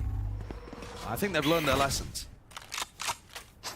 Done around now, EG have to put a stop to this at some point. Might start to become a little bit too late. We spotted out there. Viper's Pit's going to be used in the response to that, seeing those two players. So Com seeking to put a stop to this, but Victor's got the showstopper. There's a Trailblazer in the hands of Crashies. They might want to try and cook something up. No. I mean, I actually really like the idea of doing that. I think first you just need to check vents and make sure that you're not getting fast flanked if you go for it. They're still going to go for it. Yep, Satchel's there. Snakebite.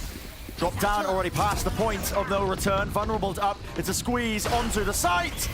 The rocket goes wide. Damage is being done. And the kills are landing.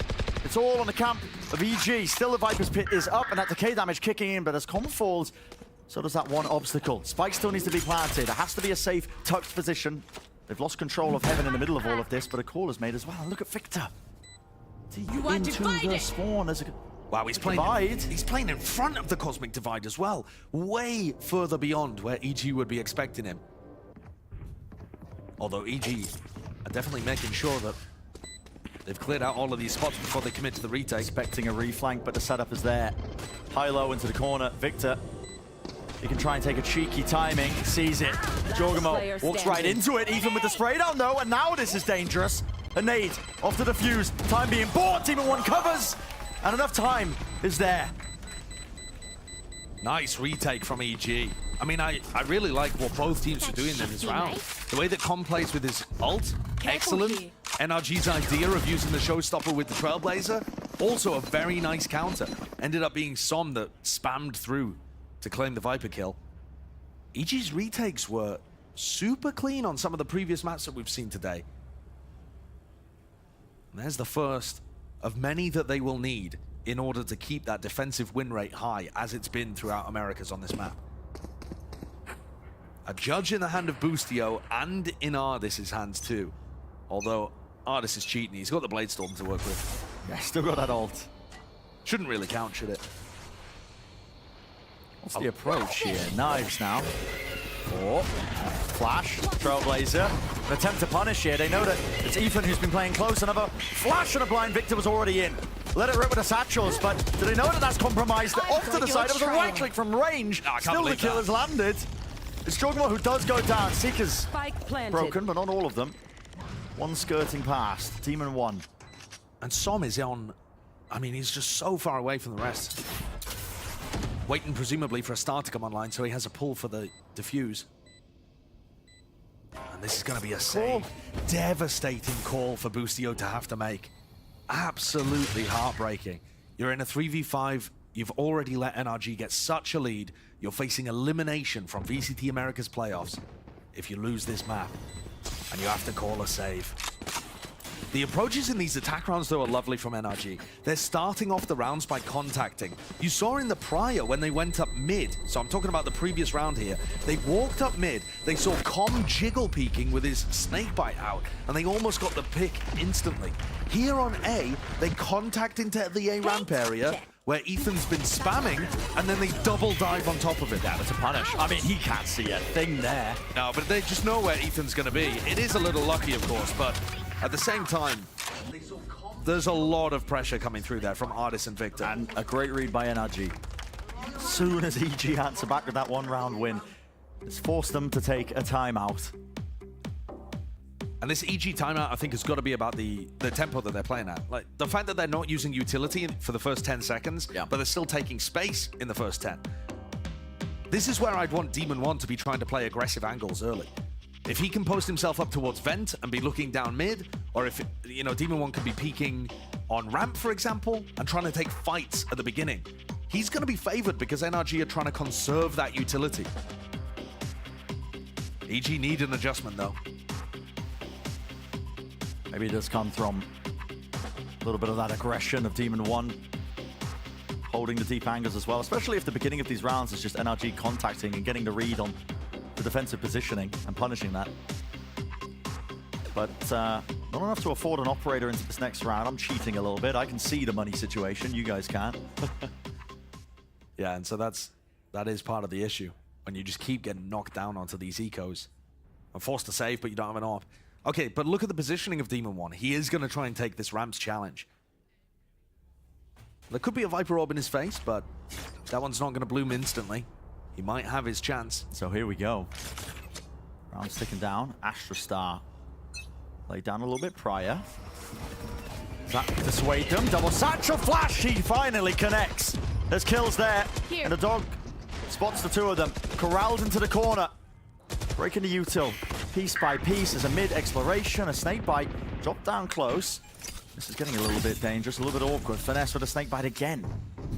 What's that? Only one of them being used, though, and now trying to take this timing into mid. Boostio close. This judge at this particular angle. So hard to clear a player out.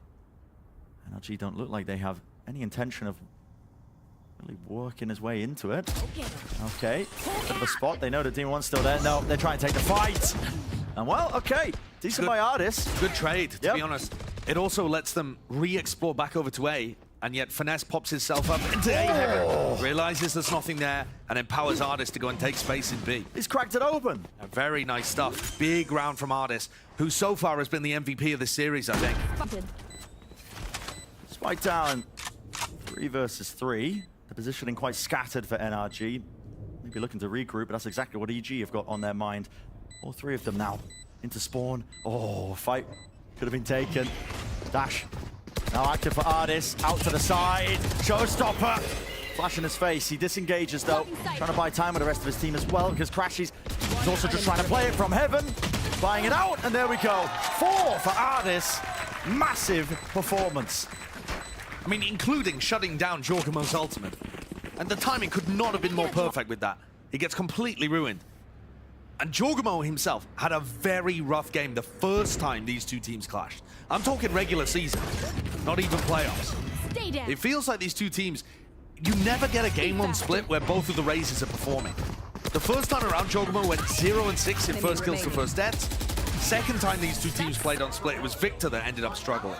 But the game plan here for NRG is just working so well, and Victor's been popping off. One or the other. Half by round, Ethan! Right past. Into the wall, Demon 1 as well, wants to help him out. The knives are there, the dash is there. And now they've spotted a couple of more targets. Do they still want to fight this aggressively? Yes, call for the util, a nade. Flash for a flash! And what Crashes, how has he gone? Just out of there. I mean, still, right push.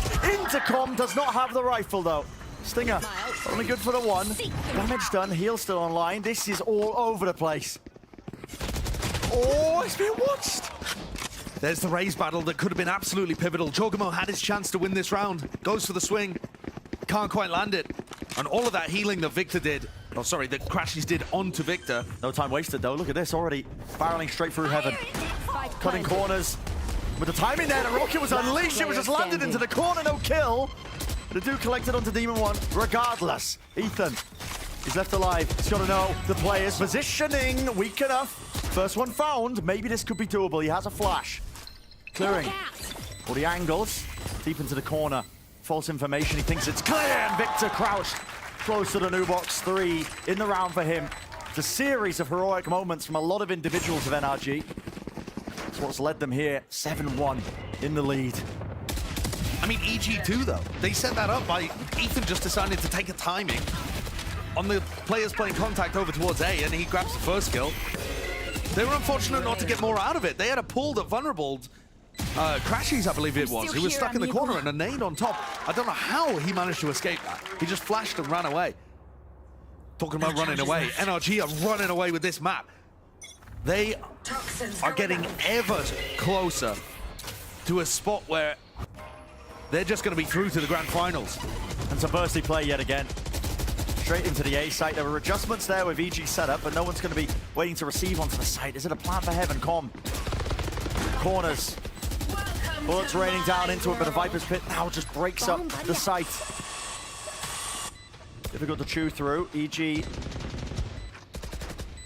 target is going to be trying to clear through into main, but there's so much util to get through. I mean, look at it. The alternation there. The Viper Orb puts a stop to this. Trailblazer though clearing all the way through. Yeah, very look, far back position from Som. Yeah, look, it cleared so much and yet it still did not see Som. Nade. Deep tucked, adjusted. Move for but a moment. You have to try and clear into this pit. It's all or nothing for EG. They're going to throw absolutely everything into it, and it could come down to just this. Spam. It's wrangled. The rifle sing and responding kind for NRG. Last player standing. NRG do not mind that. They have got bankroll for days. They can buy for the rest of the half, even if they started losing out. And it doesn't look like they're going to lose out. NRG, they've just geared up and up the deeper this series has got. And here in map 4, it looks like they've done it. It looks like they've crossed that pivotal line where they've wasted all of the fuel that EG have. Where's the stamina in the BO5? We need EG to come out with a response instantly. These big players, the players that have been huge for them in the past, Demon 1, Jorgamo, they need to be stepping up in these kind of spots if they want any chance of heading to the VCT Americas Grand Finals. And here's the breather. If there was ever a time to do it, change the tide of the fight, the battle, right now. It's looking so damn likely that NRG are able to get that 3-1 win in the series. It's such a massive lead. The second timeout that's being used now by EG. You can feel it. Chance of that Grand Finals appearance in the playoffs just slipped away from them. A little bit further back, and you've got to pull up into the reserves. You mentioned it, Josh, you know, Ethan discussing that last bit of energy that they needed to get it over the line, the finish line. When they're playing against opponents like Lau, it has happened multiple times. They've never quite experienced something like this. A best of 5 is a completely different beast entirely. And with these players who are still fairly inexperienced, only really Ethan at the helm, who's been in spots like this before.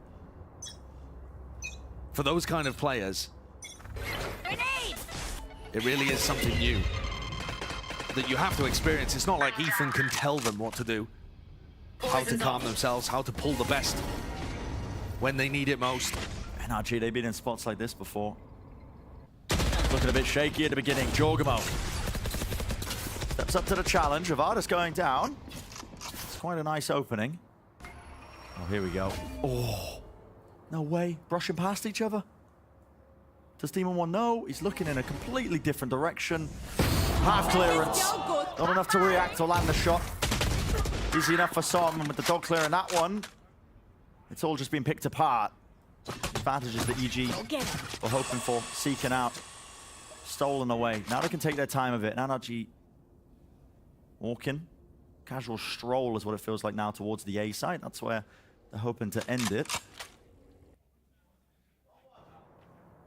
It's going to be Ethan grouped up, stacked behind the box as well, close to the corner. That's Jorgamo.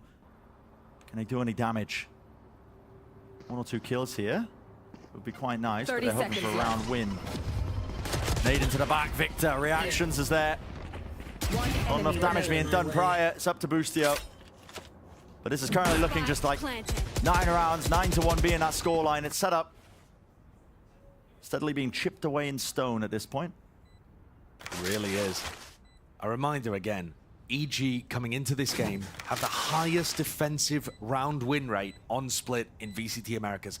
To put that into perspective, usually EG are winning over 8 defensive rounds a half.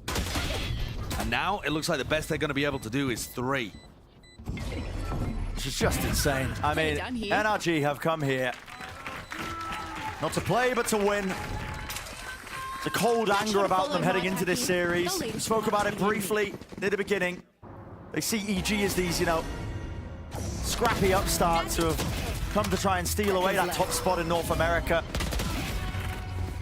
But this is a tremendous answer back from NRG. They have no intention of giving up that top spot. We're done here. Not a chance in hell. No, not by any degree. I mean, they have a fated reunion with Loud in this grand final. Get out of my way. Fast. The updraft dash play, Artist seeking to try and punish. Maybe someone who's just holding that angle right to the side there. Snake by still at his feet. He's vulnerable. He needs help.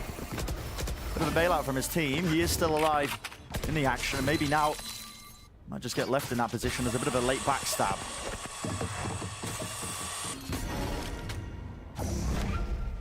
Recall with a star. It's Boostio and Com seek to gain a bit of space now into B main. It's a B split. It'll be the late hit now from NRG. Round to the side. Finesse. He was looking at something else, yet still he lands the kill. Seeks to claim the second. Som's right behind him. Easy for the trade. And the site is theirs. They gain control of this. Artist pushed up deep onto the angle. It's Demon 1 with the AWP and somehow lands that.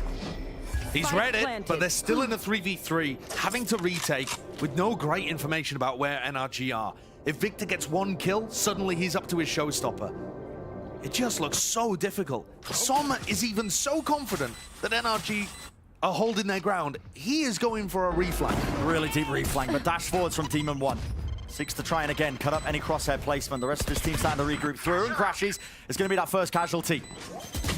Sticking onto defuse now. Jorgamo trying to get it all the way to half. Victor, he can't quite take the fight here, but he waits it out anyway. Rips it away. Half onto the defuse. Plenty of time left, but Som, he picks it. Finds the window of opportunity. And 4 in a round for him under his belt. Absolute masterclass that we are witnessing from NRG. That small duo play. I mean, let's start with this one. Finesse is looking at his mini-map, and he's still able to get the kill there and land 140 onto Boostio. Then the counterplay here. Victor keeps Demon 1 kind of engaged over at B main. That means there isn't a second cloudburst. That means Som can get the kills on the diffuser. Perfect stuff. This is an absolute dismantling. Taking apart. Just a pure statement from NRG. Poison orb emitting. The one advantage that EG had, I mean, what do we call that? 68% of the defensive round win rate. Yep. It's being shattered before our eyes. It's 10-1. Last round of the half. NRG, I mean, just seeking to make it 11. Again, it is bottom of the barrel scraps that are being pulled together for EG with this buy. No good weaponry. Demon 1 at least has a rifle, but we've been looking to him for the tail end of this entire series, really, to be the difference maker, the miracle player that we've been building him up. And he's shown it in previous series in the playoffs, even after they made it to Tokyo. And we were wondering what his mentality would be like. He still played fantastically in the game against Loud. But here today, NRG have just shut down the entire game plan. Had reads upon reads. Dash back, spotted out Common's position. They're going to face it together now with the call. Is there. Ripped away, any chances? Showstopper over the head, sailing away, but it's answered. 1 for 1. 30 seconds left. He went back into it. Yep, no -8s here. Not quite. Olds getting the value. Demon 1. Smoke fades. Finesse is set up, and if he's hitting shots like this, it's over. Got to be the nail in the coffin. Ethan, he's hunting for that rifle. Time steadily ticking away. And the face now, it's all just about over. Decent attempt by Ethan, but 11-1, Josh. And the mentalities must be so different between these two teams as they take a break at the half. I mean, EG will just be despairing, thinking about those maps like Pearl and Bind that they played against Loud, where things crumbled in this kind of manner. And for NRG, they can taste another finals. It's right there within touching distance. Statement map. And over the course of this series, NRG seek to shut down EG completely. Now, quick little break into play. Sean is actually standing by Vitellustrator to talk on the EG attack side. Indeed, thank you, Bren. So this is actually a round from EG versus NRG's first playoff matchup. And I'm gonna show you guys what it took EG to actually win this round. And it's a pivotal swing round. You can see they only won one round so far in their attack half. We keep saying it, they're a very good defensive team. But this is what they needed to do to actually get through this game against NRG. You can see in B lobby right here, this is a recall smoke to get B main control. Meanwhile, over at A, what you're gonna see is Calm actually putting a lot of pressure. Now over here at A is super cool because Crashies will throw an early flash. That'll get Artis on this line ahead of all of this Viper utility. The Viper util is actually what these attacking Vipers do to put tons of A pressure, and it allows them to not run a Sentinel. You can see if you were behind this wall, you would get no info. If you're behind this orb, you would also get no info. So fast forwarding through the round here, you can see the goal for EG here is to get this orb. But I actually want to draw attention to Crashies, who is actually way ahead of this. You can see him rotating through after he gets Artis set up on the line. They have a 4 stack on B. NRG is reading this round perfectly. Everything is going according to plan to them. And fast forwarding through a little bit more, you can see Crashies moving into the site. He gets close. He's dogging through B main. NRG is so proactive right now. But EG, who has the Seekers now, regroup, and they send the Seekers in through mid, which was a great call. It allows the Seekers to split directions, go towards B or A. They follow the one towards A with a Showstopper, and these kills here are insane in my eyes. A Showstopper across the map onto an Opper. You know, Ethan also falling over here, Crashy's falling in heaven, and the round just falls apart for NRG. Now, EG played this round perfectly, but I wanted to draw attention to how difficult it was to beat NRG in this round, because they're gonna need a lot of this to come back into this game. Back to you guys, Sideshow and Bren.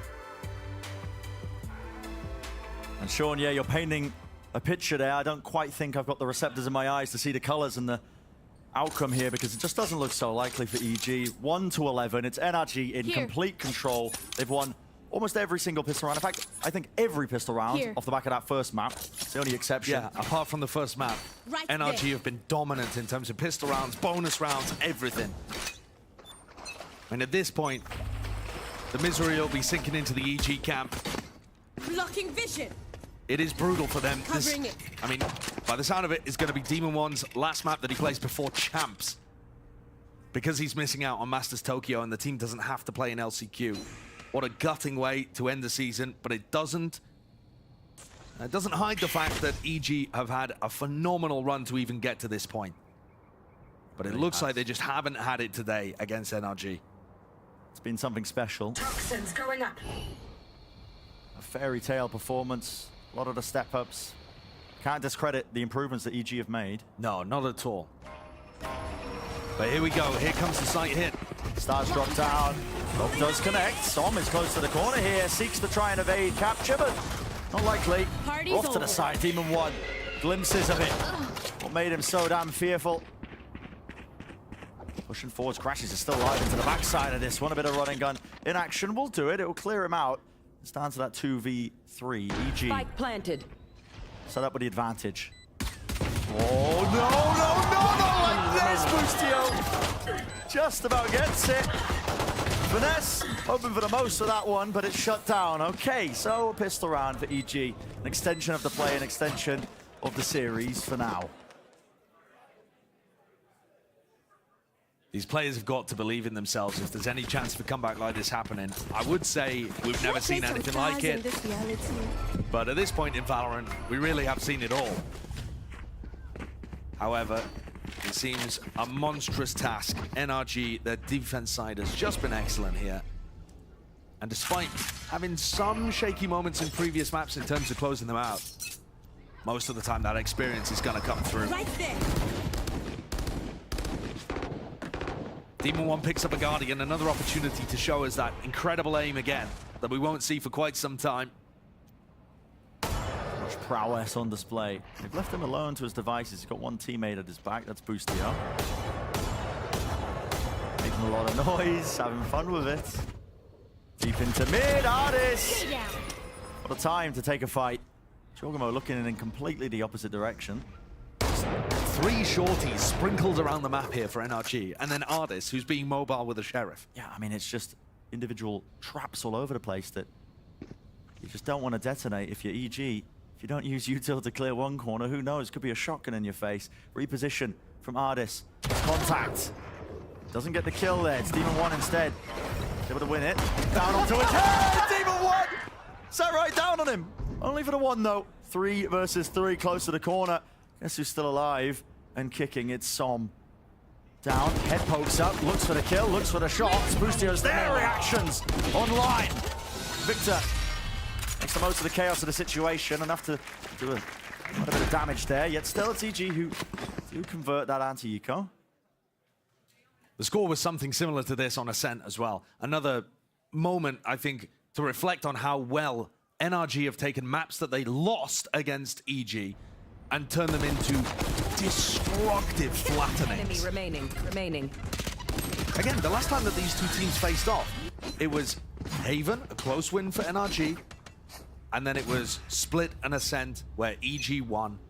Both of those maps have been completely one-sided in the opposite direction here today, showing you how good this NRG squad is at learning from their mistakes and making adaptations, reading their opponent, and coming out with the win in rematch games.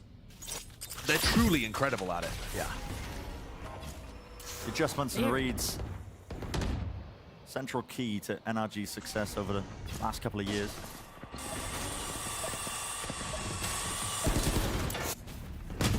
Fight taken here. Ardis a little bit labored, but does win it against Boostio. A chance for Boostio to actually collect a kill there. Enough damage done. And another first kill racked up on the board. Ardis has been amazing at that today. Repushing down onto ramp. Spotted out and sprayed through. Vanessa and Victor. The simple task ahead of them, just to make sure that they contain that, and already the push is starting to come through from EG. Satchel up close. Jorgamo hunting for a flash as well to repeat. Doesn't actually connect onto anyone. And Victor was not noted of that one. Repositions now as well, fading back into hell. Ardis hoping to punish as a stun there, a little bit delayed and late. It's a 2 versus 4. They're tightening the net. Yeah, NRG taking their time with it. They know they can. Getting that squeeze onto it. Now Ethan, he's been good, but it'd have to be something more than that. Truly excellent and more to try and find a way out of that one. That's NRG getting that 12th round. One step away, 1 round away from sealing the deal, taking the series. Series point in our lower bracket finals. 1 round away from that rematch against Loud. Another grand finals appearance for Finesse, for Victor, for Crashies. Another finals appearance as well for Ardis, who's gone from dominant performances over in EMEA to joining this squad and doing something similar over here too. Here we go. What a way to end it. On a bit of a coin flip. Will we see the extension? Will we see the brawl pay off? Double satchel up. Jorgamo deep into ram round the side. Ardis seeking to punish, but he disengages with the dash. The knives quite landing and claiming the kill. Enough damage was done, but healed back up. Now the Seeker's on top of it. Time wasted. Right into it now with Ardis. Trying to break most of it with the frenzy deep into the site. EG going to be claiming that space. Get the spike down though. NRG notices in play. 4 players grouped up towards heaven. They have complete control of it. Now looking to try and fight down into main. A lull in the action. 2 players for EG grouped up towards spawn here. Boostio, Com. Boombot spots it through the orb. Ardis didn't have the gun to take the fight, so the 2 players survive. Com and Boostio doing damage. Being that extra element, this retake starting to go a little bit sideways. Nade goes deep though, sets up Crashies for a nice little kill, already moving forwards. The rest of his team starting to take space, leg claim to the map, and it's inevitable. 2 players left standing. Defuse starting to get stuck, but there is a pull on it. Damage done to try and keep it alive. Victor, half on the defuse, sticking it out, but he's broken. Shut down. And Boostio, last hurrah that keeps him alive. Evil geniuses live to fight one more round. What a play from Boostio. Both Boostio and Com very far away from the action there. In an almost impossible situation. But finds the kill on Finesse over the top of his wall. Picks off Crashies. Anticipating that. I don't know how he found the one onto Som.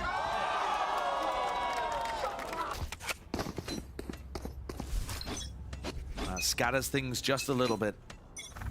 NRG, 3 players grouped up over towards A, expecting something similar once again.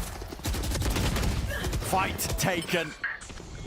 It's the Trailblazer that leads that charge. No one able to capitalize. They attempt to pivot, pushing through, but only 3 players left standing for EG. Som gets out, the repositions there. Demon 1 with the knives, and now he's trying to make the most of it, but it just feels inexorable. Already they fall, one after another, and that's it! Dread it, run from it. NRG versus Loud is inevitable. The uncrowned kings of North America, they take down the upstarts. Cloud9 falls, EG beaten, torn to pieces. The anti-strats the reads, perfection on those 2 maps where Finesse lost to them recently. They just came back with a phenomenal answer. And they get the chance to fight for the crown. The one that's always eluded their heads. NRG, they've won Masters tournaments before, but they've never been able to win in America. This time the competition stepped up. They're going to be meeting Loud in our grand finals. What a way to end it all. The chance for NRG to claim that title that's always eluded them, but they have to go up against their old rivals. Some would say their oldest rivals. Yeah, it's going to be an incredible match, an incredible final. And I also think that the manner in which EG lost should not take away from this ridiculous statistical anomaly of a playoff run that they managed to put together. With a rookie player no one was expecting anything from. The fans were mad that BCJ was out of the roster and Demon 1 came out and just looked superb. He didn't turn up as much in this match, but the overall run in Americas and in the playoffs was excellent from this EG team. I'm very much looking forward to seeing them towards Champs later on in the year and Tokyo with Reformed, but today belongs to NRG. This team, every time they come into a big rematch game, the brain squad at the front of the pack there of Chet and Finesse have just got it on lock. Yep. They did the work, clear preparation, the tendencies were known.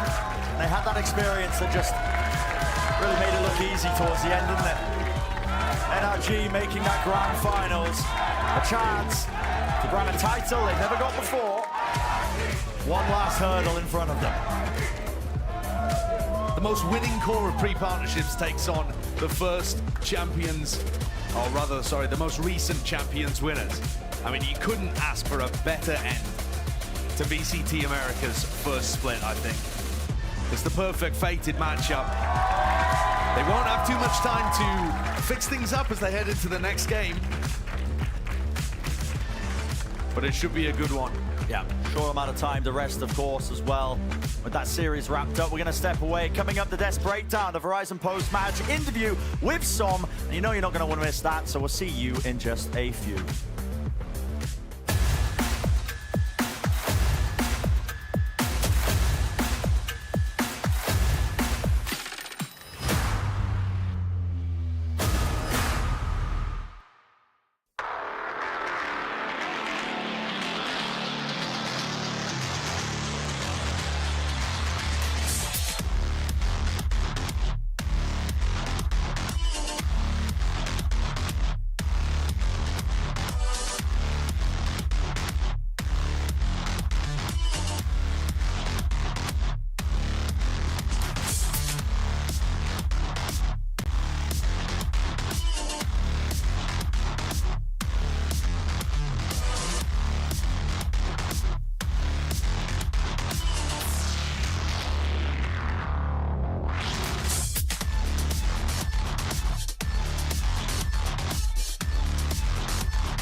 We had a... Not us. All. With the victor of the lower bracket final for the Verizon post-match interview, standing here with Sam. Wow, first and foremost, Sam, congratulations. Not only is this your first BO5 win in Valorant, you're able to move on to the finals of the VCT Americas and do so by getting revenge on Evil Geniuses, the team that knocked you down to the lower bracket to begin with. So a lot of emotions going on. What's going through your head right now? I mean, obviously it feels great to win, especially since it was a rematch, a revenge rematch. And I mean, it feels great, obviously, but yeah. Now, in this rematch, we saw quite a bit of maps that were repeats from what we saw in that last time you played against Evil Geniuses, starting with Haven. Haven was a map where the last time you played against EG, you actually won 13-11. This time around, we saw that y'all switched up the comp. You went for Harbor Viper, and we heard about your reasoning as to why. What do you think it was that made it so it just wasn't quite enough in this rematch? I think we lost both pistols, so that's obviously a factor, but we played a lot of like the small situations bad on us, so we kind of just threw and just gave it to them, but we were pretty confident going to the next map. Yeah, you then went on to win like almost every single pistol after that. And then moving on to Ascent, we've seen historically, especially recently, EG has been looking so good on that attack side on Ascent, and yet going up against you guys today, it's almost like that wasn't a thing because you completely shut them down on that first half. Were you prepared knowing that they do have a really strong attack side? What was the game plan heading in? Yeah, obviously we played them earlier, so we knew their Ascent was good and we lost to them. But we watched it back and we were definitely a lot more prepared. And we definitely knew like a lot of the things they were doing and things that they were trying to fake. So we had a good game plan going into it and we just closed it out. Indeed, and now you and Evil Geniuses, of course, are going forward to Japan, taking a few steps back and looking at their journey as a whole. I think it goes without being said that they've had this sort of Cinderella story where they went from a team that everyone thought, oh, they're not going to even make playoffs, to now joining you and going to Tokyo. So what has it been like, not even as a rival, but as a fellow American team, to watch their sort of reversal and coming back to where they're at today? Yeah, I mean, no one expected EG. I mean, I can speak for everyone, but I mean, they played insane at the last part of the season. So props to them, huge props to them. And yeah, I mean, the only thing is it's kind of sad for Demon One not being able to attend Tokyo. So I do feel for him, but regardless, their run here has been good. So props to them. And your team's run has been great as well, now making it to the finals where you will be playing against Loud. It feels almost just perfect to see this be the final matchup with the insane rivalry that has been going on between your team and Loud's for so long. Loud, a team that you've played twice now. The first time you lost 1-2, and then the last time you played, it was a 2-0 victory. So what are the biggest learnings out of the times that you've played against them in this season, and which of those will be most important in this grand final? Yeah, playing against them in the past, I haven't played them as much as my teammates have, but every time I do, I learn something new, and it's kind of giving me like an adapting kind of thing where I can learn and kind of adapt mid-game. And Loud is like the only team that really pushes me to think past. So I think regardless what happens tomorrow, it'll be a fantastic game. All right, Sam, last question. There's no doubt that your team, especially that core, has had so much experience and success, especially on the international stage, but it's always in the regionals where they haven't been able to clinch it. What would it mean to you if you were able to be a deciding factor in clinching their first regional victory? I mean, yeah, it'd feel great. Me and FNS were just talking about it, and we were just like, well, let's just do it. Let's just do it. Let's make it happen. So, I mean, if we do it and it ends up happening, it would feel great. Awesome. Thank you so much, Sam, for taking the time for this interview, and congratulations once again to NRG as they will be playing Loud tomorrow. For now, let's head back to Golden Boy and the boys at the desk. Thank you, thank you. Thank you so much for that one, Smix. And oh no, it seems like we had some problems. Tactibear had one too many bananas and spilled and fall. You hate to see it, but Looks like the conspiracy theories are going to go with the bear. In any case, folks, welcome back as I'm Golden Boy, joined by Mimi as well as Doug, and we have Crashies from NRG here, man. One, congratulations. How's it feel to get that win? I know you guys are always really good at those rematch games, but you didn't have a lot of time to prepare. What has the last couple hours been like for you guys? Yeah, I mean, I was just super happy to close the game pretty fast, in my opinion. We feel like we should have 3-0'd them. We were playing really slow on the first map, and we talked about it a lot when we went outside. But yeah, I mean, these days have been really crazy for us. I mean, yesterday was a super long game, and then we had to play a best of 5 today. So Chet and FNS were just prepping everything they could, last minute. Chet hasn't been sleeping very much. He's been grinding for us super hard. So shout out to Chet. But yeah, I mean, these days have been crazy. We've just been super focused, and yeah.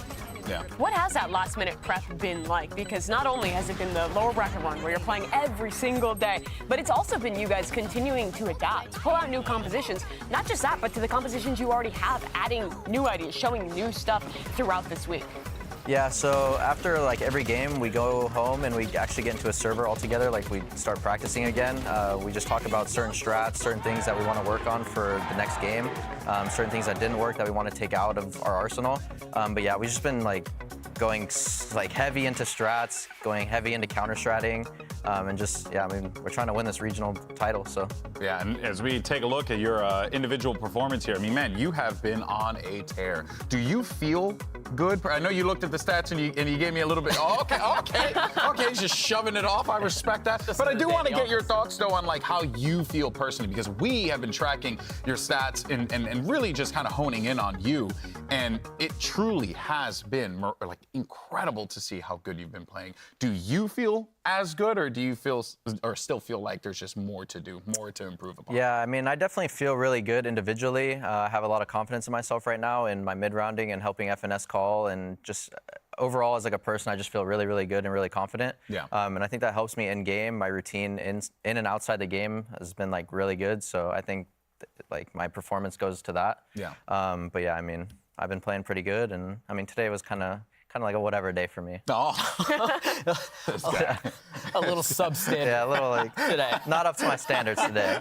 You know, what's funny too is we talked about this a couple times on the desk today, because I think there are two aspects of your game that really feel like they're peaking in this playoff run.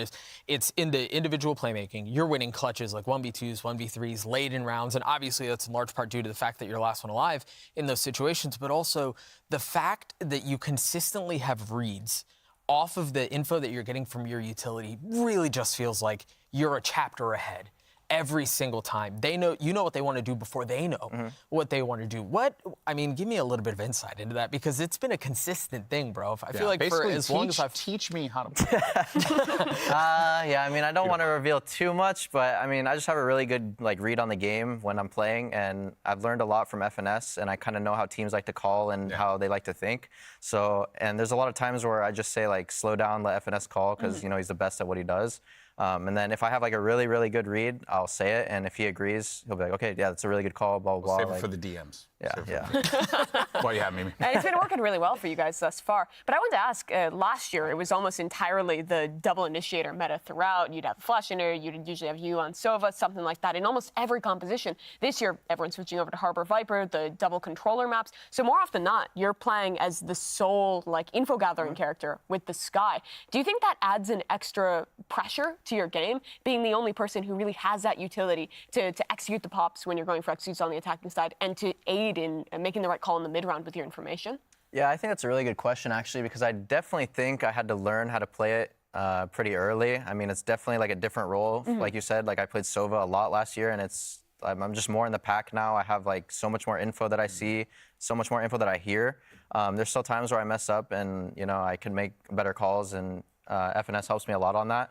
But yeah, it's definitely been me adapting to the role I'm in now, and yeah, I mean, I'm looking to get better and hopefully just keep calling. Well, it shows in the results, buddy, because if we take a look at the playoff bracket today, it completely filled in now, and here we go. There it is. There it is, what you guys were striving for all season long. It started a little rocky in the beginning, but you ended up getting there in the end, and yet you're gonna face off against your Brazilian rivals for I think the 800th time. I want to really kind of hone in on that one there, because there's obviously the friendly rivalry, and I know that you guys all respect each other. So is this a game that you do genuinely look forward to? Because do you feel like you're kind of like what Sam said? He's challenged. He learns something new every single time. Is it similar for you? Yeah, I definitely agree with that take. We respect them a lot as a team. They have been dominant for a very long time. And I mean, yeah, like we love playing them. It's always a great game when we play. Yeah. And yeah, it's just mind games every single time. We respect the players a lot. So yeah, I'm looking forward to that game. Do you guys prepare any differently, knowing it's loud? Because you guys have such a history, particularly for Sudak and Finesse, calling against each other for, I don't know, like 10 games in a row now throughout the last year? I wouldn't say we're prepared differently. I would say in the game, it's more like mind games and stuff between FNS and their IGL. I mean, like I said, we're just so familiar with each other. We know how each other think, how each other play. So when it comes down to the high-pressure situations, it's basically just mind games. Well, what do you feel like, given the fact that you guys have already played once this season, what do you feel like, if you had to identify one thing that needs to change for you guys to win this series tomorrow, compared to the last time you guys played, what do you think that is? I think a big part of it is going to be shutting down Aspaz again. I mean, he's been on a tear this whole season. And, I mean, a big part of why we won last time was, I mean, we shut him down. And I think that has to happen again tomorrow. Okay, and last question. You guys have been dubbed the uncrowned kings of North America. You have gotten so close so many times, but this time it's a little different because this time you will make history as the first ever team to win Americas, to win this whole thing, this thing that we have built. Does that moment kind of like, has it hit you yet, or how are you feeling about that? No, it hasn't really hit me. I think a goal of ours, just we really want to win like a regional title, just because last year we weren't able to do so. Yeah. We always had so many. So it's just a regional title to you guys. It's just a regional title. Okay. Like we're not putting Don't any let me more. hype you up. We're not putting any more pressure on ourselves than we need to. Like it's just been a goal of ours. We really want to win this regional title because, like I said, last year we weren't able to. So it'd be super important for us to do it. And then going into Tokyo with that confidence, momentum, it would be nice. So just forget everything I said leading up to the question. Just remember your answer and don't worry about the pressure. But in any case, brother, absolute blast to have you here. Thank you. And I'm very much looking forward to what's going to happen tomorrow. So thank you so much for joining us. Love that handshake. Mimi, Doug, always a pleasure to have you guys here. And of course, for Sean and for Wyatt and for the rest of the crew for today, this was an amazing day, but the day belongs to NRG. We will see them tomorrow as they take on the Brazilians Loud in our grand finals of the Americas split. You don't want to miss it. Thank you so much for watching. And as always, we'll see you next time. Here's your Prime Gaming post-day highlights. Peace.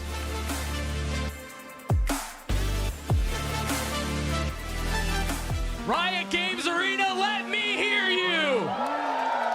EG is looking to stun the world yet again with another defeat of NRG. But if NRG is able to do what they do best, win those rematches, this could be a dangerous game that Evil Geniuses is playing.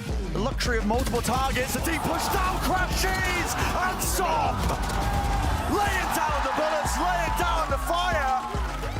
Seconds, the time running down all the way, and it's all set up from the flash, round the back, Boostio, 13-11, map 1 under their belt. Round all the way forward, what a beautiful flash. They're fucking flashback. They're all blind, literally all of them. Let rip, but no one clears logs, and no one clears finesse. The map is finalized, it's shut down, and we're gonna see it 1-1. Dog round the back stuns him up, so we actually can't fight this one effectively. And Victor's all the way through. It's all over the place. Comp is left to try and hold off this push. Everyone grouping up. Demon 1 is trying to make the most bananas. He shuts them down. NRG finally put the map to rest. Flash in his face. He disengages though.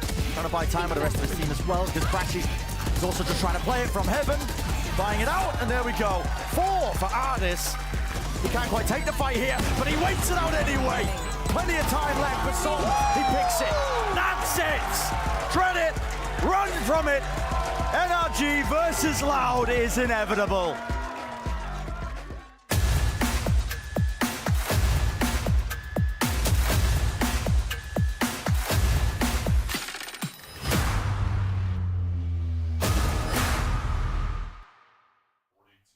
Does anyone have a bottle of water?